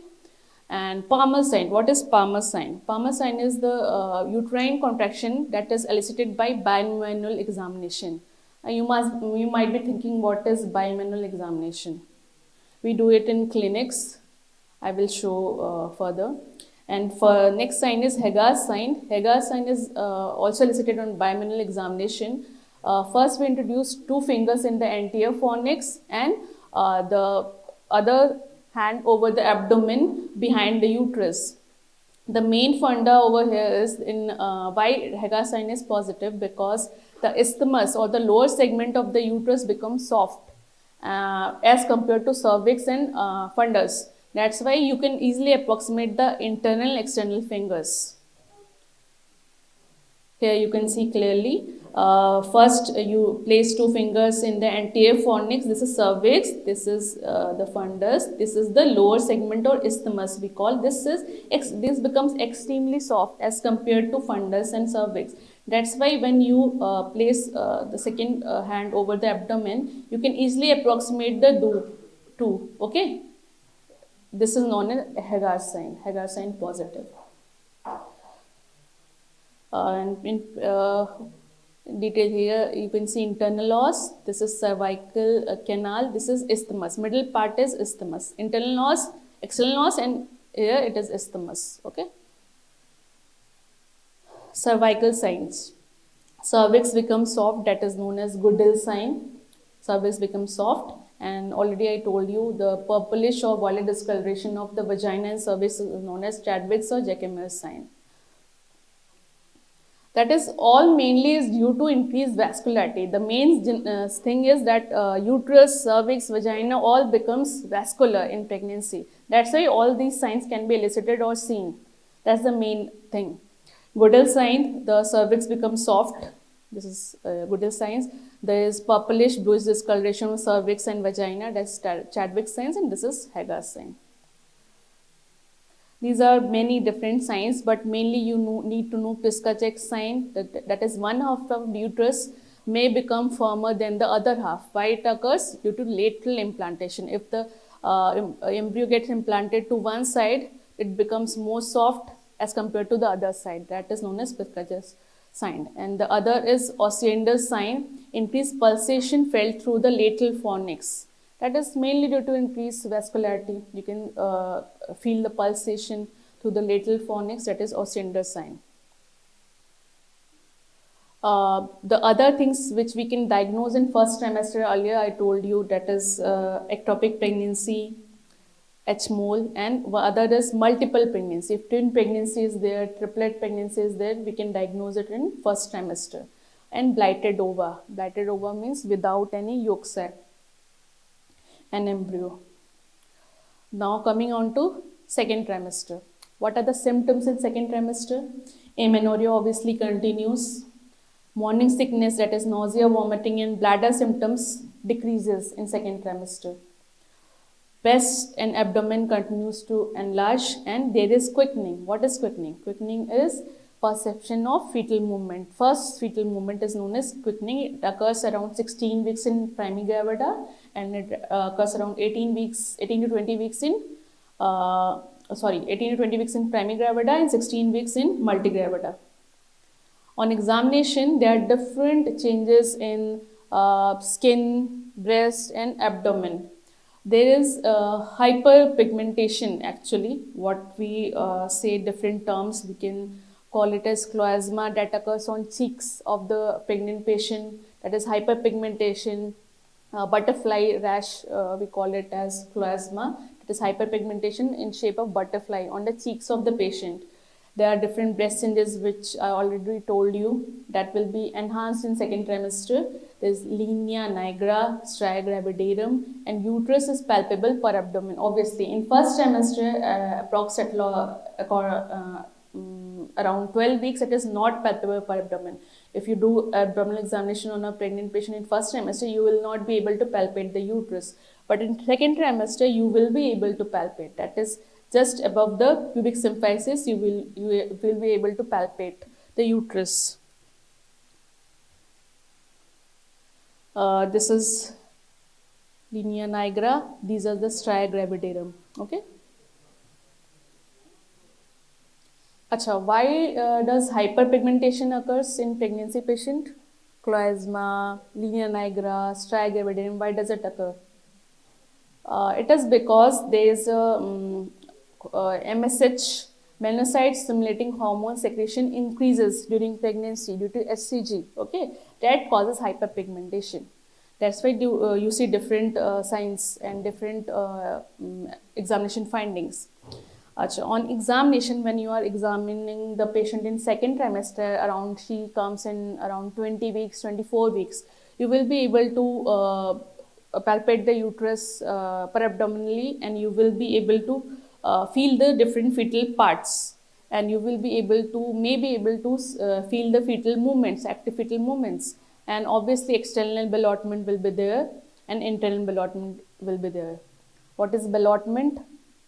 Ballotment is like you are examining the patient, you just tap from one side and it will bounce back on you, hit your fingers back. That is external ballotment. And same in internal ballotment, you do internal examination and just push the uterus above, it will hit your fingers back.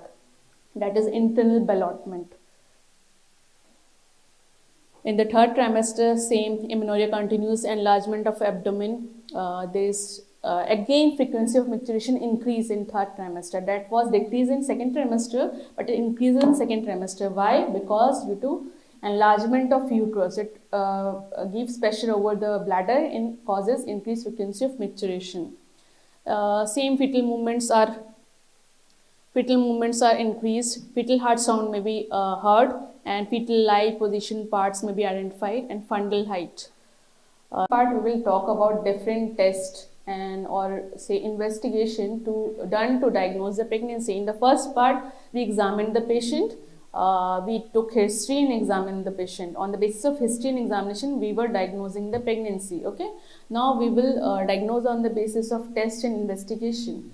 What is the most common test you know to diagnose pregnancy? I told you already. UPT. Okay. Urinary pregnancy test. We call it as Pratt color test or velocity test. Okay. The indication I already talked about is it is to diagnose and confirm early normal intrauterine pregnancy, an evaluation of ectopic pregnancy, diagnosis and follow-up of gestational trophoblastic disease, and to monitor pregnancy in case of IVF and embryo transfer. Very important to follow an IVF pregnancy. Okay, that's why we need to diagnose and recheck.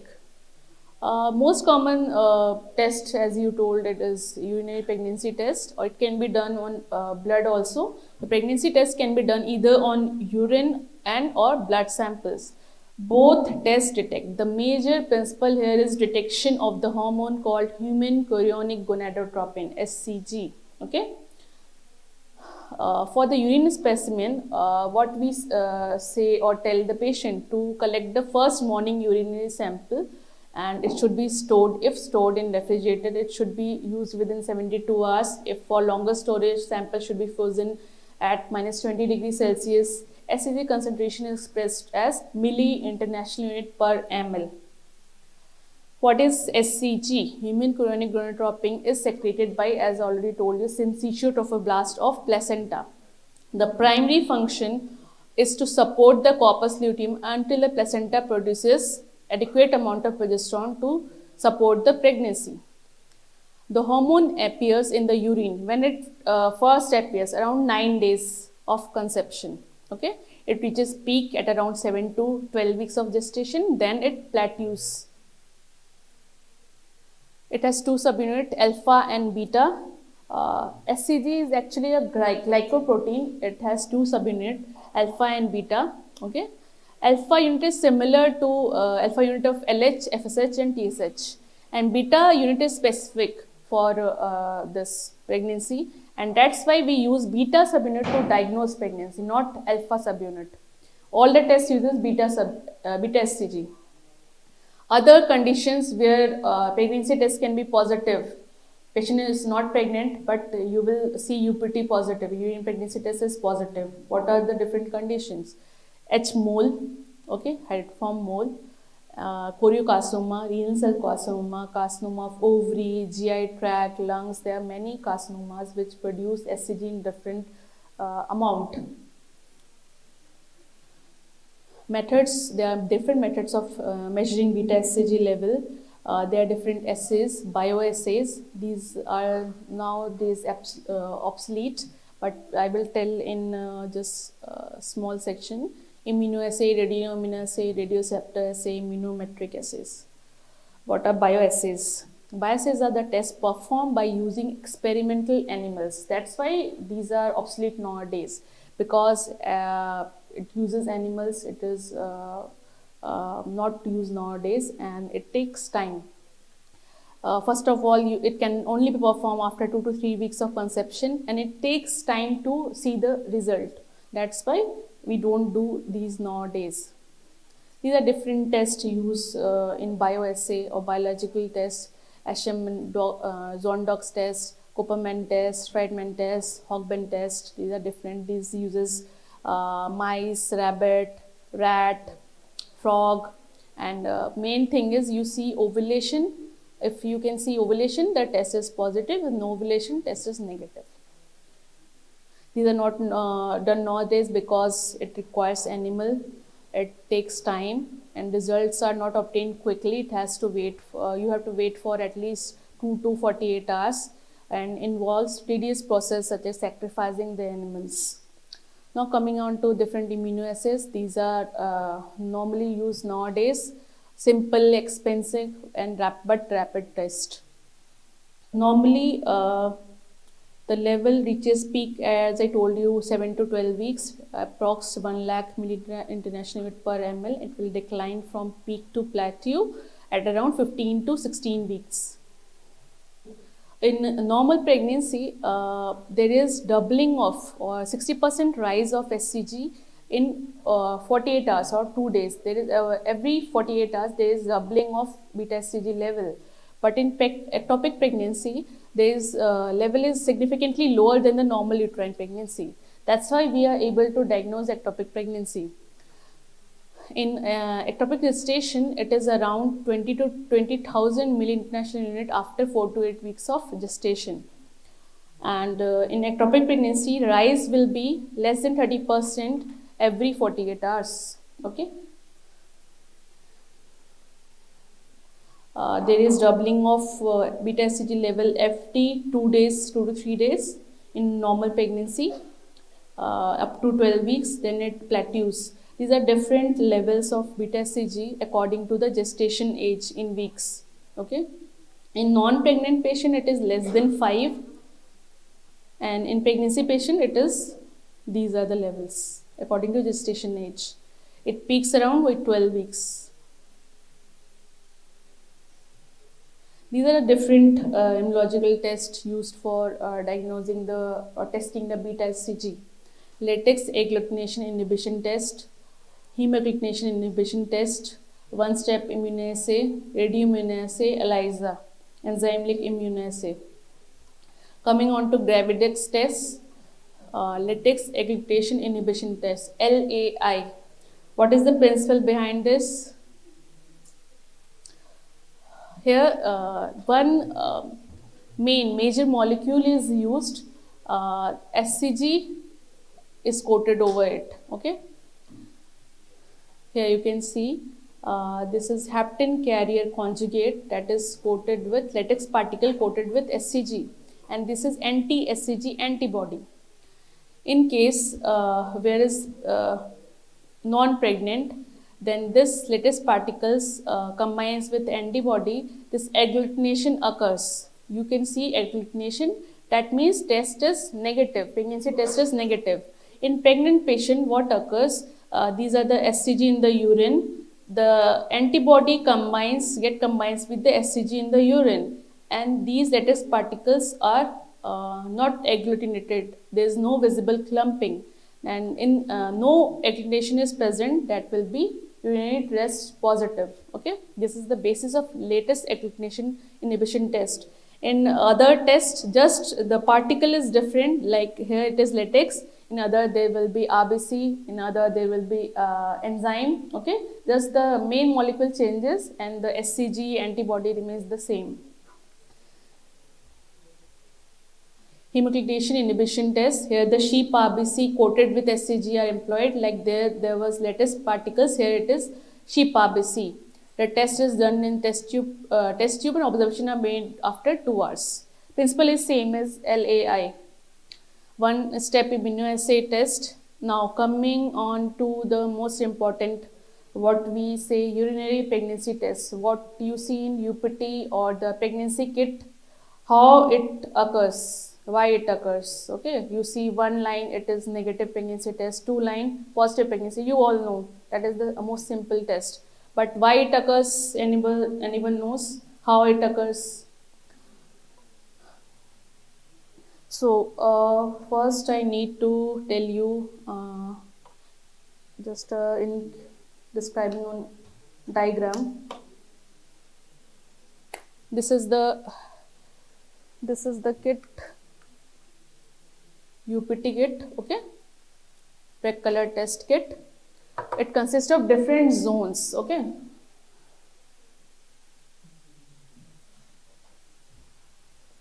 This is the sample zone where urine is put, okay. This is the conjugate zone, conjugate area. This is the test area, test line. This is the control line. This is the absorbent zone. Absorbent zone.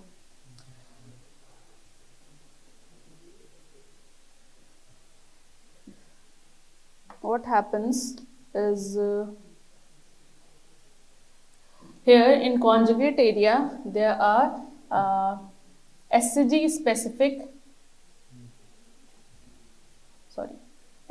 specific antibody, okay. They are coated with gold nanoparticles, that are the colored particles, okay. That gives the color in further strip, okay. They are coated with gold nanoparticles. These are gold nanoparticles. These are present on conjugate area. And this is HCG specific antibody. These are mobile, okay. And in test area, there are test line, there are another SCG specific antibody. SCG specific antibody is there, okay, that will bind to SCG.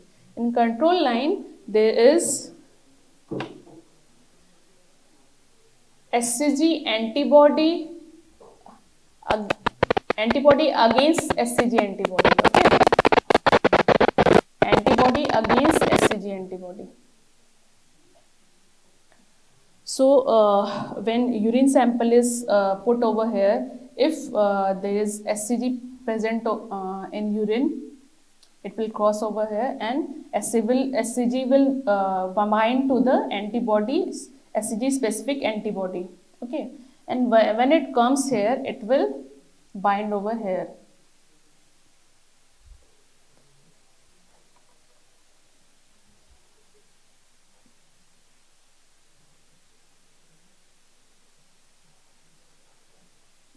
This is SCG specific antibody, this is gold nanoparticle, and this is SCG, and this is SCG specific antibody. Other that was immobilized, that can't move. Okay, this nanoparticle then gives the color, that is red color in pregnancy test. And why there is color in control line? Because this antibody is against SCG antibody. So even if there is no SCG, this SCG specific antibody will bind over here. Okay, this antibody is against this SCG antibody. That's why it will give red color even if pregnancy is not there or SCG is not in urine. This is the main principle. So here you can see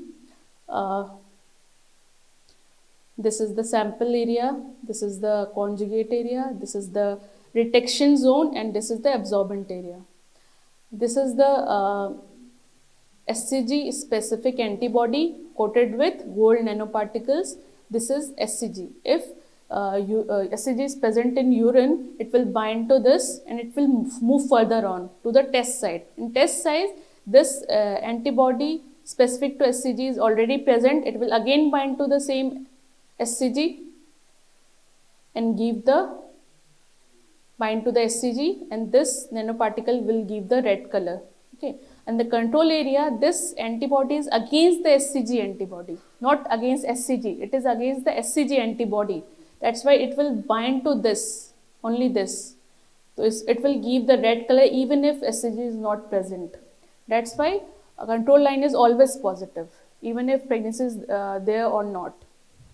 This is the main principle behind the Prega color test or velocity test.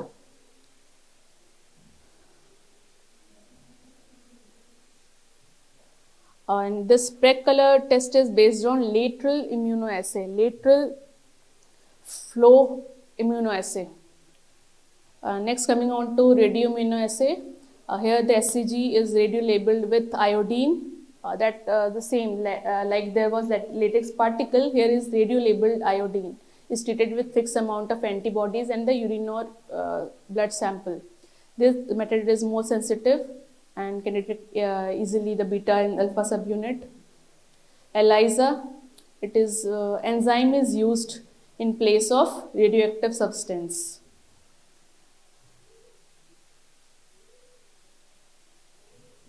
This is here control line is positive and this is negative test. Okay, here control line is positive and test line is also positive, that is positive pregnancy test. If this occurs like control line is not red and test line is red, that is invalid. If in every pregnancy test the control line should be red, otherwise it is not valid, that test is not valid. Nowadays, modern tests are used, early pregnancy factor is used, but nowadays it is very expensive, we normally don't use it. Now coming on to the other most important investigation done in pregnancy where we can directly visualize the fetus or embryo, ultrasonography. How many times we do ultrasonography in a pregnancy, in a normal pregnancy? How many ultrasounds are minimum required? WHO या Indian norm? Can you anyone tell? How many ultrasounds? Time when it should be done? Minimum 3 times. What are the 3 times? First trimester? Second trimester when?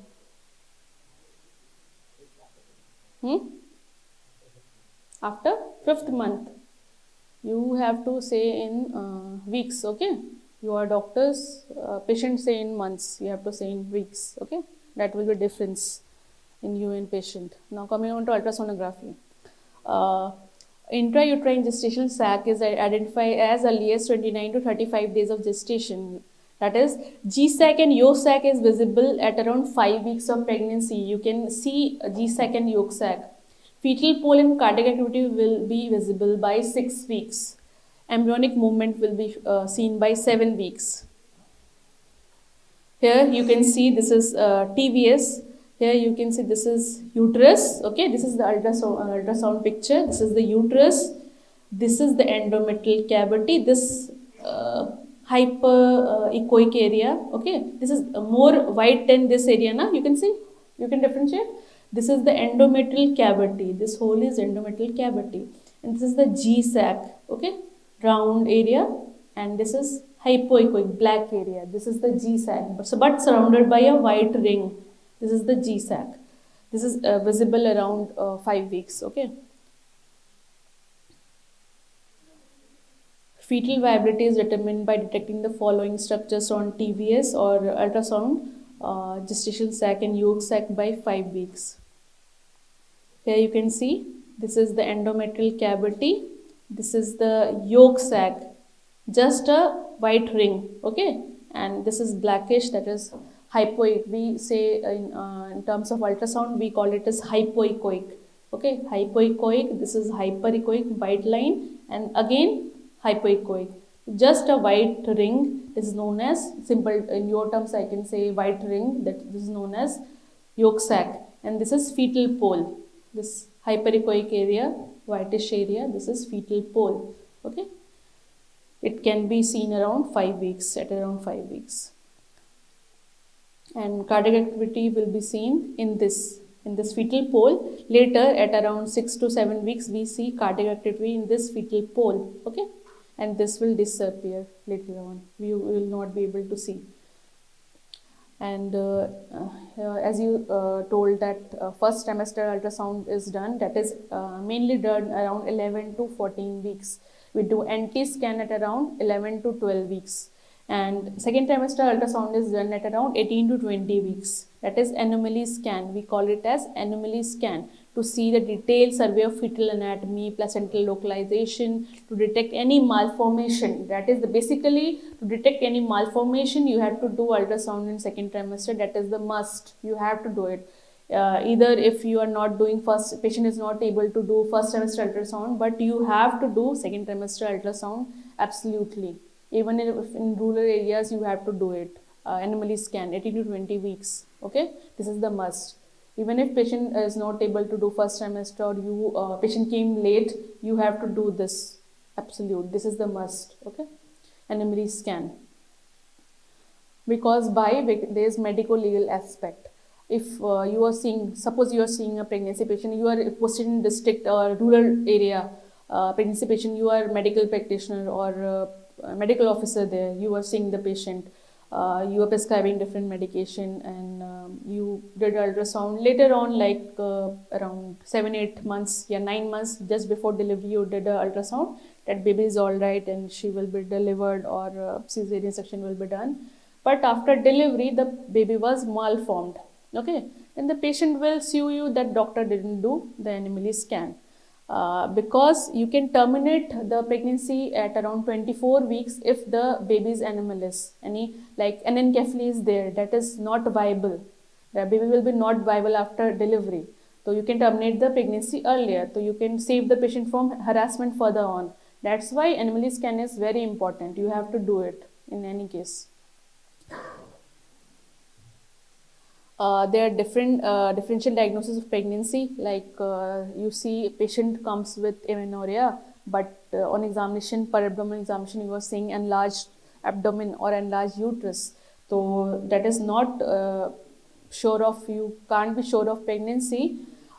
There can be other conditions also. Uterine fibroid, uterine size will be enlarged, cystic ovarian tumor, abdominal mass will be palpable. encysted tubercular peritonitis, any locular nodular swelling will be palpable. Hematometra, that is blood in the uterus, or pyometra, uterus size will be enlarged. Distended urinary bladder, most common DD of differential diagnosis of pregnancy. And pseudocysis. Pseudocysis means patient fakes pregnancy. Okay. Many times it occurs, patient will come with amenorrhea that I'm pregnant, but on examination you will find nothing. That is pseudocysis. Patient will fake pregnancy. These mostly happens with pregnancy patient that are trying to conceive or are not able to conceive and are obese and having PCOS. They will be having amenorrhea and distension of abdomen, but there will be no pregnancy. Okay, it actually occurred with me. I was posted in Bardhaman Medical College. I was doing emergency at around evening time, one with pain abdomen and leaking PV. She was complaining of leaking PV. I asked what is the complaint. It's 9 months amenorrhea is there, and my Bangla mein what we say, what they say, jal bhang raha hai, ठीक है, আমার জল ভাঙছে, হ্যাঁ জল ভাঙছে বাংলা মে she was saying আমার জল ভাঙছে, আমার 9 মাস মাসিক বন্ধ আছে. তো then I examined the patient in like emergency, general emergency. In government medical college you don't have UP ticket with you. You just have stethoscope, PP instrument, that's all. You have to examine with that only. Even if emergency patient is there, you have to examine with that. So I have no other source to examine the pregnancy. I did per abdomen examination. There is no uterus palpable, only fatty abdomen, distended abdomen is there, but no uterus or fetus is palpable.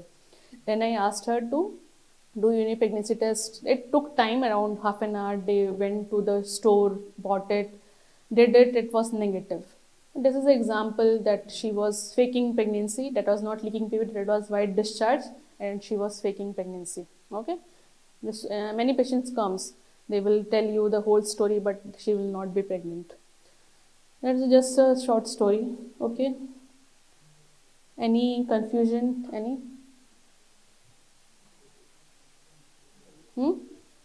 any doubt? Your clinics have started, na? You have started taking history and examination, doing clinical examination. Okay. This is just a introduction. You will surely see and read many different cases and many elaborate of this. Okay, this is just an introduction, and many topics are actually need to be covered. Like Dr. Arup Maji sir will take your ovulation, principle of ovulation, menstruation will be taken, and development of placenta, fetus will be taken. Many topics are left. Always attend all the classes. This is just a start. Okay, thank you. Acid test করে, catalase peroxidase test করে, হ্যাঁ, aryl phosphatase test করে, tuberculosis পড়া হয় না।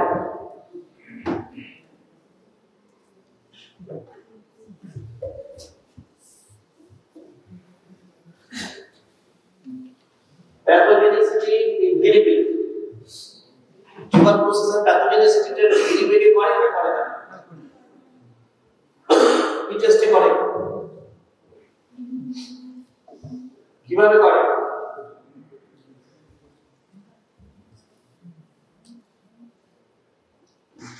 What is Cox postulates and what is Cox phenomenon?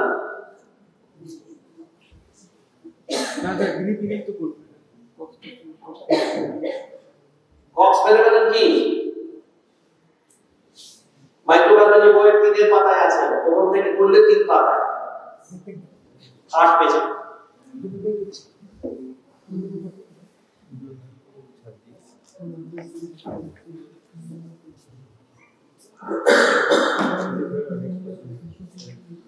Pathogenicity test is done in guinea pig. Guinea pig এর থাই inject করা হয়, আবার guinea pig এর থাই ইনজেক্ট করতে দেখা যায় আপনার 2 to 4 weeks সিলভিটা মরে গেছে।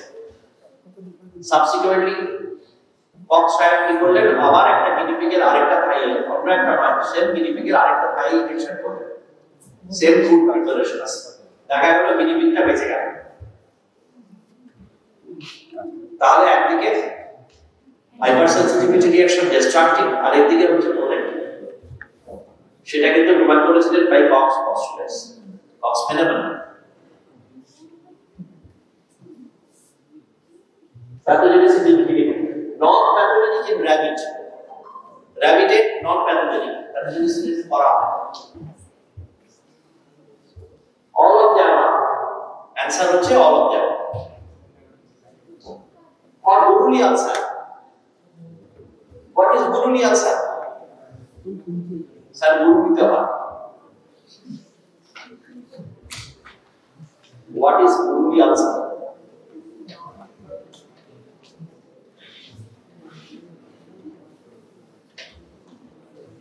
For etiological agents, mycobacterial ulcers, atypical mycobacterial হতে পারে। Diseases distributed along tropics, chronic progressive ulcer involve both, all of the above. Answer all of the above. Tuberculosis leprosy cases have good CMN, have positive leprosy tests, involve tissue, have pH1 profile, all of the above. পড়া হয়েছে না পড়া হয়নি তাহলে উত্তর দেবো না, সবাই নষ্ট করে লাভ নেই। লেপ্রি পড়েছো? লেপ্রোসি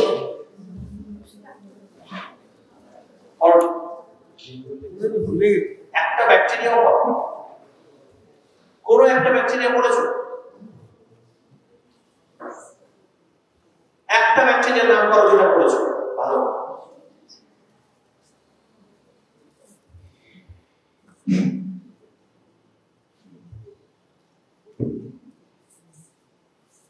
নাম কোন ব্যাকটেরিয়া পাবো না।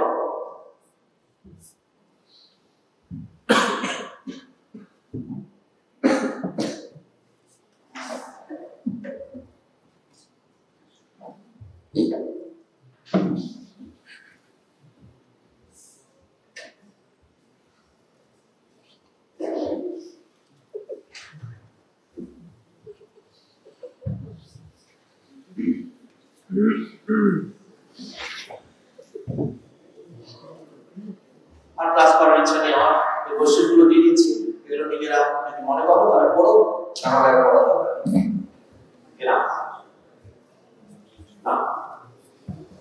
The nature of capsule, capsule nature কেমন হয়? Polysaccharide, carbohydrate, protein. Polysaccharide, polysaccharide. তাহলে এখানে এই ক্যাপসুলটা কি রকম? পলিস্যাকারাইড না প্রোটিন? Protein, protein. কারা কারা মনে করছে প্রোটিন? কেউ মনে করছে না, তুমি একটা মনে করছি না, মনে করছো না, স্পেশালিটি বললে না, স্পেশালি প্রোটিন বলে দিল, মনে না করে বললি প্রোটিন হয়েছে। দ্যাটস রাইট, এটা স্পেশালিটি হচ্ছে আর থার্সারি ক্যাপসুলটা প্রোটিন নেচার। কেমন? তো যাই হোক, ক্যাপসুল গেল, ক্যাপসুল কি করে স্টেন করবে? তাহলে ইন্ডিয়া এটা কোয়েলাম রিঅ্যাকশন। আচ্ছা, তোমাদের হয়ে গেছে, একবার বলেছো, আপনি কি বলুন এদিক থেকে কিছু বলো কেন? ক্যাপসুল কি করে স্টেন করবে? এই ডাউন স্টেন দেখা যাবে না, নেগেটিভ স্টেন। Very good. কি দিয়ে করে নেগেটিভ স্টেন? ইন্ডিয়া আর কিছু নিগ্রোসিন দিয়ে করে। তাহলে দুটো রিয়েজেন্ট আছে, একটা হচ্ছে ইন্ডিয়া আর একটা নিগ্রোসিন। Very good. তাহলে ক্যাপসুল চলে গেল। নেক্সট কোশ্চেন হচ্ছে Medusa head cover. Medusa head কভারটা কি? মেডুসার মতো দেখতে। মেডুসাটা কি? তাহলে যে একটা গ্রি একটা ক্যারেক্টার আছে না, আপনার সাপ ছিল অলিভার মেডুসা। ঠিক আছে, মেডুসা হেড কভার। তাহলে এরকম দেখতে। অ্যান্সার ডিটা হচ্ছে রাইট অ্যান্সার। তোমরা যেটা দেখেছো সেটা ঠিক দেখেছো, D. Question 2, 2 number question. Corynebacterium diphtheria. The bacteria has Chinese letter pattern. এটা ঠিক? Chinese letter pattern. Chinese letter patternটা কেমন?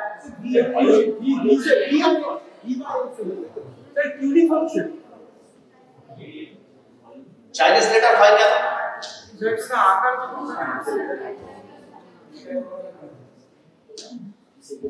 No. চাইনিজ লেটার কেন হয়? অত সব ব্যাকটেরিয়া তো হয় না। ব্যাকটেরিয়া বাট করে? আমি তো জানতাম ফাঙ্গাস বাট করে এতদিন।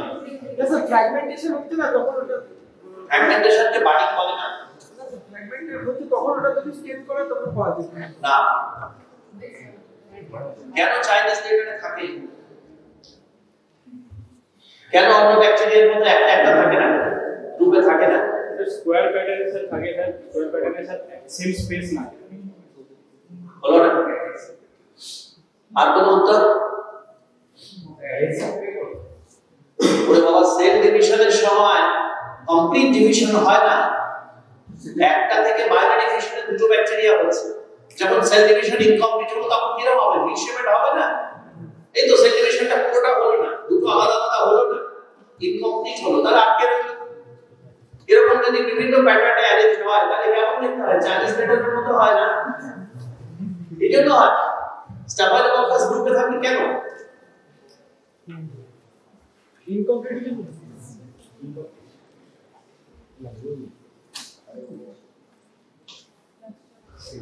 স্টাফাইলোককাস গ্রুপে থাকে কেন? সেল ডিভিশনটা ডিফারেন্ট প্লেনে হয়।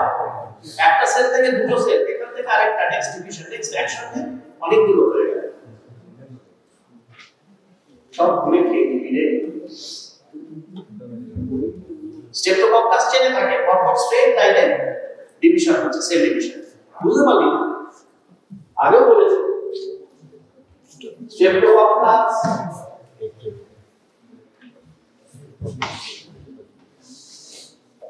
স্ট্রেট লাইনের সেল ডিভিশন হচ্ছে।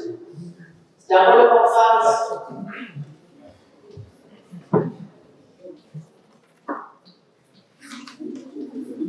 ডিফারেন্ট প্লেনে হলো।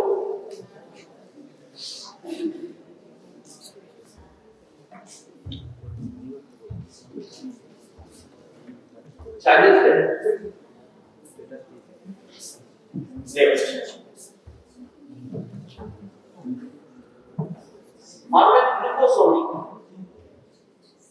Body bacteria glucose के शुद्ध ferment करता है. True or false? True. Glucose के ferment करे. करे तो. তাহলে Chinese letter factor থাকবে গ্লুকোজ কে ফার্মেন্ট করছে, produce toxin. Body bacteria toxin করে প্যাথোজেনেসিসে টক্সিন একটা ইম্পর্টেন্ট রোল প্লে করে। Is it true? ইয়েস। তাহলে কি রকম টক্সিন?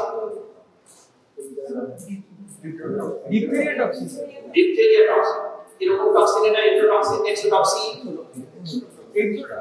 এক্সোটক্সিন। এক্সোটক্সিন আর এন্ডোটক্সিনের মধ্যে ফারাকটা কি হয়? Difference between exo and endo.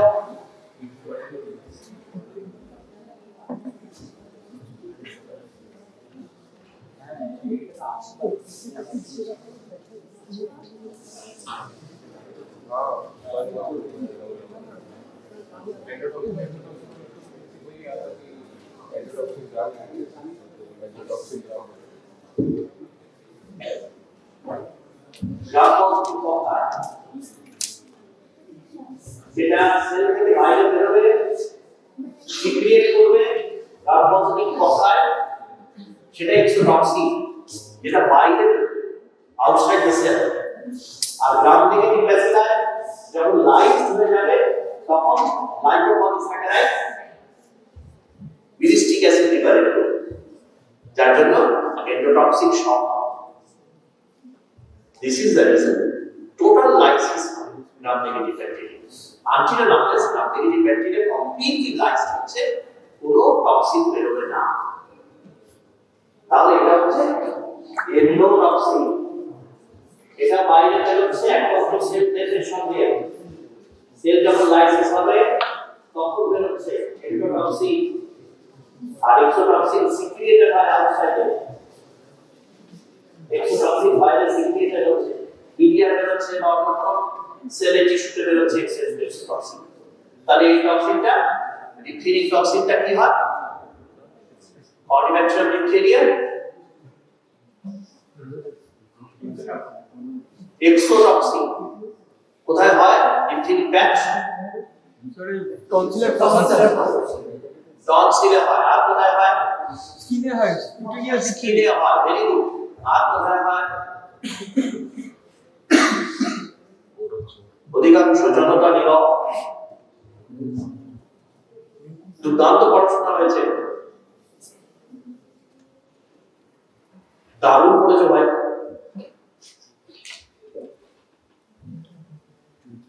আমি কর্নিব্যাকটেরিয়ামের সঙ্গে বলেছিলাম যে কর্নিব্যাকটেরিয়ামের পেশেন্ট কিন্তু চেম্বারে আসবে, ছোট ছোট বাচ্চা ভ্যাকসিন ফেলিওরে গ্রামেগঞ্জে যদি পোস্টিং হয়, বাচ্চা আসবে গলায় ব্যথা, আর সেই থ্রোট প্যাচ যদি ডিটেক্ট করতে না পারো 48 ঘন্টার মধ্যে বাচ্চাটা মরে যাবে। Very fatal condition. ক্লিনিশিয়ান যদি মিস করে, ওই ছোট বাচ্চাটা 48 আওয়ার্সের মধ্যে মরে যাবে। তখন তোমাদের কি পাবলিক ছেড়ে দেবে? একটা ছোট বাচ্চাকে মেরে ফেললে তার দায় তো তোমাদেরই, যদি ডিপথেরিক প্যাচ চিনতে না পারে। pseudomembrane is formed. একটা pseudomembrane হয়। What is pseudomembrane? How it is formed?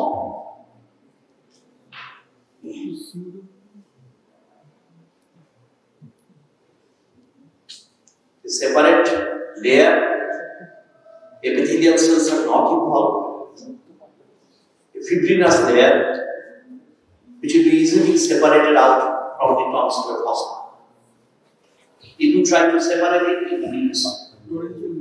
You have to collect the material from under surface of the membrane, which will definitely compose of the connivectional bacteria. And indeed, child is better.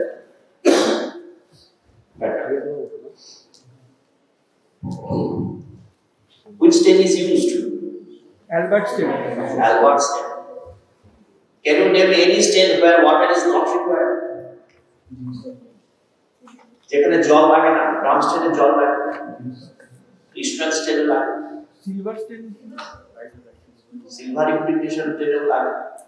লাগে। Only Albert stain. Albert. Albert 1, Albert A দেওয়ার পরে Albert B এর দেওয়ার মাঝখানে কোনো জল দেবে না, কোনো ওয়াটার দেওয়া চলবে না। তোমাদের বিখ্যাত বইটায় ভুল লেখা আছে, অপূর্ব শাস্তি ভুল লিখেছে, এ আর বি এর মাঝখানে জল ঢেলে ফেলেছে। অপূর্ব খুব বড় ছেলে নয়, বাচ্চা ছেলে। জিম্মারে যখন আমি যাই তখন অপূর্ব ডেমনস্ট্রেটর ছিল, ভালো ছেলে, মেধাবী ছেলে, সব সাইন্সের সঙ্গে কালেক্ট করে ঘুরে ঘুরে কালেক্ট করতো ম্যাটেরিয়াল। যাই হোক, এটা ভুল লেখা আছে, এ আর বি এর মাঝখানে কোনো জল ঢালা চলবে না।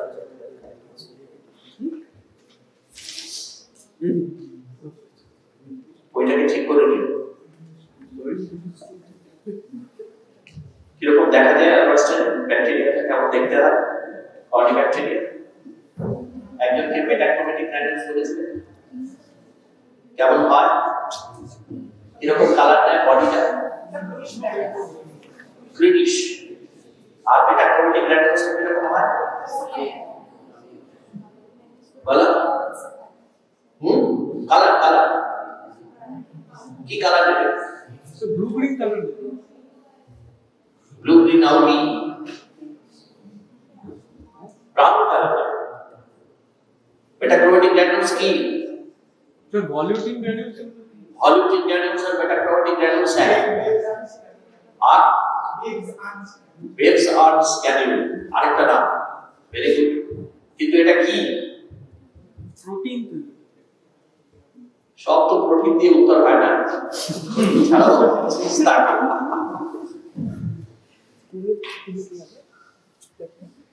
কি থাকে? Store house. কিসের store house? Energy store house. Energy কোথা থেকে আসবে? ফসফেট থেকে আসবে। একটু বুঝে বুঝে পড়লেই মনে থাকে, না বুঝে পড়লে সব প্রোটিন।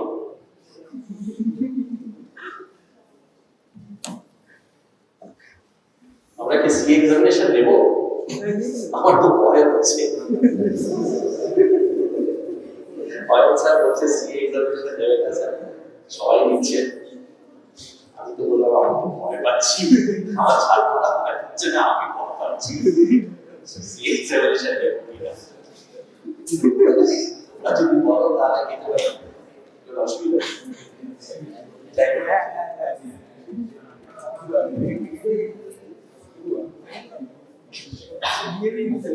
তাহলে নেক্সট কোশ্চেন চলে যাবে। তাহলে দুটো থাকতে হবে, ব্যাকটেরিয়া আর Chinese better pattern, right, produce toxin mostly, ঠিক আছে, ফার্মেন্ট গ্লুকোজ অনলি, দুটো তো চাওয়া লাগবে, তাই তো? তারপরে তাহলে মাত্র টেস্ট ইন্ডিয়া মাত্র টেস্ট, ঠিক আছে, লাগে মাত্র টেস্টটা কি টিবি, মাত্র টেস্ট হচ্ছে টিবি। সাসেপ্টিবল আছে কিনা দেখেন, সাসেপ্টিবিলিটি দেখার জন্য মাত্র টেস্ট, হোয়াট ইজ মাত্র টেস্ট?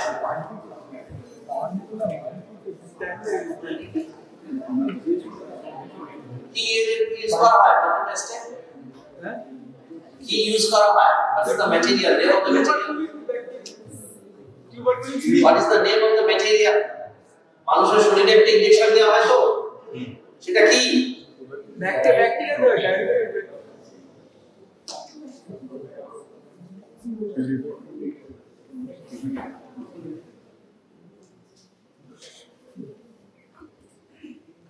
কি বাবা, কিন্তু আমাদের এর থেকে ভালো হবে।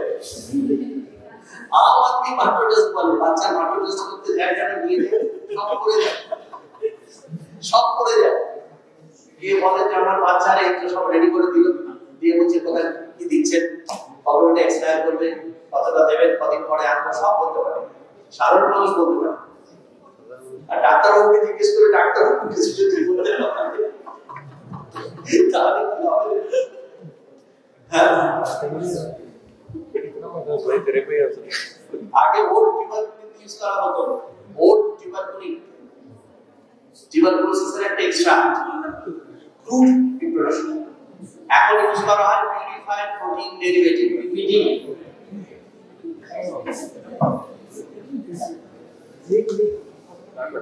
আগে ওর টিউবারকুলিন ইউজ করা হতো, এখন purified protein derivative. Tuberculosis bacteria manufacture টিউবারকুলোসিসের প্রোটিন ব্যাকটেরিয়াটা এক্সট্রাক্ট করা হয়, দিয়ে সেটাকে ইনজেক্ট করা হয়। কতটুকু ইনজেক্ট করা হয়? Dose 0.01 ml 0.01। কত টিইউ, কত কাকে বলে, যতটুকু ইউজ করে তাকে বলে tuberculin unit. How much tuberculin unit is used? 0.1 It is 5 TU. Medium 5 tuberculin unit 5 TU. বাচ্চাদের ক্ষেত্রে 1 TU। যেখানে চান্স অফ টিউবারকুলোসিস বেশি বা টিউবারকুলোসিস রেট অফ টিউবারকুলোসিস বেশি, প্রিভ্যালেন্স রেট বেশি, সেখানে আরো কম 1 TU। কোথায় ইনজেকশন দেওয়া হয়? ফোরাম। এইটুকু Which aspect? ফোরামের কোথায়? কি বলবো এটা? এন্টার ফোরাম এতটা লম্বা, তার কোথায়?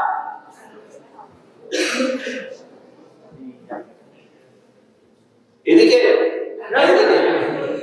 তাহলে পোলার অ্যাসপেক্ট। কিরকম ইনজেকশন দেওয়া হয়? সাবকিউটেনিয়াস, ইন্ট্রাকিউটেনিয়াস, না intramuscular? Subcutaneous. Is it true? Intracutaneous, intracutaneous. দুটো দেয়ালের মাঝখানে, শাখা দুটো দেয়ালের মাঝখানে।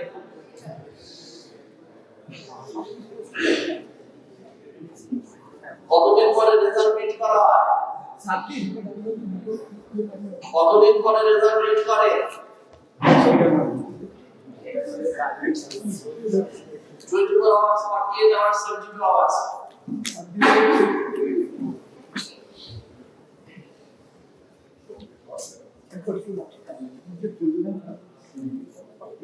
72 hours.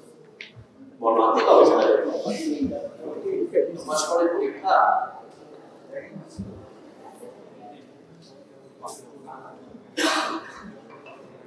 after 40 hours 48 ঘন্টা থেকে 72 ঘন্টার মাঝখানে রিডিং নিতে হয় কি কি অ্যাডভাইস দেওয়া হয় পেশেন্টকে কি বলা হয় পেশেন্টকে ইনজেকশন দেওয়ার পরে কি করবে পেশেন্ট ওখানে সাবান লাগাবে না তেল লাগাবে না কোনো ওষুধ লাগাবে না পেশেন্ট বাড়িতে গিয়ে ওষুধ লাগিয়ে দেবে কোনো দিয়েছে বাচ্চা গিয়ে বাড়িতে ওষুধ লাগিয়ে দেবে লাগিয়ে দেওয়া চলবে না what type of reaction is this Bantu test what type of hypersensitivity type 4 yes type 4 hypersensitivity that is event hypersensitivity reaction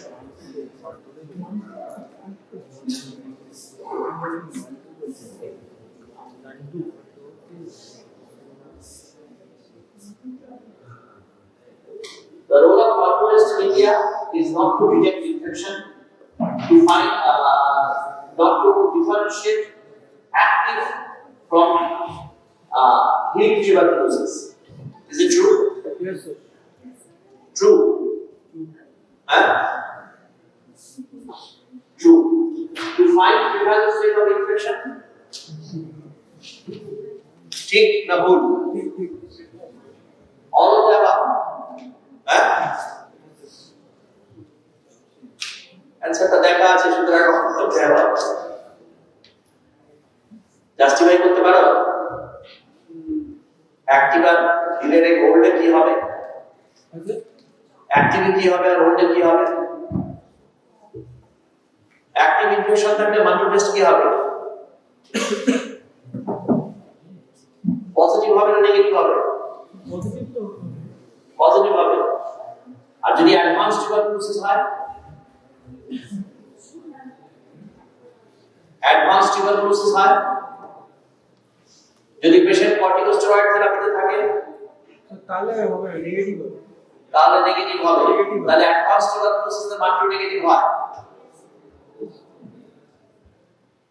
corticosteroid থেরাপিতে মাত্র নেগেটিভ হয় সেই পেশেন্টকে মাত্র টেস্ট করবে না করবে না তাহলে পেশেন্টের হিস্ট্রি দিতে হবে যে পেশেন্ট কর্টিকোস্টেরয়েড থেরাপিতে আছে কিনা ওরাল স্টেরয়েড খাচ্ছে পেশেন্ট তার তুমি সাসপেক্ট করছো মাত্র টেস্ট তোমাকে লাগিয়ে দিবে তার কোনো রিঅ্যাকশন হলো না এটা ঠিক নয়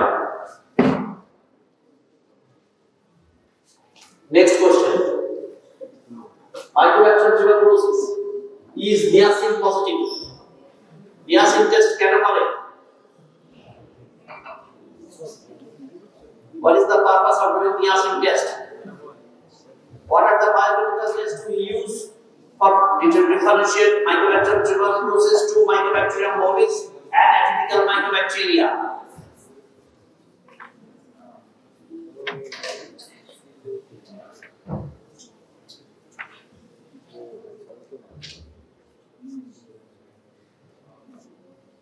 কি কি টেস্ট করে what are the biological tests for mycobacterium tuberculosis